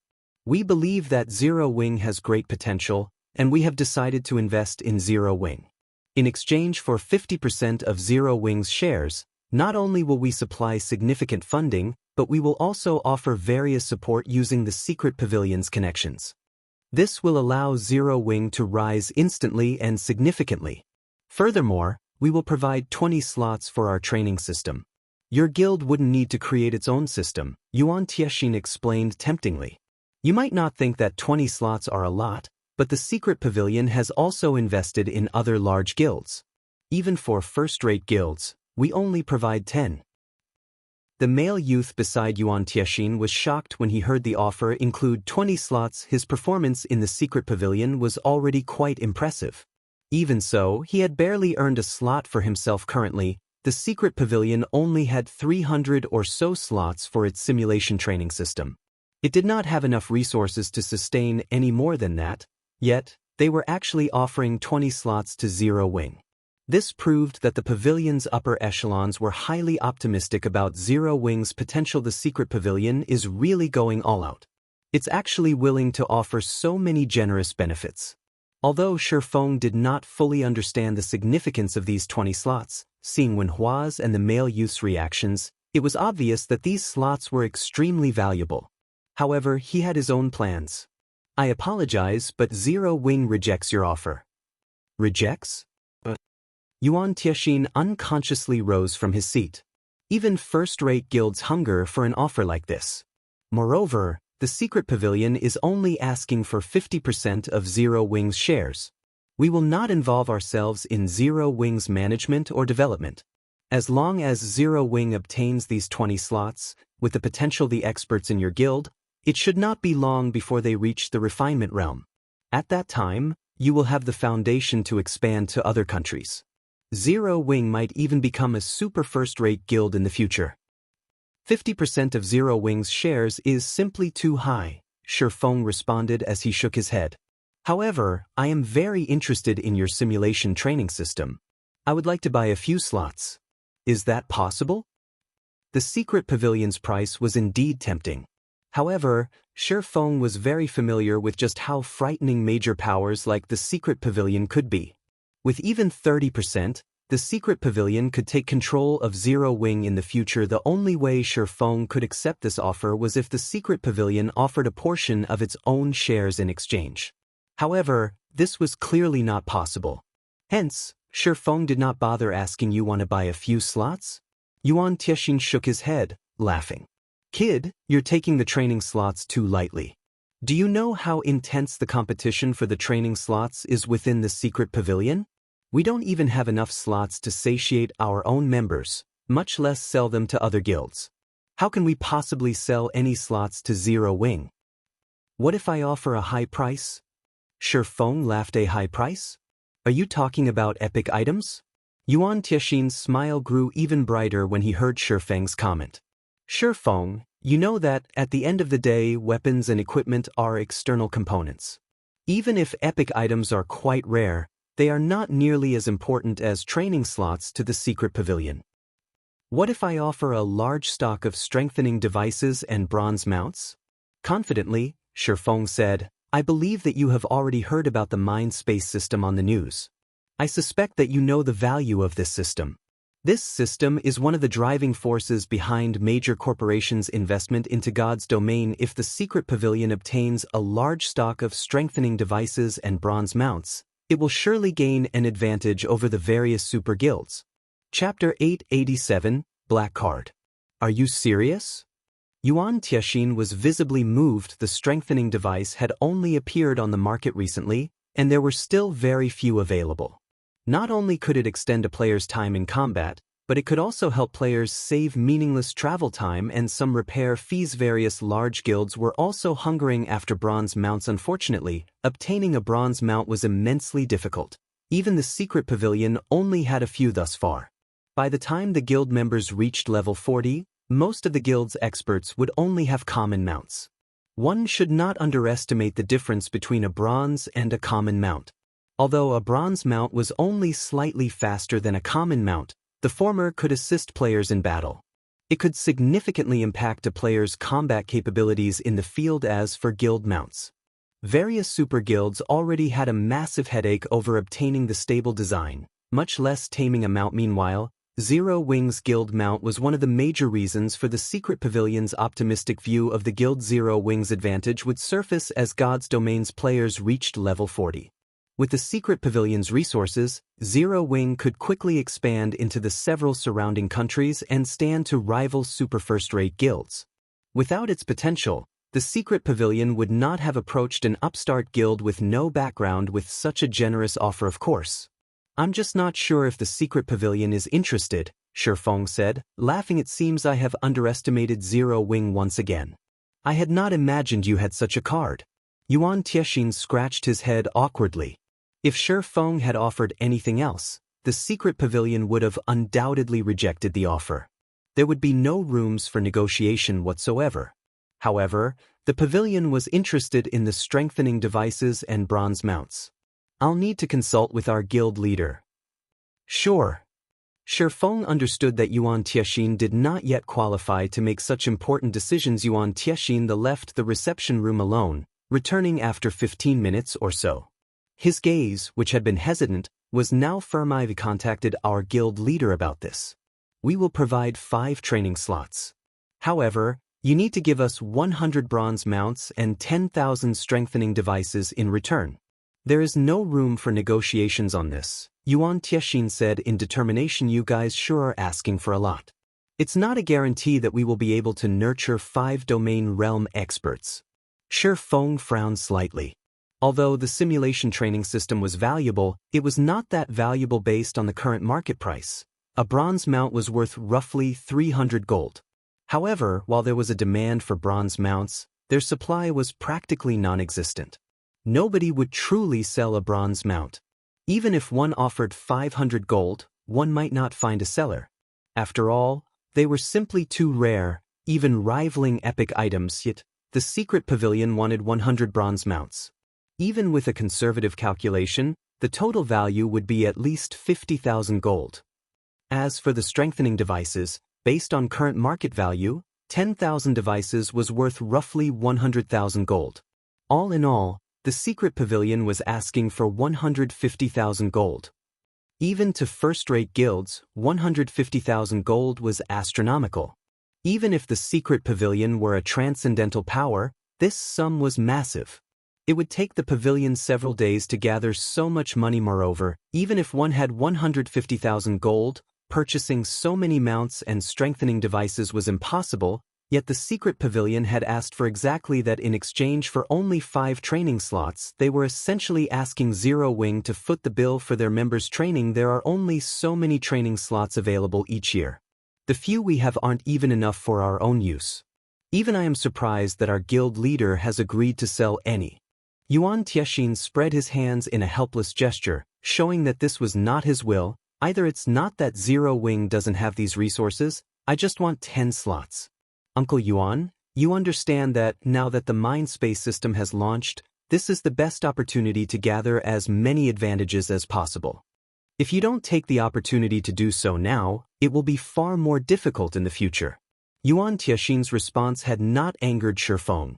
Chuckling, he continued, moreover, these 10 slots don't really matter to the secret pavilion. Even with the 10 slots, you aren't guaranteed to nurture more refinement realm experts. It is even more unlikely that you will successfully nurture a monster with a domain. On the other hand, by losing these 10 slots, the secret pavilion will have a head start over the other major powers.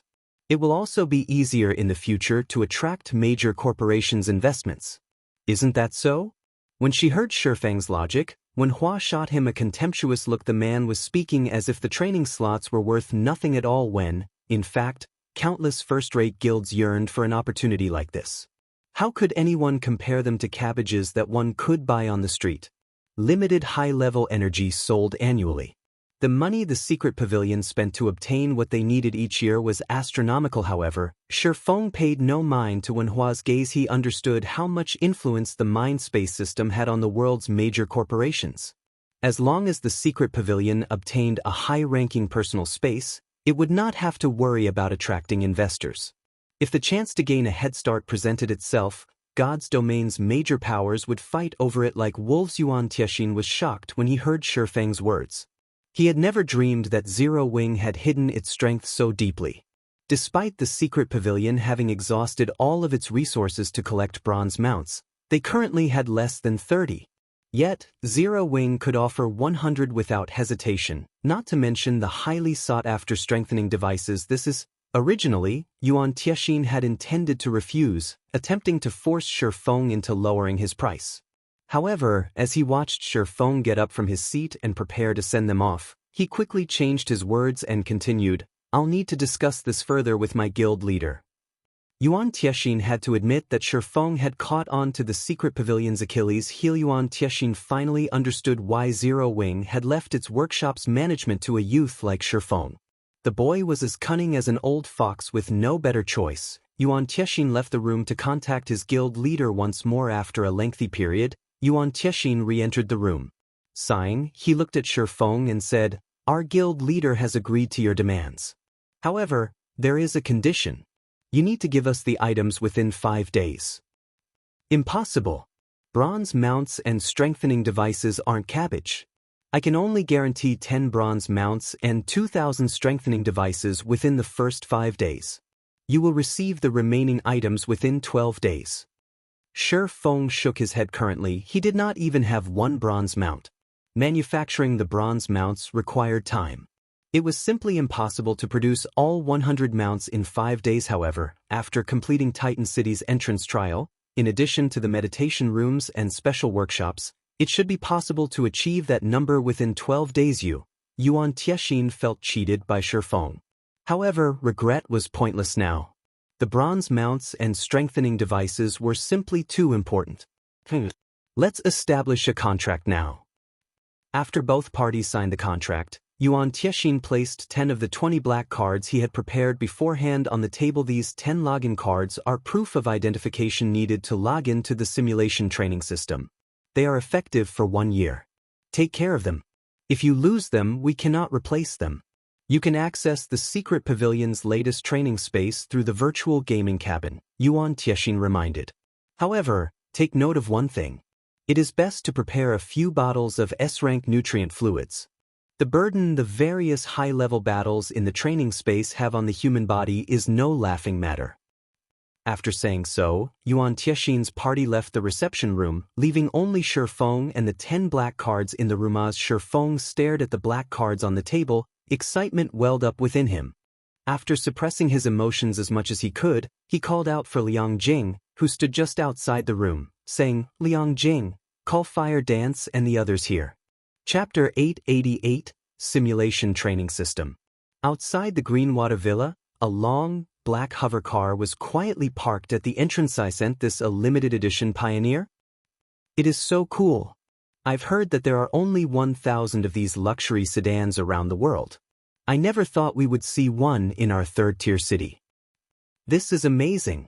The Pioneer's fuel alone is extraordinary. It can't use any kind of normal fuel." Passers-by began to gawk and chat as they noticed the car in front of the villa. As they wondered what kind of powerful individual had arrived, Yuan Tiexin's group emerged from the automated door. Suddenly, a robust man, standing over 2 meters tall, rose out from the Pioneer. He was so naturally intimidating that everyone trembled involuntarily when they saw him. The robust man wore a black suit with a silver shield logo embroidered on his left lapel. The silver shield bore 3 stars. Everyone at the training center understood the fighting world. They immediately knew that the man before them was a fighting expert. A silver shield logo? Isn't that a bodyguard from the Guardian Group? Guardian Group? That's an international, first-rate security agency, isn't it? He seems to be a 3-star bodyguard. Even people from the city's top corporations can't hire one of them. Who are those people? As the passers-by watched in shock, the bodyguard respectfully opened the Pioneer's door for Yuan Tiexin and his young companions. After Yuan Tiexin's group took their seats, the bodyguard returned to the front passenger seat, following which, the roar of the Pioneer's engine echoed throughout the area, stunning everyone present. Who are they? Why would such important individuals seek out Feng? Liang Jing was confused and surprised as she watched Yuan Tiexin and his people depart. I'll have to let Director Xiao know about this. Not just anyone could hire the Guardian Group's bodyguards. Even the Big Dipper Corporation did not qualify to hire a 2-star bodyguard, only allowed to employ a 1-star bodyguard. Only major international corporations could afford 3-star bodyguards. Uncle Yuan, why did Guild Leader agree to give away 10 slots? When Hua asked, the price the Star Alliance offered us was only worth 10 slots. On the other hand, we gave Zero Wing the same without obtaining a sliver of its shares. This is the Guild Leader's will. As for the Guild Leader's thoughts, even I don't know. However, the items Shi Feng offered are extremely important to the secret pavilion. Yuan Tiexin then shook his head and continued, "Fortunately, we didn't lose too much if we help nurture Zero Wings experts. We'll see even more interesting matches in the Dark Arena in the future." Interesting? Wenhua chuckled. "I recall that the Azura battle team's next opponent is the Evil Dragon battle team. Although there are a few experts in that team, overall, they are significantly weaker than the Glorious Lions battle team. Even if Shi Feng doesn't participate himself, the Azura battle team can win easily." "Ha! Wenhua, you're not seeing the big picture. If the latest system upgrade had not happened, the Evil Dragons would lose without a doubt. However, after the Mind Space system's launch, the various large guilds are rushing to gather money and resources. Naturally, they will not ignore the opportunity to make a fortune in the Dark Arena," Yuan Tiexin said meaningfully, "but the Evil Dragons don't have backing from any super guilds. It will be difficult for them to present fighters on the same level as Zero Wings experts." Wenhua was very interested in the Azura battle team. Hence, she had investigated their next opponent, hoping for another exciting match. However, the outcome had disappointed her. "I don't expect you to know. The corporation backing the Evil Dragons has hidden itself quite well. Even we only discovered it a few days ago, but it turns out that said corporation had invested in the Miracle Guild in secret. When it comes time for the Dark Arena match, the Miracle Guild will make its move. Winning will not be easy for the Azura battle team," Yuan Tiexin said, a hint of anticipation flashing in his eyes.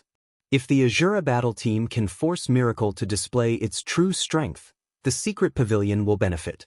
"The Miracle Guild? That Miracle Guild actually agreed to give away a portion of its shares?" Wenhua exclaimed in surprise. Although the Miracle Guild was not a super guild, it was in no way inferior. However, its guild legacy was incomplete. Hence, it had failed to become a super guild. However, it was still stronger than the Dragon Phoenix Pavilion, who could not yet rival super guilds. "Haven't you wanted to witness Yi Feng's battles personally? This is a good opportunity to do so." Yuan Tiexin then handed Wenhua a list of names. "Mad Sword Miracle Dragon, who you've wanted to defeat, might even make a move." Shortly after Yuan Tiexin's group left, Shi Feng handed the black cards to Fire Dance and the other's guild leader. "What's this for?" Fire Dance, who wore short-sleeved sportswear with her long hair draped over her shoulders, asked curiously. Fire Dance wasn't the only one curious about the black cards. Cola, Violet Cloud, Flying Shadow, Yuwumian, Rampant Blade, and Blackie were also confused. This is a treasure," Shi Feng laughed. "Haven't you all wanted to strengthen your combat techniques? This can help you do so quickly. However, how much you actually learn will depend on you." Following which, Shi Feng explained how to use the black cards and sent them to their rooms to try. The purpose behind the cards surprised them all. However, Shi Feng's procurement of them surprised them more. Excitement overtook them as they looked at the black cards in their hands. They had yearned to improve their combat techniques. It was especially true after watching Fire Dance break through into the refinement realm. After everyone left, Shi Feng quietly returned to his own room. To the secret pavilion, the 10 training slots might not be significant, but to Zero Wing, they were a timely blessing. Although the secret technique tablet could enable players to grasp profound combat techniques, which players could then utilize to improve their other combat techniques, the tablet's flaws were obvious. Players needed to learn to make intermediate magic arrays. This was achievable within a short time.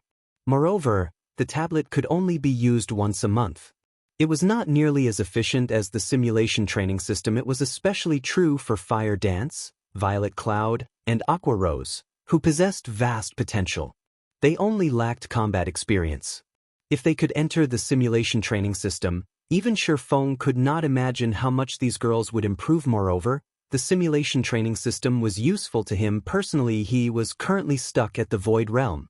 He had no idea whatsoever how to take the next step. Fortunately, the simulation training system could guide one to the Domain Realm. Shi Feng was satisfied with the cost he had paid due to this fact alone. On the surface, although it seemed as if he had paid a massive price for the black cards, that was limited to market price. Of course, the production cost for the bronze mounts and strengthening devices wasn't 1/10 of their market price. Throughout this time, he had also been training frantically in the real world. He had already pushed his body to its very limits and could not improve any further. Even Lei Bao had been surprised by his progress, looking at him as if he were a monster. Feng understood that his body was no longer a limiting factor.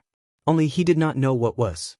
After all, he had never truly interacted with any of those old monsters and relied on himself to fumble and improve. After refilling the virtual gaming cabin's nutrition solution, Feng inserted the black card into the machine's card slot. He then lay in the cabin and launched the system connection, accessing the simulation training system. Chapter 889, Battle Points. After Feng closed his eyes, the system's mechanical notification sound rang by his ears. Password confirmed. Mental link is stable. All systems operational. Do you wish to log in? Log in once Feng silently agreed to the connection. Darkness engulfed his surroundings, and he felt as if his body had fallen into a bottomless pit. In the next moment, however, Feng felt a weight on his body. The sound of galloping horses and carriages moving reached him. He also heard voices. God's domain? Feng was surprised when he opened his eyes. Western-style buildings rose up around him. Traffic covered the surrounding streets, and he could see many pedestrians wandering about wearing armor and carrying weapons. It felt as if he was in God's domain. The only difference Feng noticed was his current appearance. Rather than his usual armor, he wore commoner's linen clothing. He did not possess a single weapon. Physically, he appeared exactly as he did in reality. His system interface was also different. Although the method to call up the interface was the same, he only had options to log out, adjust the pain settings, and a clock that displayed real time. There was nothing else. Neither his HP bar nor name was displayed. Moreover, he felt very weak. In terms of the basic attributes of God's domain, Feng felt as if they were all set at roughly 100 points. These were the only differences from God's domain that he noticed. Look, another newbie has arrived. There sure are a lot of newbies these past few days. I heard that our secret pavilion has been implementing some major plan and has recently been annexing other guilds. The upper echelons must have promised training slots to those guilds in return. What a waste. We fight tooth and nail every day just for one slot. Aside from eating and sleeping, we spend all of our time training. These people, on the other hand, obtain a slot without any effort. They sure have it good. I know, right? The training system isn't easy to mingle in. These people are wasting their time and our resources by coming here. Several people sitting beneath a gazebo outside of a bar began chatted merrily as they watched Feng. These people looked relatively young, only around 20 years old. However, they wore lavish clothing. Rather than linen, they donned exquisite silk clothing as if they wanted Feng to hear their conversation. These people did not bother to control their voices as they considered. Their tones were contemptuous when they spoke of players from other guilds such as Feng. I wonder where Fire Dance and the others are? I should find them before we start researching this simulation training system. Feng paid no attention to these people's belittling comments.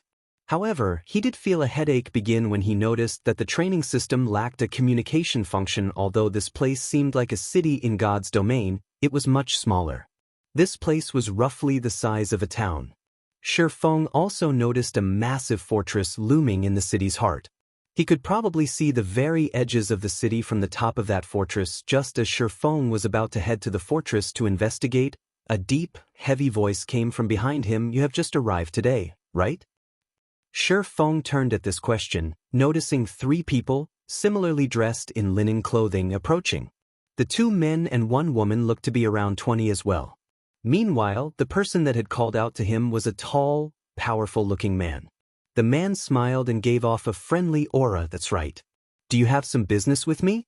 Feng nodded. Hello, my name's Kong Haoren, and these 2 are my friends, Huojiang and Du Exin. The man named Kong Haoren introduced, smiling. Like yourself, we belong to other guilds and have recently arrived. We aren't like the people from the secret pavilion, who have been in here for over a month. As a newcomer, if you aren't careful, you might suffer. Suffer? Feng grew curious.